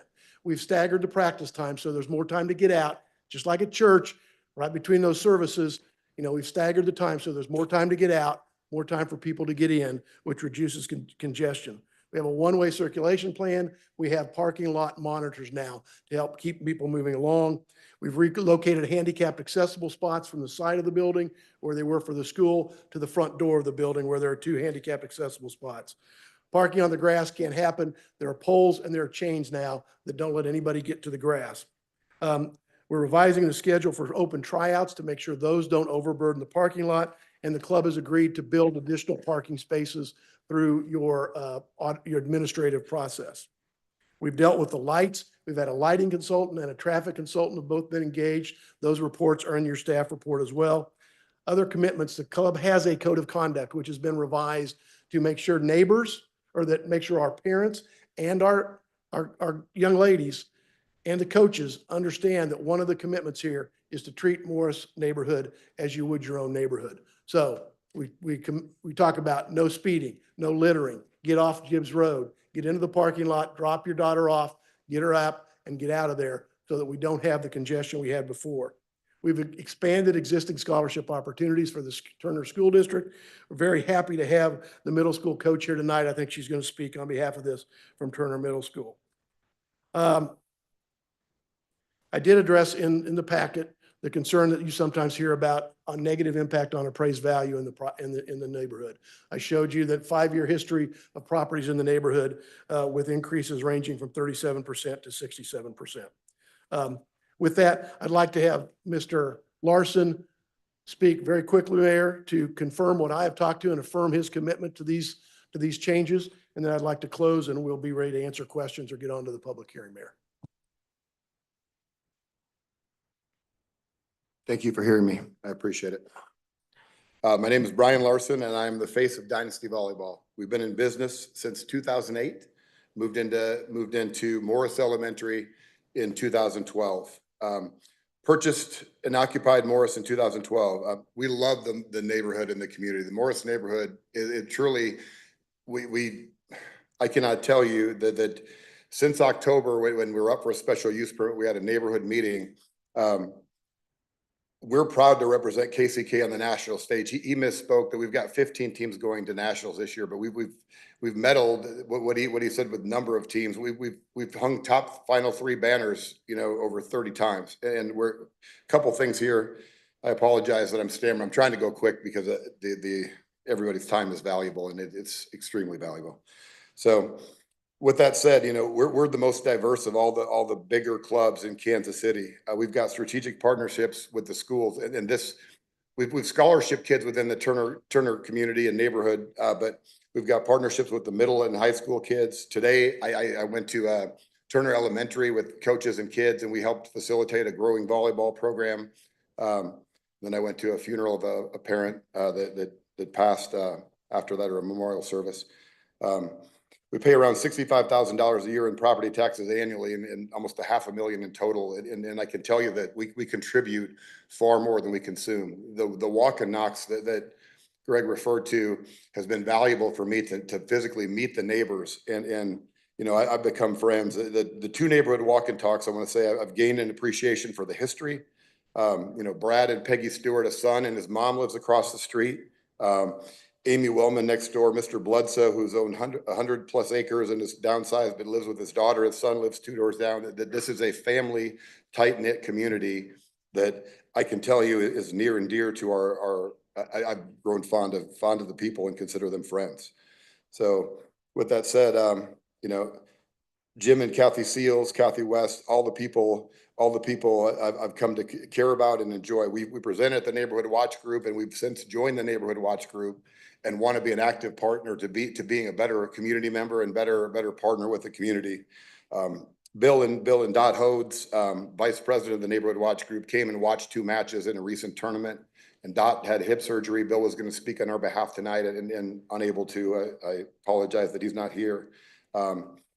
We joined the 3 neighborhood watch meetings and heard that the neighborhood watch group's likely losing their church in a little bit of a transition right now. So we've offered to host those meetings on site.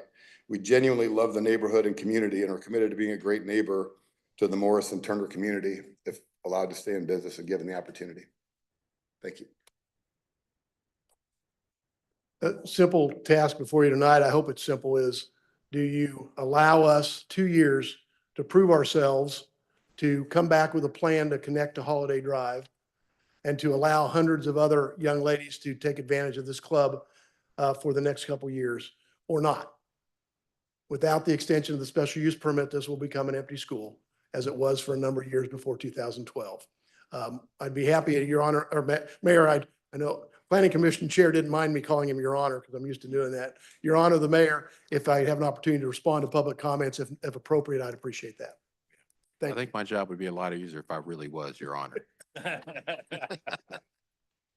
But thank you. Okay, I'm going to open the public comment.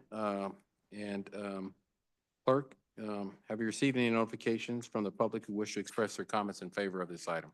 No comments were received. Okay, is there anyone present here today in the audience who'd like to speak in favor of this item? If so, just make your way to the podium one by one. Make sure that you give your name and your city of residence.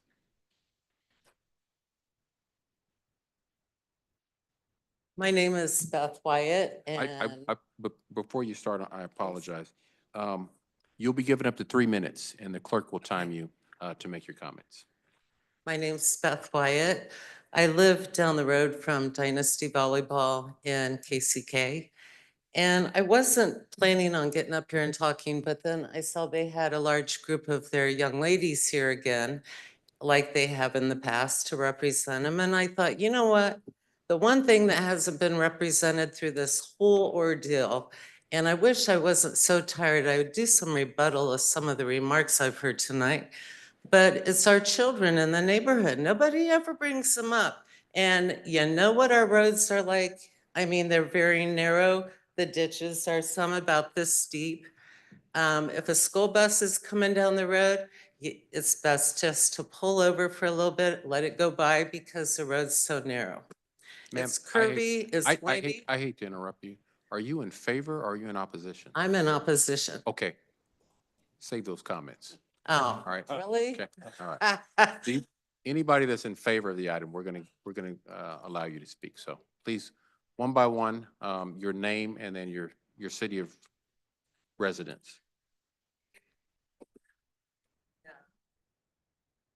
My name is Steve Redmond. My address 6101 Northwest 78th Street, Kansas City, Missouri. I'm a friend from across the river. I had some prepared statements, but my phone died from this long, eventful meeting, so I'll do my best to be brief. I am a partner to the Dynasty Organizations as the owner and executive director of Cornerstone Athletics, which is an organization that disciples athletes to help them grow in their faith and use their sports platform to glorify God. And Larson and I have been working on implementing that in the Dynasty organization. I am a Dynasty dad of 3 girls that are awake. Ladies, will you stand up, please? Yeah, just stand up. They're teenagers, so my daughters are 14, 13, and 11. They have fallen in love with the game of volleyball. They have been blessed by the Dynasty organization to be able to go toe-to-toe with some of the best in the country. They've all played on a large stage year after year that we've been a part of the club for 5 years. And as a former athlete myself, my oldest has just received her first few letters of interest from D1 programs, which warms my heart, but that is largely due to the work that they do at Dynasty and that Dynasty community.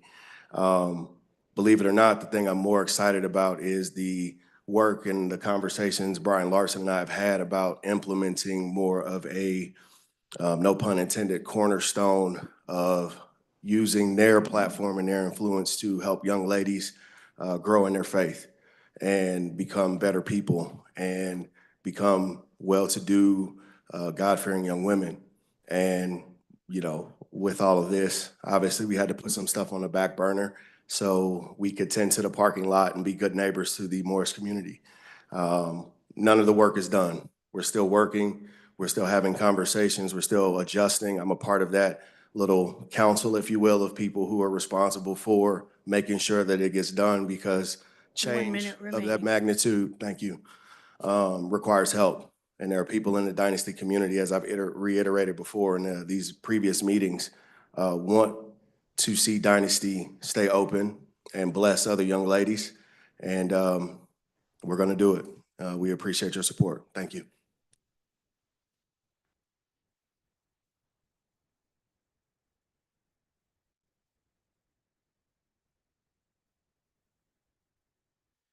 Good evening. I am Alania Brantley. My address is 2631 North Mill Street, KCK. So I am a friend from the Northeast side. I am a teacher at Turner Middle School. I've been with the Turner School District for about 8 years, and I'm also a part of Turner Athletics. I coach volleyball, basketball, and swimming. I am just extremely grateful for the collaboration that we've been able to have with Dynasty Volleyball. Through this collaboration, we've been able to scholarship girls for camps and lessons and many other things. And these things can be really, really expensive, but Dynasty has gave us the opportunity to get everything in scholarship. So when I bring girls there, they're not paying for anything. We've been going there for a while. They go to weekly lessons. They have offered their facilities for fundraiser opportunities for the Turner Athletics department. So it's just been a very great collaboration, and I feel like it's super beneficial. And approving this zoning permit means investing in the future of my athletes, strengthening our community, and just continuing a program that is just super helpful and super enriching. Thank you.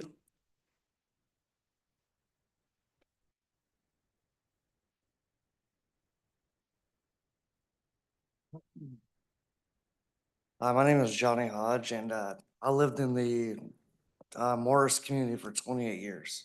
My family's been there for over 100 years. I know all the neighbors that they talked about. Before Devon Ball was here, a lot of my family worked in the caves before they shut down. I attended Morris Elementary as well as most of my family. It is now known as Dynasty Volleyball. It's funny I am here to speak for Dynasty because probably 15 years ago, I was hanging up signs saying not to close down Morris. It was a great school, and I wish my kids could have had the opportunity to go there. When Morris closed, it became an eyesore. The grass was tall, people were riding ATVs and dirt bikes all over the property.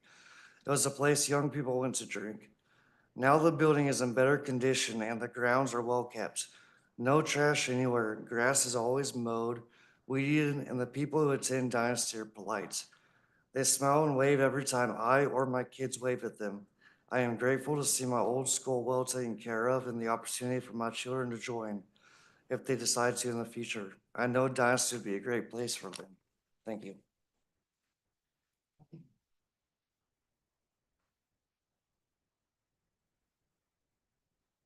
Hello, my name is Zion Jones and I reside in Kansas City, Kansas.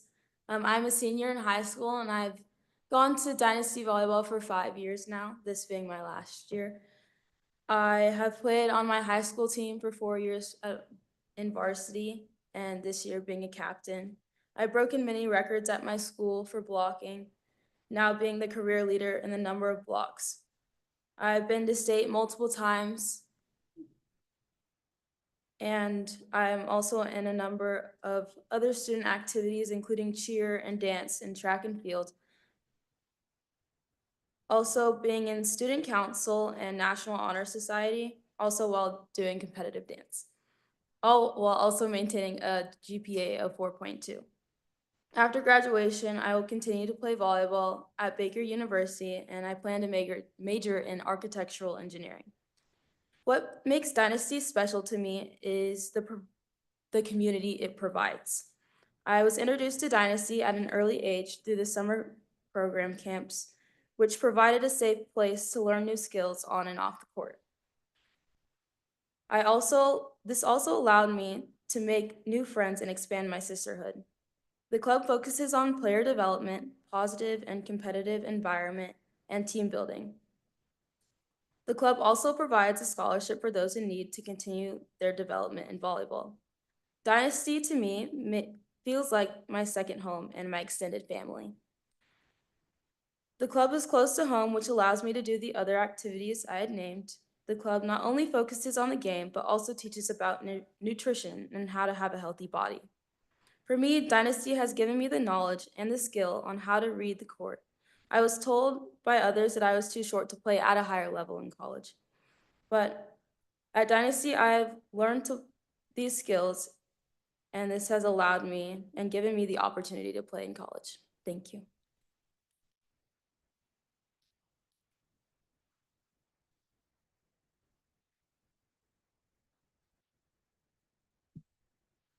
Hello, my name is DeMontez Pendleton. I reside in Kansas City, Kansas. I'm the founder of No Limit Fitness, which is inside of the Dynasty facility, where we provide athletic development, training, and sports performance. So originally from Chicago, born and raised, and it's one of the things that I'm very proud of. I'm from Cook County, very similar to Wyandotte. Here, now we teach athletes essentially how to elevate their game when it comes to sports, not just from a performance standpoint, but even from a mental standpoint. The game is really about how you feel, how you go about things. Essentially, confidence is key. So we instill that into our athletes and the ones that we train at Dynasty. I just want to say thanks to the support of Karen, Brian, and Brad and the Dynasty community that I was able to launch my training facility inside of their home in 2020 to be able to impact lives of many athletes like Zion. Been training her ever since she was in 8th grade, and now she's going off to college. So it's cool to see, her development. And we got a couple of more athletes in here that train with No Limit Fitness, and it's just a blessing to do what we do. And I wouldn't have that opportunity if it wasn't for me meeting Larson and building a relationship with Brad and Karen. And yeah, if Dynasty were to close, it would deeply affect not just my business, but many young athletes and families who depend on these resources, which is really important because we're teaching them about, their diet, what they put in their body is essentially what they become, right? So how they go about things and teaching them how important it is to instill that in them. So when they become an adult like myself, they can still be in good health and good shape to be able to take care of their kids and put them in position to grow essentially. So thank you for your time.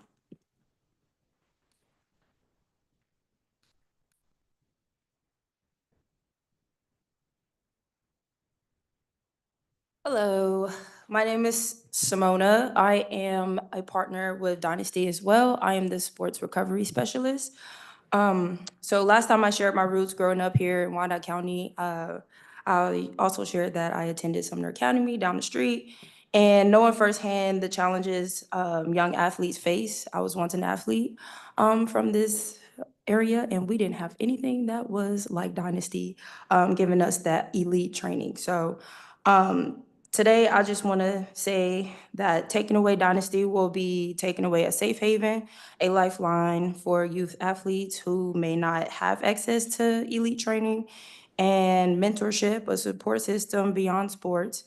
And I want to say that our synergy partnership is where kids learn discipline, resilience, and self-worth, lessons that extend beyond sports.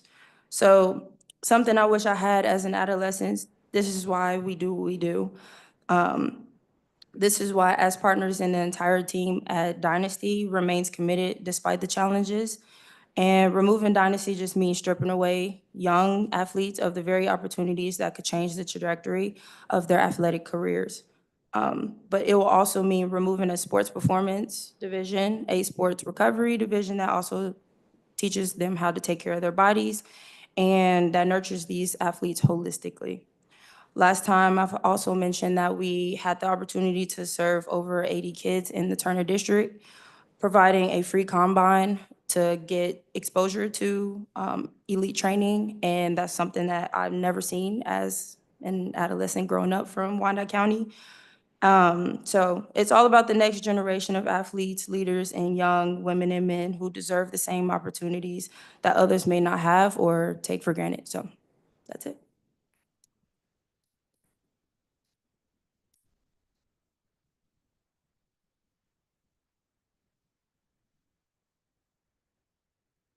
Thank you.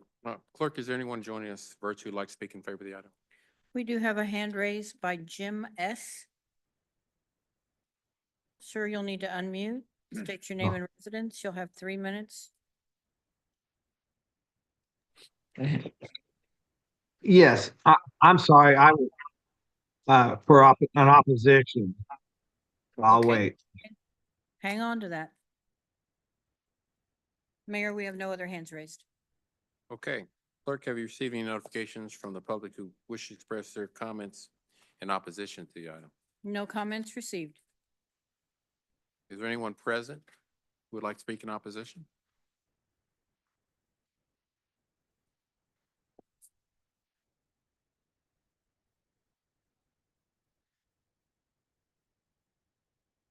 Ladies, gentlemen, I'm Beth Wyatt. I live in Kansas City, Kansas, close to Morris.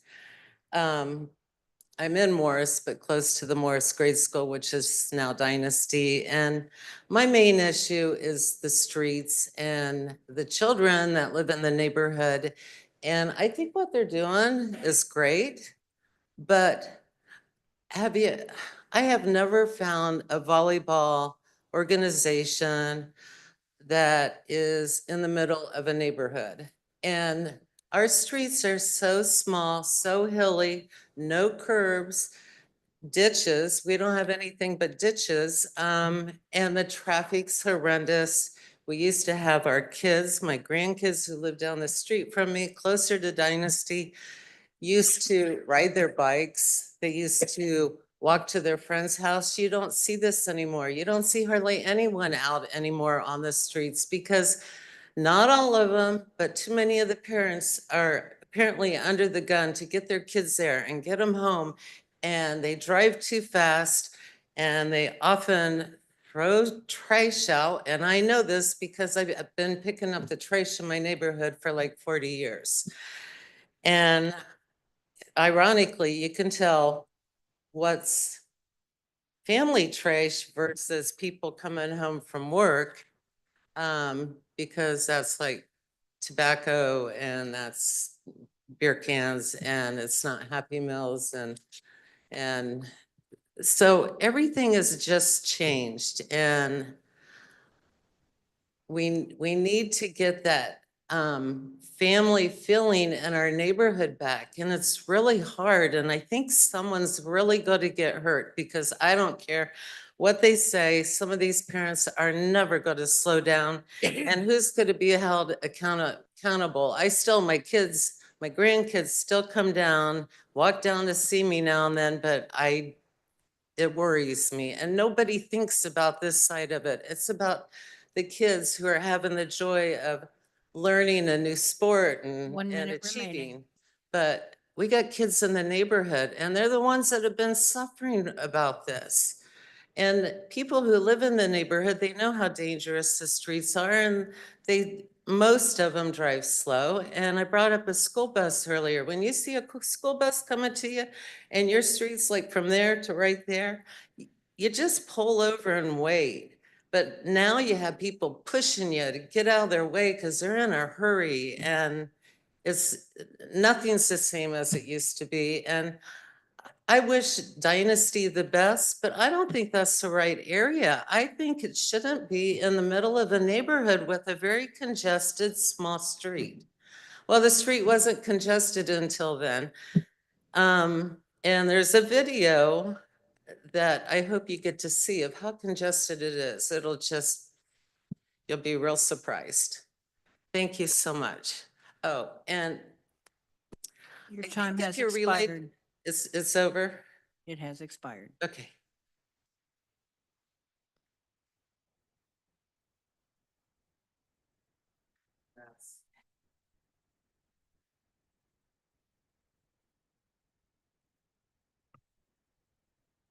Hi, I'm Kathy West.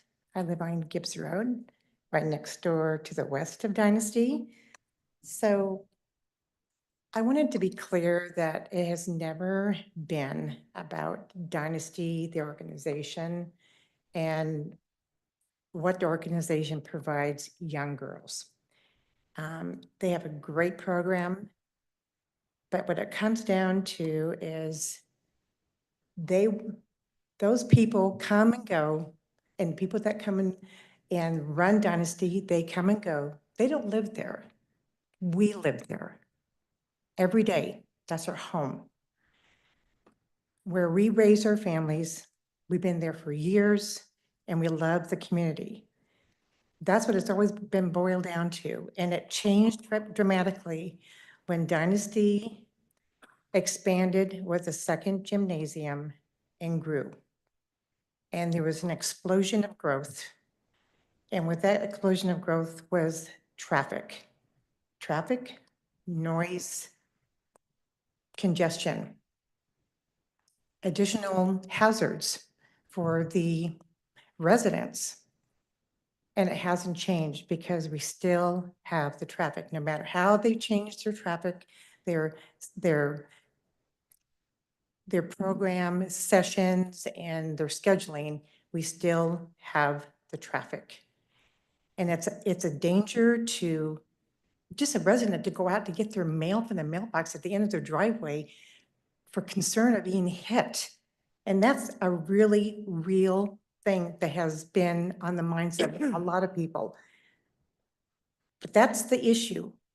But then they're growing, and now they have 4 businesses within Dynasty that they're working out of their facility. That's additional traffic. That's more people. It's at the point where Dynasty 1 minute remaining. great if they realize that they have grown to the point, which is a good thing as for a business, they've outgrown the facility. It's not just the sand volleyball. It's not just the fitness program that they have, that business in there or anything else. It's that they just have outgrown this facility. And it's within our community where we call home. That's always been our concern, always. Thanks.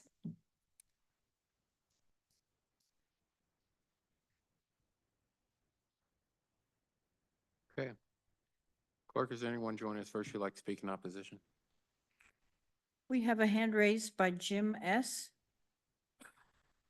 You'll need to unmute, state your name and residence for the record. You'll have 3 minutes. Jim Seals, Kansas City, Kansas.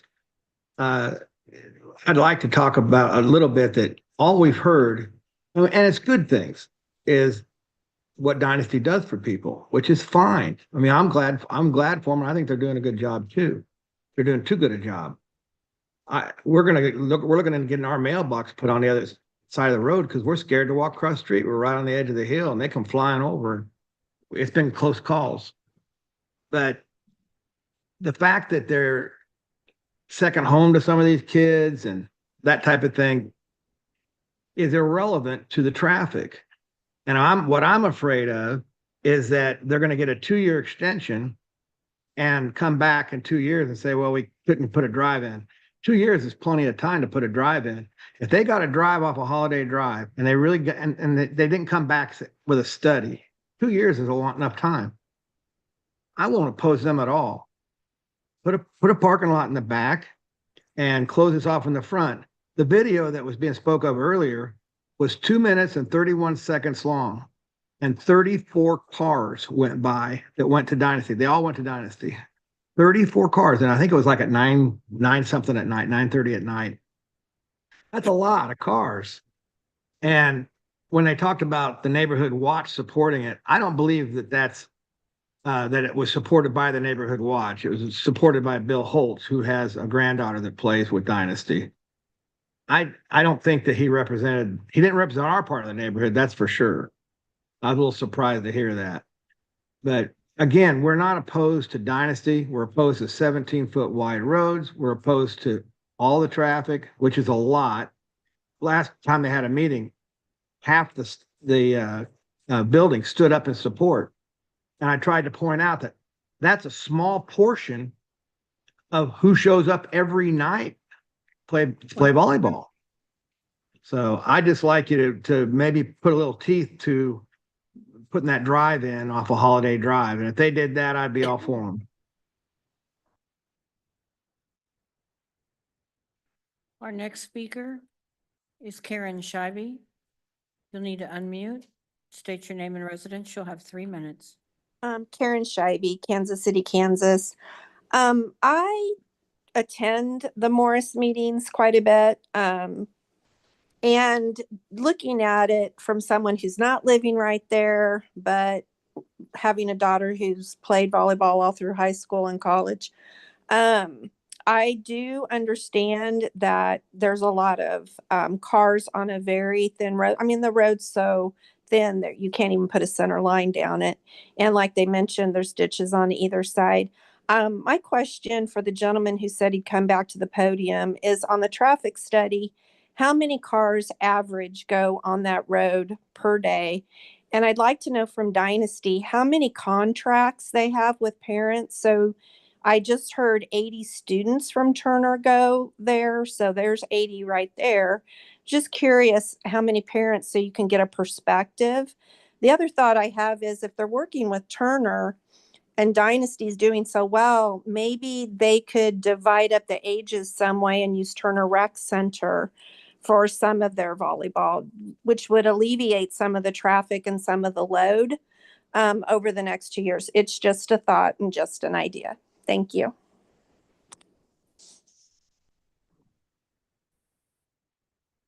Our next speaker is Tim Messer. You'll need to unmute, state your name and residence. You'll have 3 minutes. Good evening. Am I coming through all right? Yes, go ahead, sir. Thank you. My name's Tim Messer. I live in Kansas City, Kansas, 7230 Gibbs Road. I'm just 2 doors down from Dynasty. and the woods that we're going to need to engineer through apparently for this intake. I share those woods. I actually just like, I feel bad speaking up during the opposition point, but like I don't have better words for it because I was just down there literally yesterday, speaking with them because I want to improve those woods. I want to be a good steward of the land, a heck of a lot better than the cats who wanted before me. Because unlike many of the august folks we've heard from today, I only bought the house and moved in like less than a year ago. And you know, like I'm happy to help and all that, but I have to say I feel a little blindsided by the apparent communication that's been happening, all the walk and knock. I live 2 doors down. I ain't never seen any of them since until I went down there yesterday morning to try to get some cooperation so I can clear out some of the invasive plants and make those woods healthier. That's all I really got. I appreciate y'all and all y'all do. Mayor, we have no other hands raised. Okay, I'll close the public hearing. Petitioner, closing comments, remarks?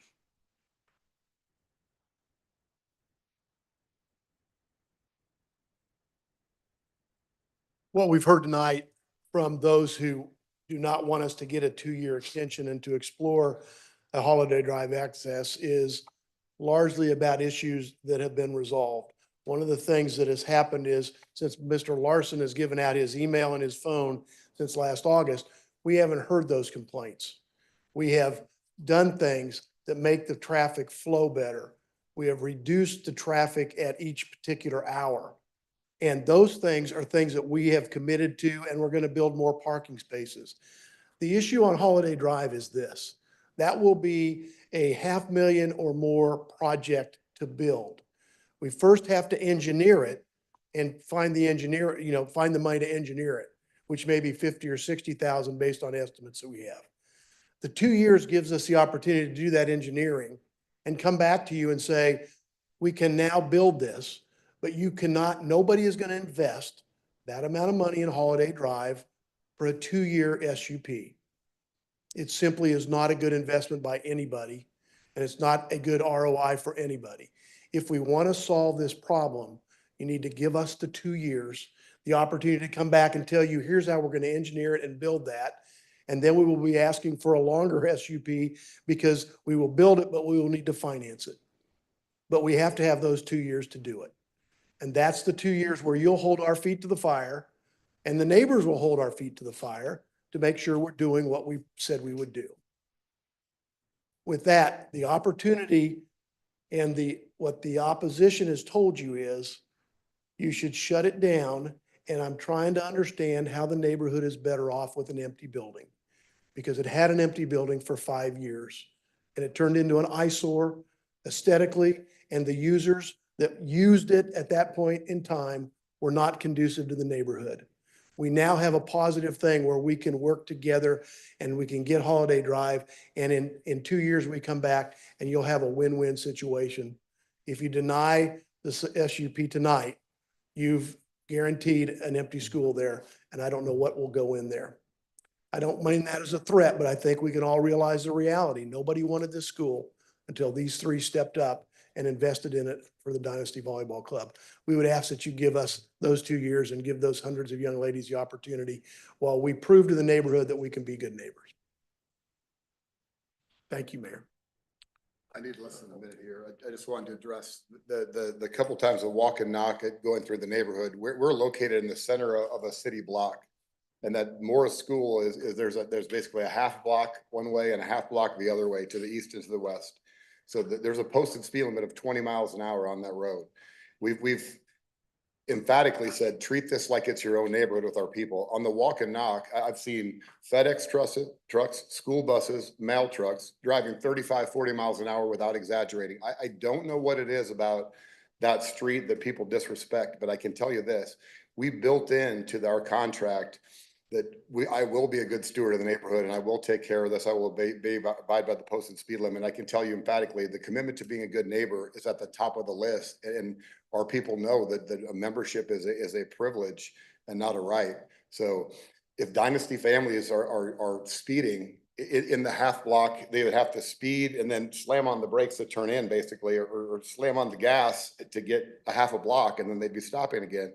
But if Dynasty families are doing that, I've knocked on doors and said, give me a license, give me a vehicle description, a license plate. I've made my phone number and email available. I will address neighbors' concerns because I genuinely, that's the one thing that I didn't hear complaints or concerns. And when October came around and we had our neighborhood meeting, I heard loud and clear. And we've done everything to remedy that and reduce the traffic and the stagger. So I can sincerely tell you that with the staggers, the traffic is not overwhelming, not backed up, and abiding by the speed limit. And I'm committed to maintaining that, and also committed to this Holiday Drive project, because hearing their concerns, I genuinely know that that is the solution. Just the 2-year constraint is a little bit limiting for any kind of funding to get there. So we'll thank you for your time. Thank you. Any of the commissioners have any comments, questions? Commissioner Lopez? All right, what's his name? Brian Larson, there you are. I've got all kinds of concerns. Yeah, sure, yeah, come on up. I have lots of concerns.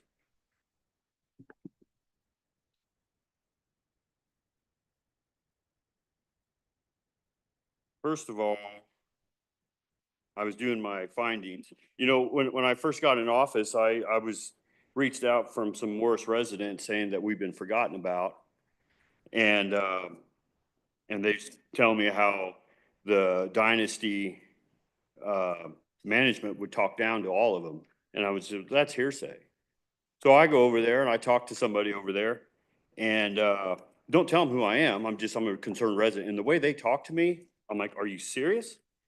And I even suggested, hey, what about coming off Holiday Drive? Well, I'm not paying for it. City can pay for it. That was what I was told. Now, can I ask you? No, hang on. Now, I go pull your business license because I want to know what's going on.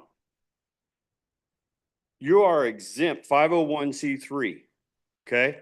But where's your paperwork? Because they don't have it. Then that's for this SUP for Dynasty. Now you have these other ones. Where are those SUPs at? Now, but as soon as I asked business licensing, when I said your name, oh my God, the way they talk to us. After that, I'm not surprised. Now, where's your permits for the lighting for Kingdom Beach? When you brought in the sand volleyball and now you have lights, where's those permits? Because engineering don't know where the permits are. And then also, what about all the lights shining in all the neighbors' houses? Okay. And then the way that you talk to some of the residents at the planning and zoning, I was watching. I heard what you said.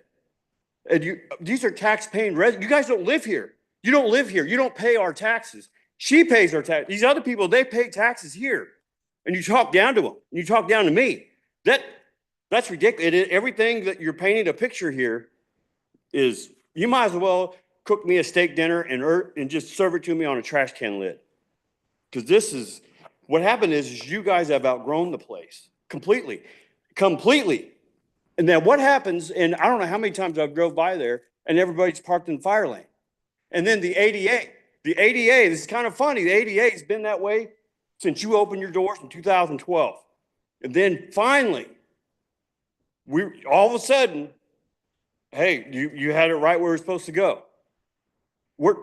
And then you guys are making a move now when there was complaints since 2012 because you had a 10-year. So what happens if we give it 2-year, 10-year? Then you go back to doing whatever you want to do.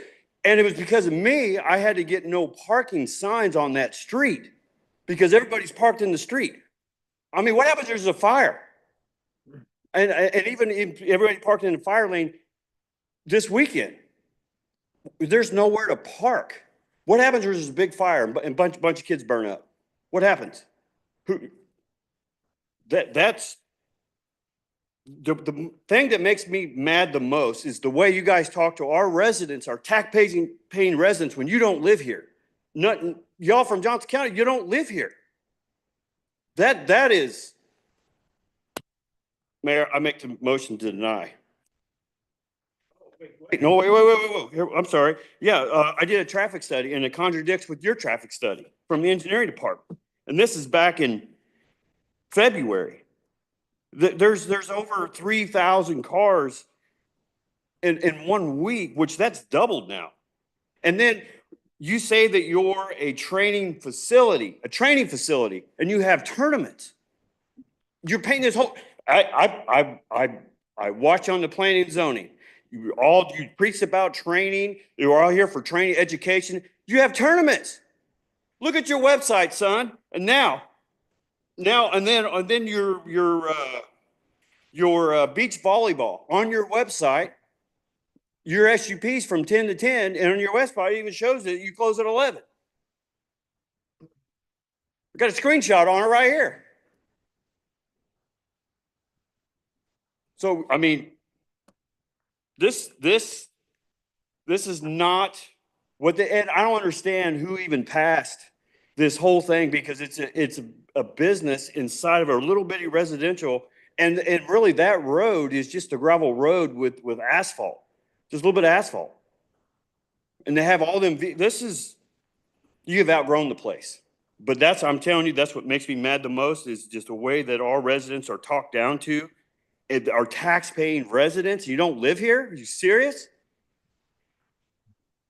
I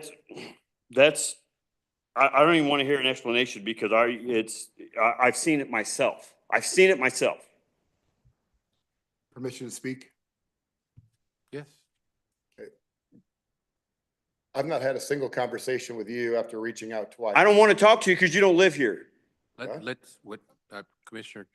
With that said, I've not had, and I can tell you this wholeheartedly, that this dialogue here, this one-way dialogue, could not be more fabricated.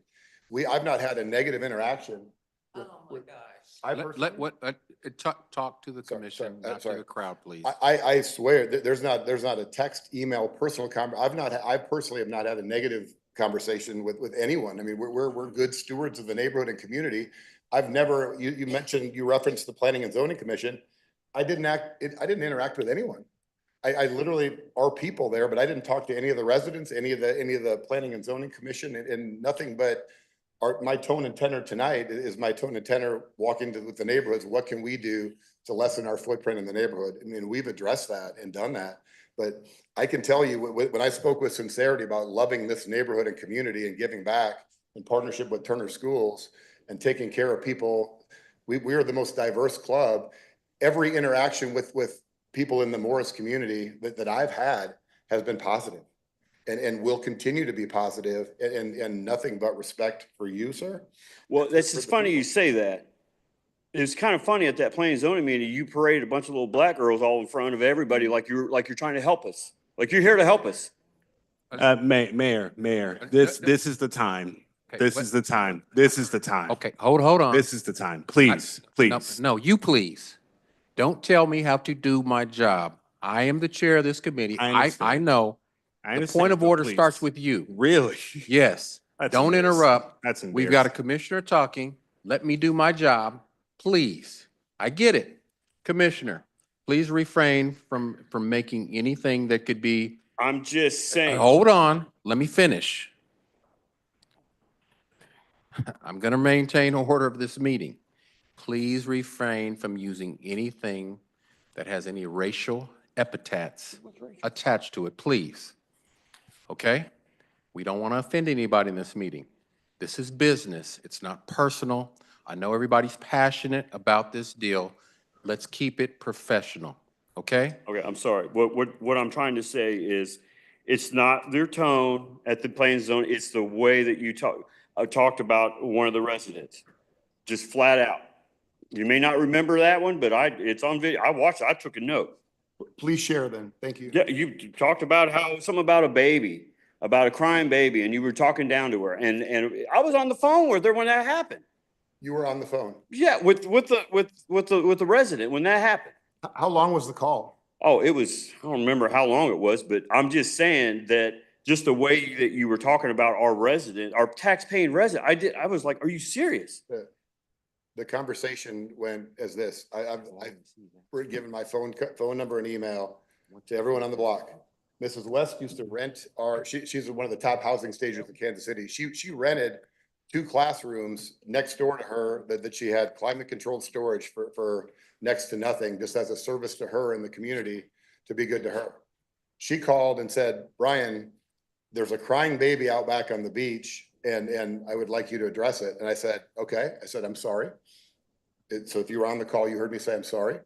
I will make a phone call because I was at home. I'll make a phone call to someone at the facility and go out and address it. And the gal who I thought maybe it was not hers. But I had a police officer who's a parent police officer on duty there, or on a parent there, off-duty officer, came and checked on her and secured the kid and just said, hey, the crying baby is heard by someone that lives about 80 yards away. So they took the baby inside and problem solved. There was a crying baby to be addressed. No hostility on my end at all. I said, I'm sorry that you hear that and we will address it. So it's not that. It's not that. It's not what I'm talking about. I'm talking about how you made it sound at the planning and zoning meeting.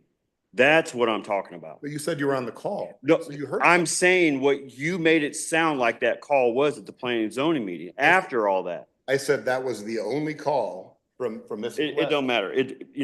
Mrs. West, who's a friend, that was the only call that I've had regarding traffic, regarding parking, regarding any congestion.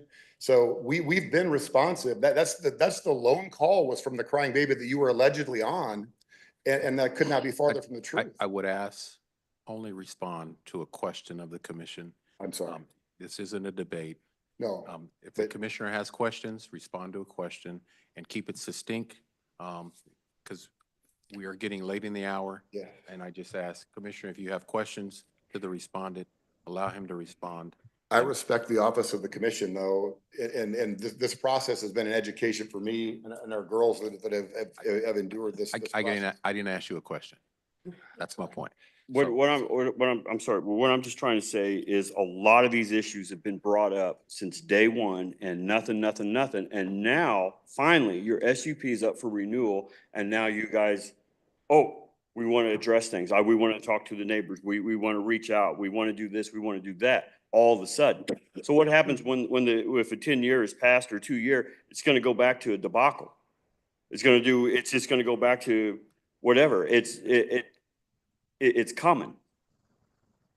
We'll have an entrance off Holiday Drive, plan for an entrance off Holiday Drive that will be timely. That's funny you say that too, because in the planning and zoning meeting, you said that it's in gear. That's how you sold it to planning and zoning to get where we're at here. And then your attorney saying that engineering department, that's going to take 2 years and we got to do, but in the planning and zoning meeting, it was stating that it was in gear. We've got preliminary drawings, but a formal engineered plan and then sort of be able to fund that plan. Well, you said it was in gear. It was good. It was going and we are exploring that option. But I can tell you with sincerity, Mayor and Commissioners. Again, respond to a question. It's not a dialogue. Okay. If he asks you a question, respond to his question. The only thing, just not a back and forth. The last point to be done. No points. Sorry. Commissioner, do you have any more questions for the respondent? No, I don't. Okay. Thank you. Thank you. All right. Any more questions from the commission? Commissioner Townsend. Thank you, Mayor. I have one question. The application is for a 2-year, and in that 2 years, they're supposed to plan. So if this is passed, they come 2 years, then what would happen? What is the plan after that 2 years? I think that's the concern I'm hearing. You could have it 2 years, but if nothing has changed with regard to concerns about parking or what is the plan during these 2 years if you are granted the SUP that you're requesting. And while the applicants are coming, I'd like to commend the alertness and just being here of these young ladies. I'm pre-Title IX for it, so I'm glad to see what you're doing is using this as a stepping stone to your college careers or just being good citizens. So I appreciate you all being here tonight, whatever happens. Thank you. Under your rules and in the stipulations, we have to build additional parking and we have to get moving on that within 6 months. That's in your code. So we will do that to have the additional 20 parking spaces. As the stipulation was added by the Planning Commission, it was that if we come back for a renewal, in that renewal, we have to have a plan on how we are going to access Holiday Drive. So that plan would presumably include engineered plans and a timetable for getting it done. That's all the more specific the Planning Commission got. But we are under the impression that if we come back in 2 years and ask you for an extension of the SUP, and we do not have a credible, fundable plan to access Holiday Drive, we're probably in trouble. Because that seems to be the solution the neighborhood would like as well. And we would like that, but you can't do that. You can't raise that money in 2 years to fund the engineering and the plan, and you can't fund that with a 2-year SUP. So that's where that's what we're gonna do. In 6 months, we're gonna have parking, and in 2 years, we come back, we're gonna have a credible engineered plan on how to access Holiday Drive. And the number of parking spaces required is how many? It's, if Gunnar were here, it's not a specific number. What we have done in our parking, because of the way it's zoned for a public use, I don't think there's a specific thing in your code that says you got to have this many spaces. We have had studies done, and it's in the traffic study. I'll let him answer. Go ahead. Mayor, I'd like to defer to Yes, please. Callie. Good evening, Callie McLaughlin, Planning and Urban Design. This property, I believe, is zoned R1 without having the staff report directly in front of me. When a property is zoned R1 and they're asking for a commercial use, as this one is, we usually look at it as what we would do in a normal commercial design guideline district. So the ratio would be 4 parking spaces per 1,000 square feet of building area. Now, there are some additional uses that would be looked at as far as a live entertainment, auditorium seating, and so on and so forth. I believe that parking agreement was initially determined by the very first SGP that they got years and years ago, and it does need updating now based upon the feedback that we've gotten from the neighbors, which is why our department asked them to provide that. If I may elaborate on some of the other questions that were asked and presented here, we did add the condition that you do not see on this, that was not on the slides earlier, that an access point needs to be added for Holiday Drive. Currently, they are parking on what we would say is unimproved surfaces, things like grass, gravel, and so on and so forth, things that are not approved surfaces. And we did bring that to their attention during their pre-application meeting. And they were a little bit aware of it, but I don't think that they understood until we really got into the guts of the plan review that a formal plan would be required. This formal plan would have to go through review of the DRC building permit as a site improvement. The site improvement would be reviewed not only just by planning and building inspection, but by public works, traffic, engineering, and stormwater for those improvements to make sure that they do meet the requirements set forth by them. So anything that they're going to do as far as that actual traffic improvement or that access to Holiday Drive would get reviewed internally by UG staff during that site improvement. There is the option for them to be able to go through the permit review process and get that feedback and to incorporate those plan changes with their engineering team. However, they may not have the funding to actually pull that permit until the end of their 2 years and so on and so forth. So they are able to apply for that permit and go through that permit review process and have it kind of finalized and completed in preparation for the end of their 2-year renewal period. Should staff choose to not approve the application with the 2 years that was proposed, they would have to vacate the building as it is the end of their permit. Callie, can you answer the question? How many additional parking spaces, please? I do not have the staff report currently in front of me to determine how many that is. However, we would do a kind of a review of all the building uses within there and compare what was originally on there to how much is additional is required to meet that code. I believe that is in an original staff report on about page 2 or 3. It does talk, there is a subsection that says parking required and parking provided. We would be beholden to making sure that they are in that site permit plan, including the number of parking spaces that we are required, that they are in deficit of. Any parking spaces that they would not be able to meet during that site plan permit that they are still in deficit of, they would have to come back and obtain a variance. Okay, thank you for the clarification. I'm still not sure what the answer is. You did make reference to square footage. Do you know about how many square feet? Because you're saying, I think it was like 4 spaces per 1,000 feet. Okay. We don't know. It is excuse me, Callie McLaughlin, Planning and Urban Design.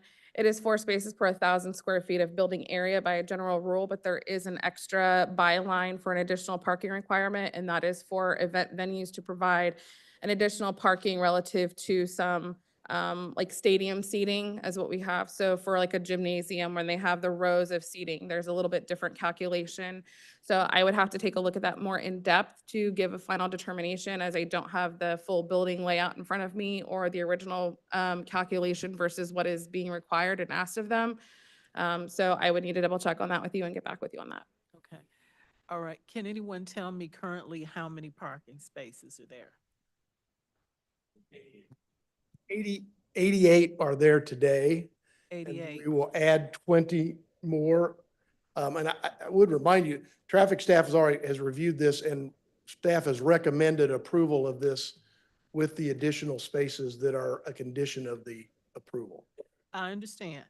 On average, in a day, how many of those spaces are taken? What's your flow? Are you at 60 of the 88, or you're to capacity most of the time? The traffic study in your packet that was reviewed by staff looked at 2 different nights when practices were going on, and on none of those nights did the number of cars exceed the number of parking. That was after the change from 6 teams to 5 and after we staggered the practices. So that doesn't represent past practices, it represents what we're doing today. Thank you. Thank you, Commissioner. Commissioner Bynum. Thank you. I was just trying to read through the stipulations that were found in the item in our packets, and but I do have a question for staff. One of the complaints that had come up this year was installation of LED lights as turned in as a complaint, and I'm guessing it's because they're bright. But the question that I have is, Commissioner Lopez referenced no permit. Is that something that required a permit? Cal McLaughlin, Planning and Urban Design. In theory, yes, it would have. I believe that there are some provided lighting services that BPU provides that does not require a permit. I've seen this go through a couple different areas around town, particularly auto dealerships or places with high crime. I cannot confirm if that is the exact situation in this scenario, but I believe it was referenced or made a point of that BPU installed those. I also did previously consult with them and ask them, or made them aware of the commercial design guideline that a 90-degree cutoff fixture is required on our commercial design guidelines. So that would be something moving forward. If any additional lighting is installed, that it would need to follow those guidelines, as well as to not cross over public streets and shine into and so on and so forth. I can verify that that's a condition of approval. If not, we would be happy to add it. Thank you. I think I can see that in the conditions. And then it states on number 15 of conditions, special use permit shall be valid for 2 years from the publication. When the applicant files for a renewal to this SUP, they must submit a proposal for a new ingress and egress access to the site via Holiday Drive. So that's what the stipulation was that was placed into this application, that they would bring forward at renewal time a proposal. So, you know, them saying that's what they would bring is not outside of the stipulation that was placed in this application and voted on by the planning board, just as a point of reference. And I'm scrolling through all the stipulations that were voted on by our planning commission. And I believe I heard the applicant state that you're willing to follow every single one of these. Is that correct? I should have said that from the start. We accept all the stipulations imposed by the planning commission. Yes, ma'am. Okay, thank you. That's all. Thank you, Commissioner. Commissioner Lopez.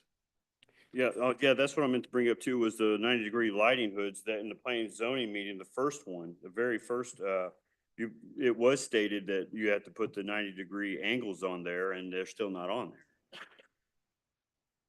What, that's another concern is the neighbors, I don't know if I had any pictures of, was sent to me with lights just shining through their windows, through their shades.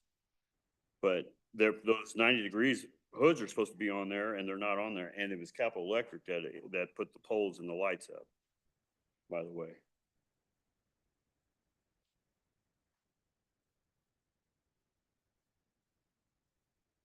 Any more questions, comments from the commission? On behalf of the Unified Government of Wyandotte County, Kansas City, Kansas, as the mayor, I'd like to express that it is not the intent of this body to offend anyone. And so if anyone was offended by any comments, actions, statements that have happened here tonight, I want to personally apologize on behalf of the Unified Government. And hopefully you accept my apology. I think the message is clear that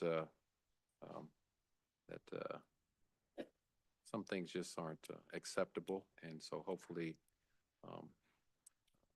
anyone is offended, my apology will at least suffice somewhat to your satisfaction. Commissioner Lopez. Yeah, I do want to apologize if I did offend anybody, but I'm Mexican and I've dealt with things like this too in the past, but I'm just saying, I know what it's like, but I didn't mean to offend anybody if I did, but at the same time, anyway, thank you. Mayor, point of order, if I may. Alan McLaughlin from Planning Urban Design, just to answer your comments and your questions, and to correct something that I previously said earlier as per legal suggestion here. I do, now that I have the staff report in front of me, it does suggest that the parking spaces will be determined by the Planning Commission for use at athletic facilities. That is a difference from what I had spoken earlier for the 4 per 1,000 feet, which is typically what we see in commercial design guidelines. But the parking spaces required are determined by Planning Commission when it comes to athletic facilities in this regard. Okay, thank you. Commissioner Burns. Thank you. Thank you, Mayor, for your comments.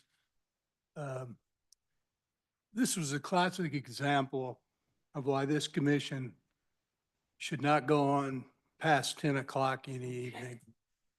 And I'm serious.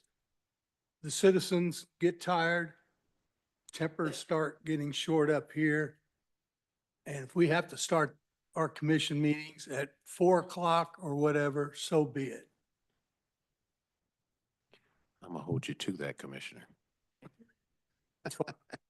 All right, Commissioner Davis. Thank you.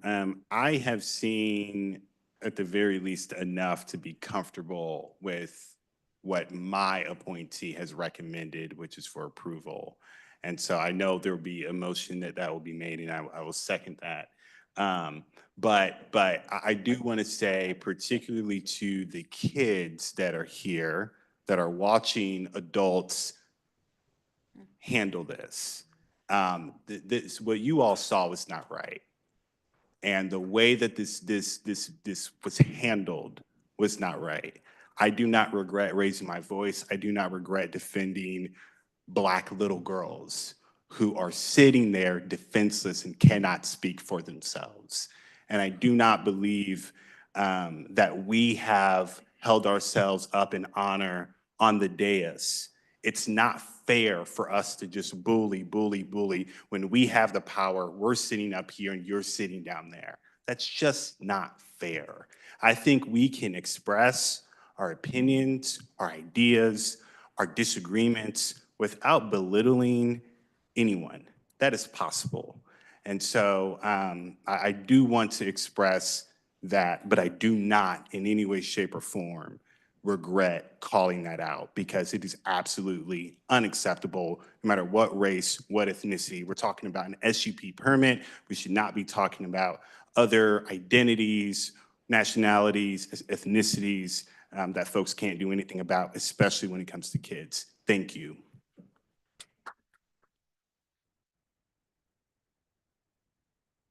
Thank you, Commissioner. Commissioner Lopez.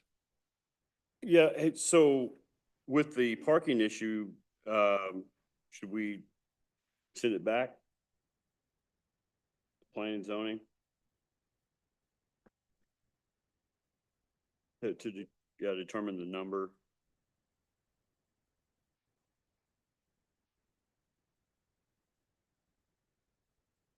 I don't believe they've applied for that yet, Commissioner. So, Commissioner Townsend.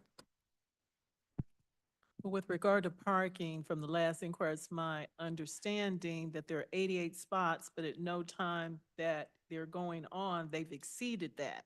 They've got the staggering, so that's not the immediate concern of them trying to put in above and beyond the number of spaces that are already there. I understand that the planning and zoning may have to come back later and talk about that if they are successful with the requirement that's been put on them. If it's passed tonight and they come back for renewal later, but I don't understand the point in sending it back with regard to any parking spaces. I believe that what's before you tonight, Commissioner, is a recommendation from the Planning Commission to approve this with the stipulations that have been outlined. I have not accepted any motions at this point to continue this dialogue and debate. So until we get to the point of these lights quit lighting up, we'll continue to have the dialogue and move from there. So yes, there's no motion that's been accepted, but what is before you today is to either accept or reject what's there. And help me out, council. I believe it was approved by the Planning Commission, correct? Correct. And to override their approval, how many votes would that be? That would be 8 votes. Okay, that's clarity. So we need 8 votes to override the recommendation for approval from the Planning Commission. So that's where we're currently at, Commissioner. Okay. I understand. Okay, thank you, Commissioner. Oh, go ahead. Go ahead. That's all right. Again, after clarifying my understanding with the current parking situation, I would move to accept the recommendation of the Planning Committee. Dave's second. Okay, again, I haven't accepted any motions. So we've got another question, Commissioner Stites. Stites District 7, and I'll make it really quick, just because there was a few questions that were asked, and I don't know that we ever got any answers. So do you guys hold tournaments? I know that it was said that you guys hold tournaments. Have you, or do you intend to ever hold tournaments? We hold competitions within the club and we hold tryouts. Those are the special events that I mentioned in my remarks. where we can control the number of people that come there, so we're not going to exceed the 88 plus 20 stalls that we have. And is the parking on the street, right? Seems to be a major point here. And I know that you've talked about spreading the time out when people come there, so it's not a rush all at once, right? Has there been, since you've implemented that, and I'm not sure when it has been, has there been any parking on the street since then? I'm going to say no, and I'm going to look to Brian and Karen and Brad to confirm. There has not. Let me address both. Okay. So to your understanding, there's not been any parking issue on the street since then? Correct. Okay, so as far as the lighting, when will the lighting with the 90-degree hoods be installed? The lighting will not be utilized until and unless it's not just 90-degree hoods. We also cannot have more than 1 foot candle, I believe it is, onto the neighboring properties, because there are woods on both sides. Our lighting consultant couldn't actually get to the property line, but we don't believe we meet that. So we're not turning those on until we demonstrate that we meet the city code.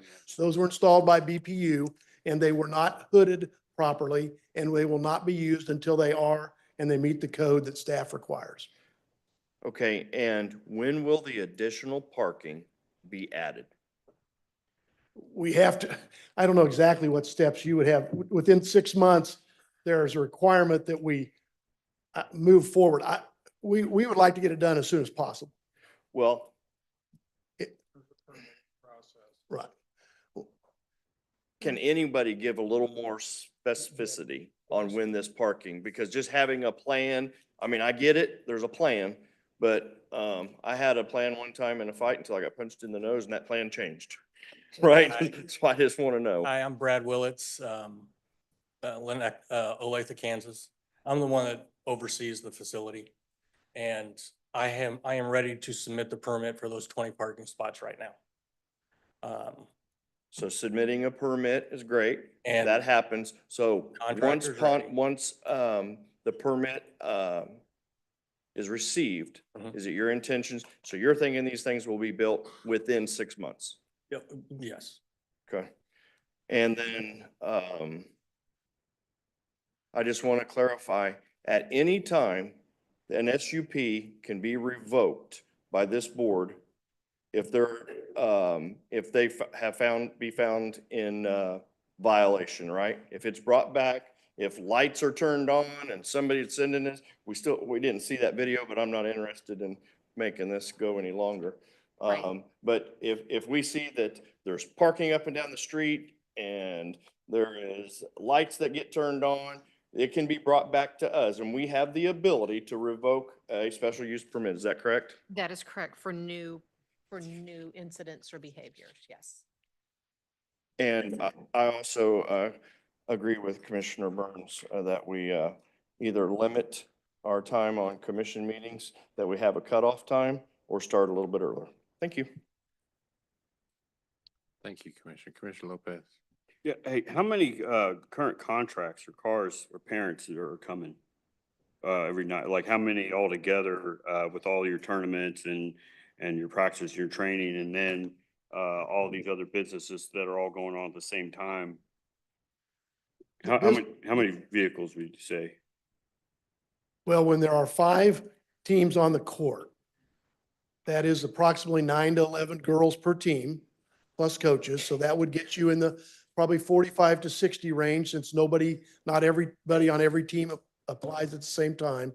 So within that hour period, you would have the number of parents, some carpool, some don't, somewhere between 45 to 60 cars for that hour. And in the next hour, that would be repeated. That's why our study showed that with 88 stalls, we are not exceeding the number of parking stalls by the number of cars, given the programming changes. Interesting. The pictures I have, so it looks there's got to be 150, 200 cars there. Yeah. Interesting. All right, thank you. I don't believe that's since the changes, but I know that at one time on the tryouts, and that's why We've also agreed that we will, in tryouts where it's, if you have U9 through U14, you're gonna have too many kids. So we're gonna do it with the number that will fit in the parking lot. That's not gonna happen again. I said earlier, we're gonna hold our feet to the fire, or my foot to the fire. You're gonna do that. And if we screw up, as Commissioner Stites said, we're gonna be back in front of you. I mean, we know that. Our neighbors know that. What about the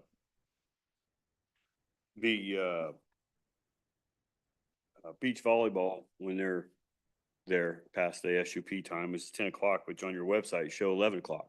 We'll shut down at 10 o'clock. There's still people around the building at 11.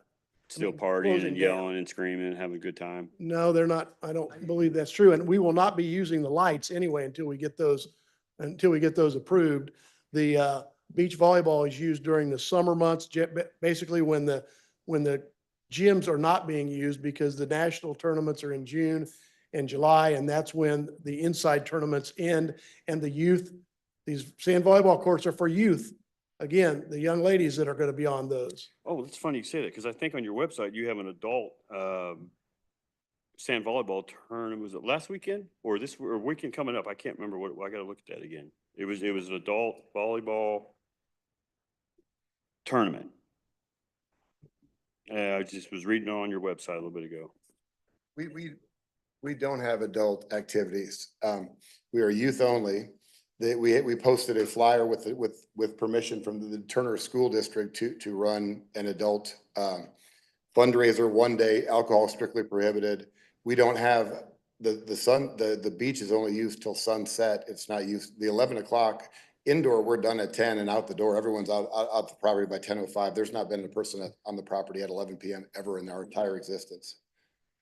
And we don't host tournaments. The beach tournaments average between 10 and 20 cars total.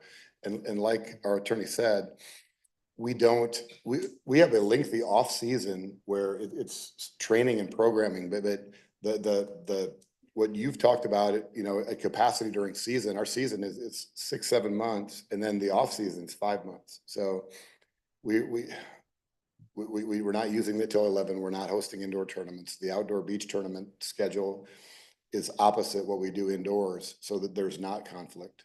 Everything that we've addressed with concerns from the past has been remedied with sincerity, because we've treated it with the urgency that it's deserved for the neighbors and for the community, and we'll continue to do so. Well, what I've seen is contradicting, but okay. All right. Before I entertain a motion, I'd just like to make a comment.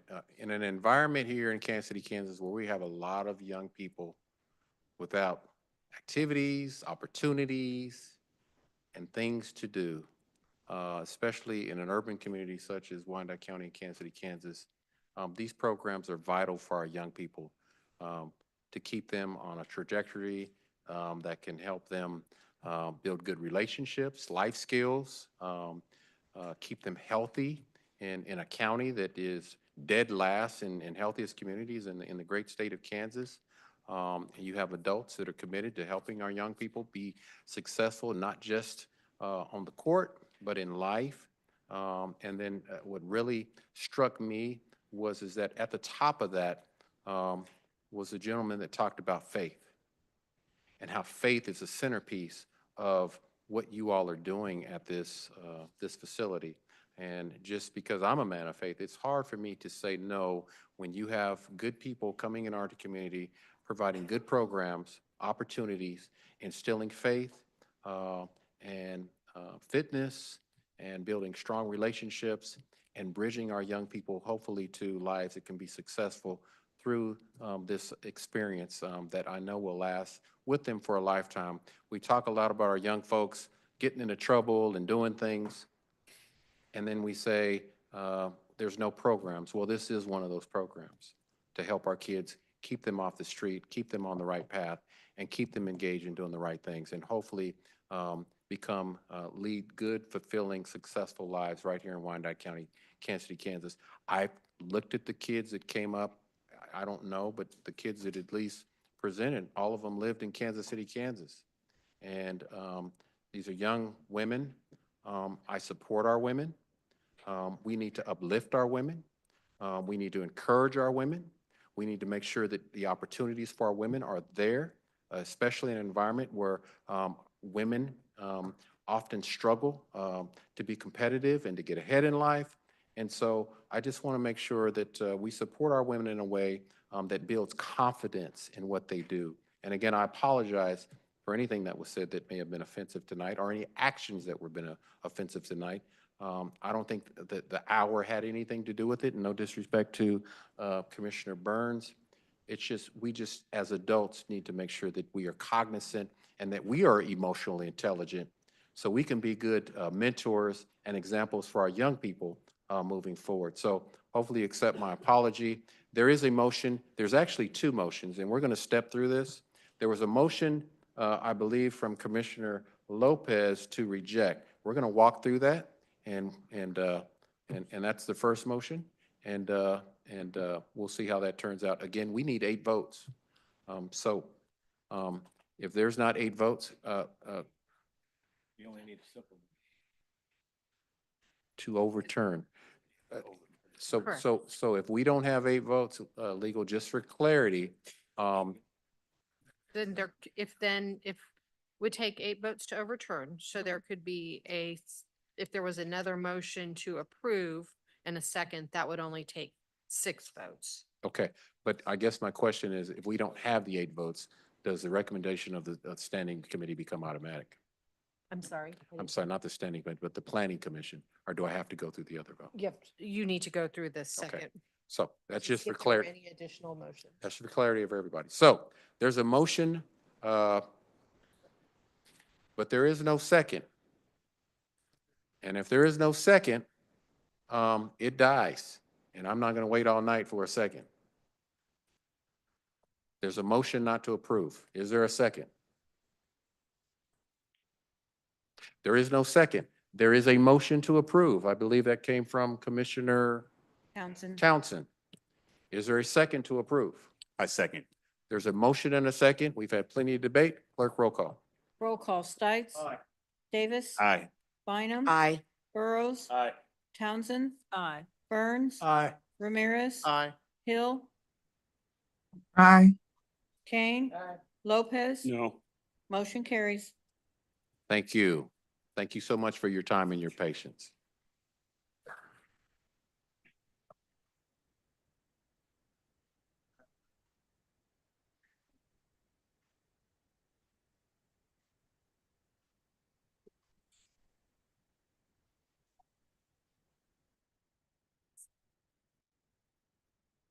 That poor guy's been sitting there. No. It's a democratic process.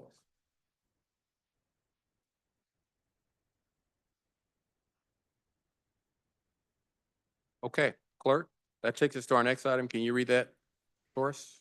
This is item 8.2 under special use permits for the planning and zoning non-consent agenda. SP 2025-003 Henry Calhoun. Home occupation special use permit to operate a landscaping business at 11525 Parkview Avenue.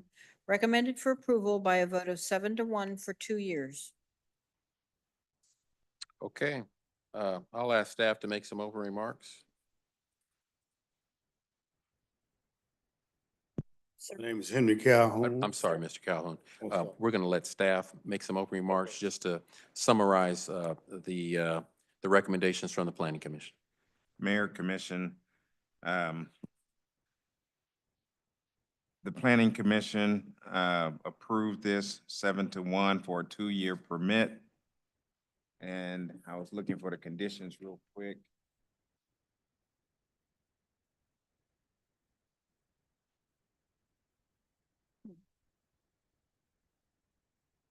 So there are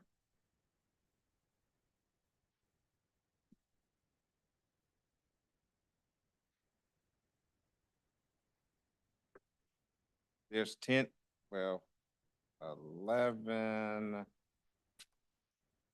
conditions. One, sorry, the touch screen is a little touchy. So I have keeping equipment and materials associated with landscaping and snow removal business. Um,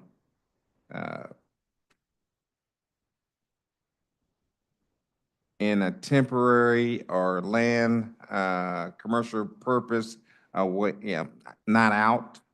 2-year, 900 square feet detached garage that can store 3 mowers, a plow blade, a weed eater, and leaf blower.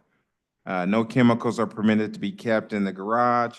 No future employees are permitted to park.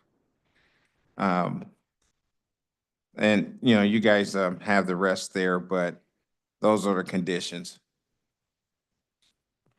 Thank you, Mr. Lucas. Petitioner, you can make some comments. Yes, my name is Henry Calhoun. I live at 11525 Parkview Avenue. I moved in there, in August the 8th. And I applied for my license, but it was denied because of some neighbors gave me a problem about it. But I didn't know it was a HOA when I moved in. And then when I found out it was a HOA, I applied with everything that I was supposed to apply with. I've done everything I'm supposed to do. And I've done nothing wrong, but I've been constantly harassed by a couple of neighbors, which we went through the process. And I know HOA don't mean a whole lot to you guys, but I followed the process.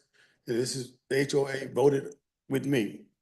And the neighbors is just kind of working me over, and I'm doing nothing but I'm trying to build a garage, and I almost got it built. And I had applied for that before I ever come up here. And I just want to be out there in peace. My kids live in Piper. I just want to live out there. And all I do is get in my truck and go to work. And I just want to keep my stuff inside. I don't want it outside where somebody just walk off with it or drive off with it. 2-year pit might be just great for me because I'm 77 years old. And I'm probably going to retire in a couple of years. Yeah. I just want to be in peace for a couple of years. That's why I moved out there, to be in peace, but I haven't had much peace at all, other than the neighbors that really agree with what I'm doing. They see me. They see me as me. They see me as my family. We come there, we took care of the place, we upgraded the place. 100% we upgrade that place, and everything's nice. And we don't cause any problems, no disturbance. I just go to work and come home. I have no employees. I don't keep any chemicals on the job, on the site. I'm just trying to live my time out peacefully. And that's all I'm trying to do. I moved out there. That's what I moved out there for.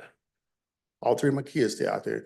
My kids say I keep repeating, but I've been sitting down so long, I can't help myself. I'm just trying to do what's right. And I appreciate if y'all would give me at least 2 years to get a little piece out of what I'm doing. And I'm not trying to cause anybody any disturbance. What I'm doing to the property has upgraded the property. If anybody go by there and see it, they know what I'm doing and know what I did. And I have quite a few neighbors that will vouch for me, So that's all I can say. I don't want to say anything against anybody. I just think I heard enough of that since I've been out there. Thank you. I'll now open the public hearing. Clerk, have we received any notifications from anyone who wish to express their comments in favor of the item? No comments have been received. Is there anyone present who'd like to speak in favor of this item? Sure, you please just state your name and your city of residence.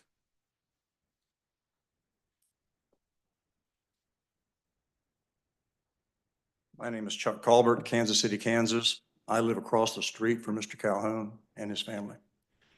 I have also been authorized to speak for 2 other residents, households that could not be here tonight in our cul-de-sac, in our homeowners association.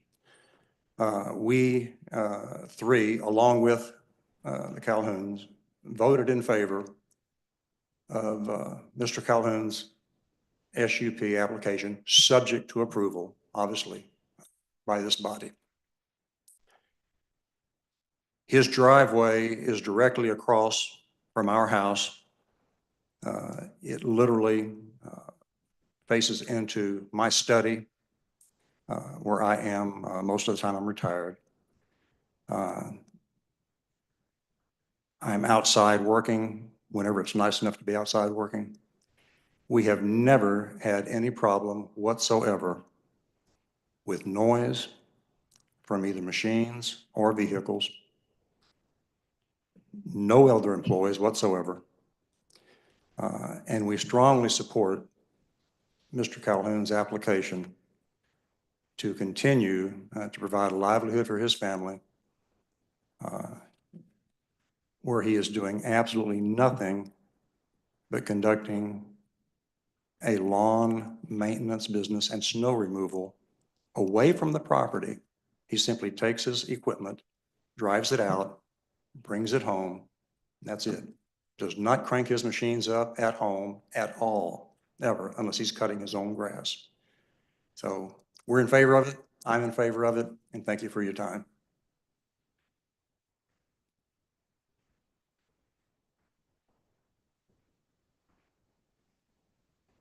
Good evening. My name is Eileen Colbert. I live at 11530 Parkview Avenue. And as you can tell, I'm the other half of the first speaker. I am also the chairman of the Honey Creek Cul-de-sac HOA. And I want to verify that on 17 November of 2024, members of the HOA voted and approved a special use permit for the Calhouns to operate his lawn care business from their residence by a majority of 4 in favor and 2 against. As my husband said, we live across the street from the Calhoun family. And the households who have consistently voted against the Calhouns tell stories that are taken out of context and are either embellished or untrue. For an example, they always say that Mr. Calhoun's truck is noisy, but his truck makes no more noise than any other full-size truck or full-size SUV that is owned by each and every one who lives in that cul-de-sac. The Calhouns are a wonderful family, and I request that you approve their application for a special use permit. Thank you. Thank you. Is there anyone else like to speak in favor? Okay. Clerk, is there anyone joining us virtually like to speak in favor of the item? There are no hands raised. Clerk, have you received any notification from the public which express their comments in opposition? No comments received. Is there anyone present who'd like to speak in opposition of the item?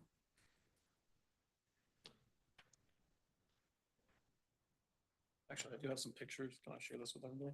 You can leave those with the clerk. Okay. And she'll put them for the record. Okay. My name is Matthew Ravel. My address is 11511 Parkview Avenue. Excuse me. Hold on. Do you have enough for everyone? Yeah, there's enough. There's 11 copies. I live directly east of Mr. Calhoun's property, and I'm the most affected neighbor in the neighborhood. I'm here today to request that you deny his special use permit for his landscape business. I am against having a commercial business run in our residential zone neighborhood for the same reasons that you guys would not like this run next to your home. Over the past 10 months, we've witnessed firsthand how business can negatively affect your home and enjoyment of your property. There are constant loud trucks, trailers, equipment being moved around, trucks, trailers, snowplows on the streets. Commercial equipment is being stored on the property and in direct view. Please, and you can refer to all the pictures that I provided. Since moving in last year, Mr. Calhoun has established a track record of ignoring rules and regulations and doing whatever he feels he wants to. He's denied the existence of our HOA. He's built a retaining wall and widened his driveway with no UG permits. He's added some extreme exterior lighting to his house. The major item he's continued to run his landscape and snow removal business the entire time he's lived in the neighborhood, even though he clearly knows that a special use permit's needed. Instead of spending the past 10 months looking for a commercial property to run his business properly and store his equipment, Mr. Calhoun's proceeded to build a massive garage between our two houses with the sole purpose of running the business out of the new structure. I've grown frustrated with the business continually running without the special use permit. Who will be the one to shut down his business if this does not get approved tonight? I'm concerned on who will shut it down in 2 years when he has this more established in a larger garage. So tonight, I'm requesting that you please deny a special use permit so me and my family can peacefully enjoy our home and our property. Thank you. Okay. Is there anyone else like to speak in opposition? Okay. Clerk, is anyone joining us virtually like to speak in opposition? No hands are raised. Okay, I'm going to close the public hearing. Petitioner, you can come forward to respond and make some closing comments. Well, I think what he misunderstood when we was at the last meeting, we asked Mr. Gunther, since I had no complaints against me putting my lawnmower, the one lawnmower and trailer in my garage to keep from getting stole. Mr. Gunther says no complaints, I could do it till we come to this court. And that's the only thing. There's no excess trailers at my house or nothing like that. He's giving you a bunch of false narratives. The wall that he's talking about was there before I moved there. I added 4 feet onto it and widened my driveway. Didn't need a permit for that. Because if it had been over 4 foot, but it hadn't been a complaint on that wall, it didn't need a rail. There wasn't a complaint till he made a complaint about something that's clear on the other side of the house to make me spend money, to make the city come at me and put different things on me. He's been harassing me ever since I've been there. So I don't know what else to do. I don't know that much about the law, but I know it's wrong right here now. Thank you. That closes the hearing, and Commissioner Kane has a comment. Was there a legal protest petition against this? Yes, Commissioner. Okay, so how's that work? So it will take 9 votes to override the protest petition and pass this item. However, because the City Planning Commission recommended it for approval, it will take 8 votes to deny. So it's either action will take a significant amount of votes. Wow. Okay, to back up, for the question that Commissioner King, it takes 9 votes to override the, no. To override the protest petition, and 8 votes to override the planning commission. Correct. How can the HOH approve it and there be a protest petition? I'm confused as hell. Because the area is just immediately around it for the protest petition, and I don't know how big the HOA area is. So I don't know how many residents it took for the protest petition to be valid.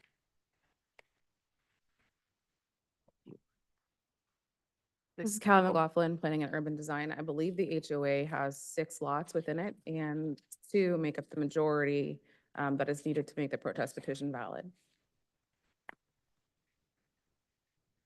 So it only took 2 lots for a protest petition.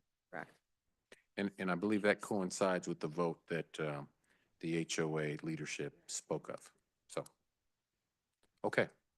Commissioner Lopez. Yeah, hey, first of all, how long you been in business?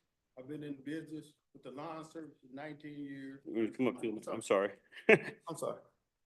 I've been in. Well, I'm talking about in your business right now, not like you've been 20 in years. 20 years. 20 years. Right at 20 years. I've been licensed every year in the state of Kansas and insured. No, I get that. I mean, here's the thing, we just passed this volleyball thing in the middle of a residence. I don't know why we don't pass this, but anyway, I'm just saying, I'm not saying, I'm just saying, but I have a tree service, and I mean, I've started out at my house. I mean, number one, this is why I wouldn't even live in an HOA personally. But anyway, that being said, I started out at my house, but I ended up having to go rent a place because it just outgrew it. And I mean, sometimes I'd be out working on equipment, well, all night long, literally all night long. And then here comes sun up, and then I gotta go back to work with no sleep. But that being said, but also when you gotta work on, when, if you get a shop or a place, there's a time to like, all right, I'm going home. If it's at your house, you know. Commissioner, could I answer that question for you? Mhm. I do not work on any of my equipment. I take it to John Deere and I take it out in Tonganoxie. I have two mechanics. I'm not mechanically inclined at all. So there's no work done at my house. I don't do anything there but park my equipment in the garage and go out and go to work. I don't do anything else and cut my own lawn. That's it. You've been in the business for 20 years I, and you don't work on your own mower? I do not work on my own lawnmowers. I buy lawnmowers from John Deere. I got a track record of John Deere, and Keith out the Croft Equipment used to be out there. He does my work. Yeah, I know Keith very well. I don't do the lawnmower work because I'm not inclined to do it. I cut grass for HUD Housing, been cutting it for 15 years. Samuel Rogers and Oak Ridge Church, those are my businesses that I take care of. It's nobody but ever comes to my house but me and my son. There's nobody else coming in there to get nothing, nobody leaving a car. I'm not a disturbance for anything in that neighborhood. I've never been since I've been there. I moved there to live better, not worse. So you have, so how many, is it just you and your son? Just me and my son. Oh, well, there's no reason for you to go get a shop. Okay, all right, thank you. Yeah, thank you. Thank you, Commissioner Townsend. Thank you, Mayor. This is a procedural question. So, Council, Chief, there is a petition, I guess, in opposition. Planning and Zoning has approved this. Must we vote on the petition first?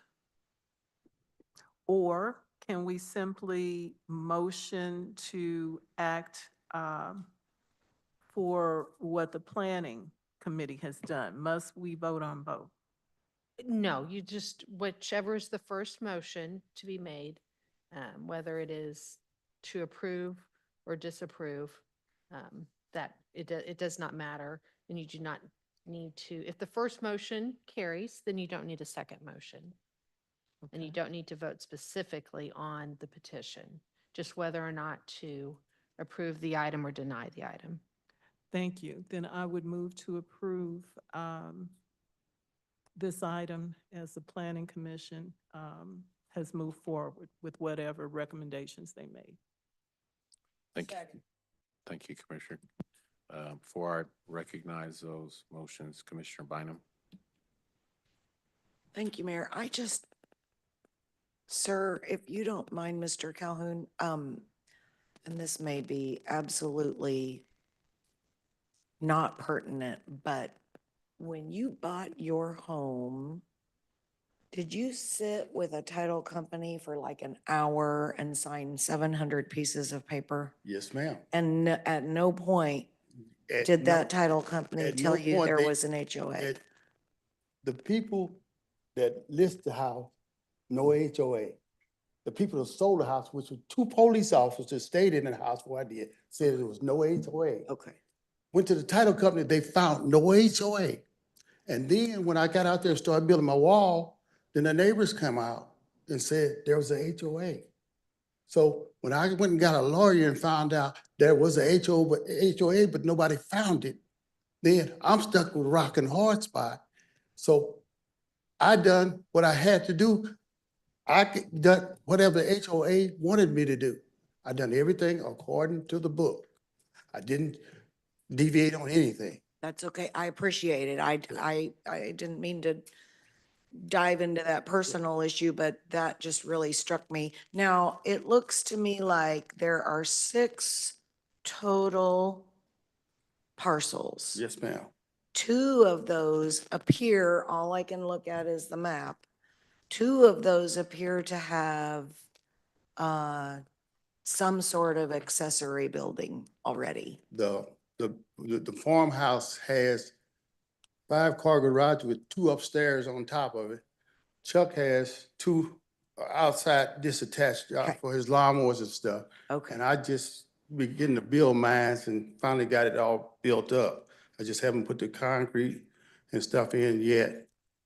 And that's all to it. Okay. I'm just doing the best I can to try to Okay. make things work. So you would not be the first house out of the 6 in the ma'am. neighborhood They to were be there before I came. constructing additional garage or storage space. Yes. Okay, thank you. That's all. Mm-hmm.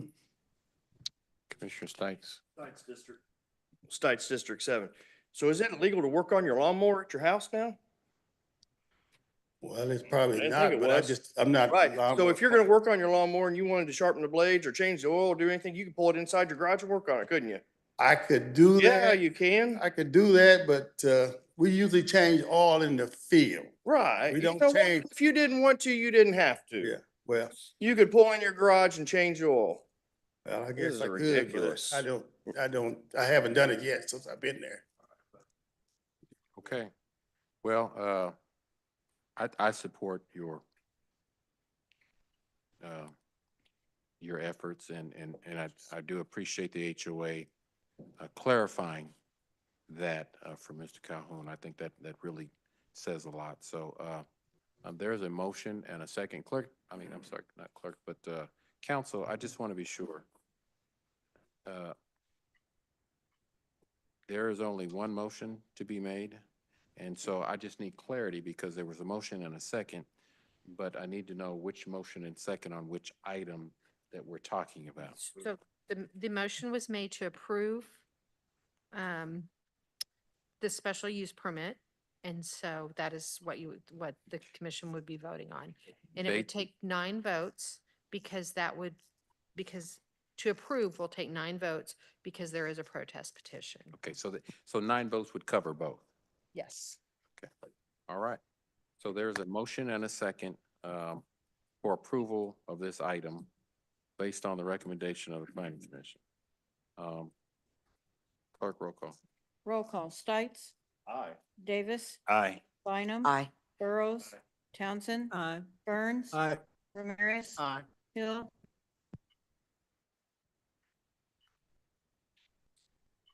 Commissioner Hill? Aye. Thank you. Kane? Lopez? Aye. Motion carries. Thank you. All right, that's the end of the planning and zoning portion of tonight's meeting. We're going to go to the regular consent agenda.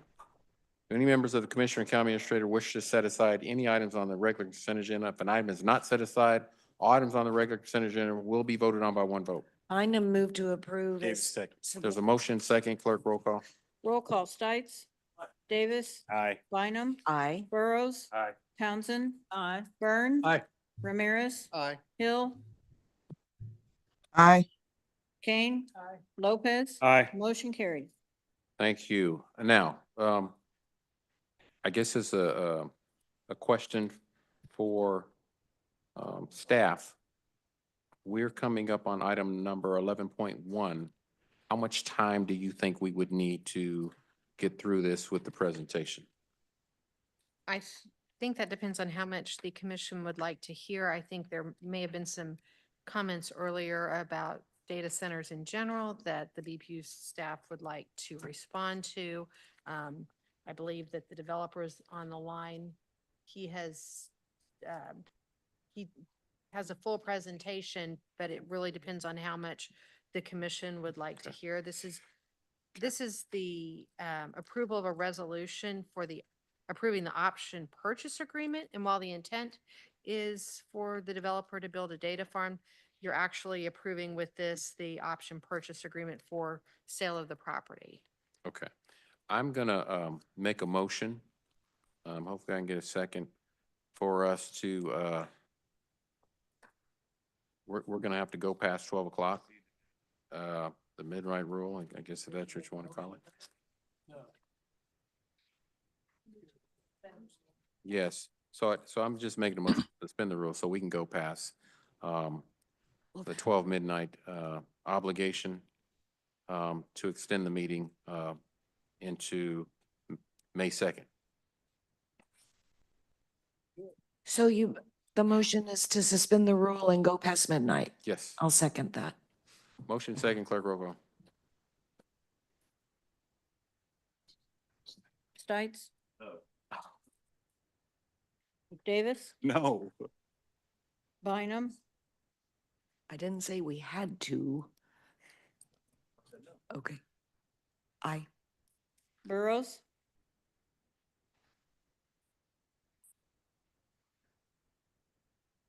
No. Townsend? I'm gonna make a statement. The people here have been here. I agree, these go way too long, but I will say aye. Burns? Aye. Ramirez?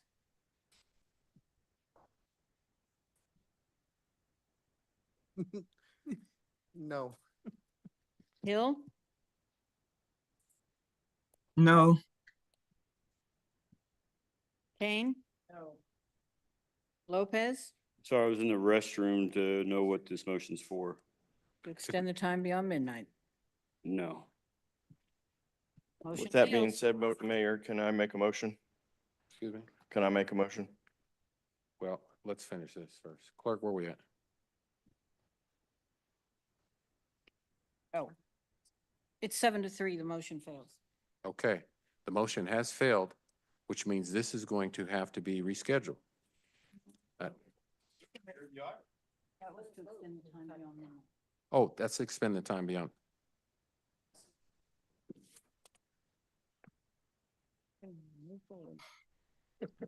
Okay. Mayor, may I make a motion to approve the option? Second. Any further comment? I was just going to say something very, very quickly, just so folks are aware. We are not voting on a data center right now. That is correct. That's correct. Okay. That's We are correct. not voting on data center right now, it's just the option. Okay, great. Thank you. Commissioner Johnson? I was gonna make the same clarification. Okay. So. All right. So there's a motion and a second to approve this as it is without a presentation. Clerk, roll call. Roll call. Stites? Davis? Aye. Bynum? Aye. Burrows? Aye. Townsend? Aye. Burns? Aye. Ramirez? Aye. Hill? Aye. Kane? Lopez? Aye. Motion carries. It was been brought up several times about the length of the meeting, commissioners. I know before I became mayor, at some point, Mike, maybe you can, Commissioner Kane, maybe you could weigh in on this. There was a vote taken at some point to lessen the amount of commission meetings to just 2. And I believe there were more commission meetings at one point. My ask is that we either start earlier at 5 or 6, but then that plays into special meetings, which is going to have to be put off on another day, probably Wednesdays or Tuesdays. And I know the intent of past commissions was to try and lessen the amount of meetings that you all had to come to. There are a lot of items. It's just not what the few things the mayor puts on there. Staff puts on a lot of informationals, and as you see, the debates, the input really makes for a long meeting. So I'm asking you all, I'm going to get you all a resolution to go back to 3 or 4 meetings, commission meetings a month, and break those down. So I want you all to think about that moving forward, and we'll probably send it to Commissioner Bynum, one of your standing committees. So just be prepared. That item is going to come before you because that is the only solution that I can think of to make these meetings more amicable, not just for you all, but for staff. And trust me, I'm here most of the day too. And my staff as well is here all day. And so I'm going to come forth with a recommendation. So if you guys got thoughts on that before I have legal work on a resolution, please get that to my chief of staff so she can work with legal. Well, get with my chief of staff that's going to work with legal to Don't want to create a serial meeting. I'm not creating a serial meeting. We're in a meeting, so my chief of staff will work with council, but get the information to legal, and legal will work with my chief of staff to draft something to get to you all. So any recommendation you have, please move those forward. So Have it during the day. Well, that's a recommendation. recommendations, please get us recommendations. All right, thank you all. Clerk, there's a motion and a second. No, Yeah. we already did it? Motion. I don't know. Second. Okay. We're gonna beat midnight. Clerk, roll call. Roll call, Stites. Davis. Bynum. Aye. Burrows. Townsend. Aye. Burns. Aye. Ramirez. Hill. Aye. Kane. Lopez. Aye. Motion carries. We are adjourned. Thank you so much. Everybody have a good evening. Love back in my legs. All right.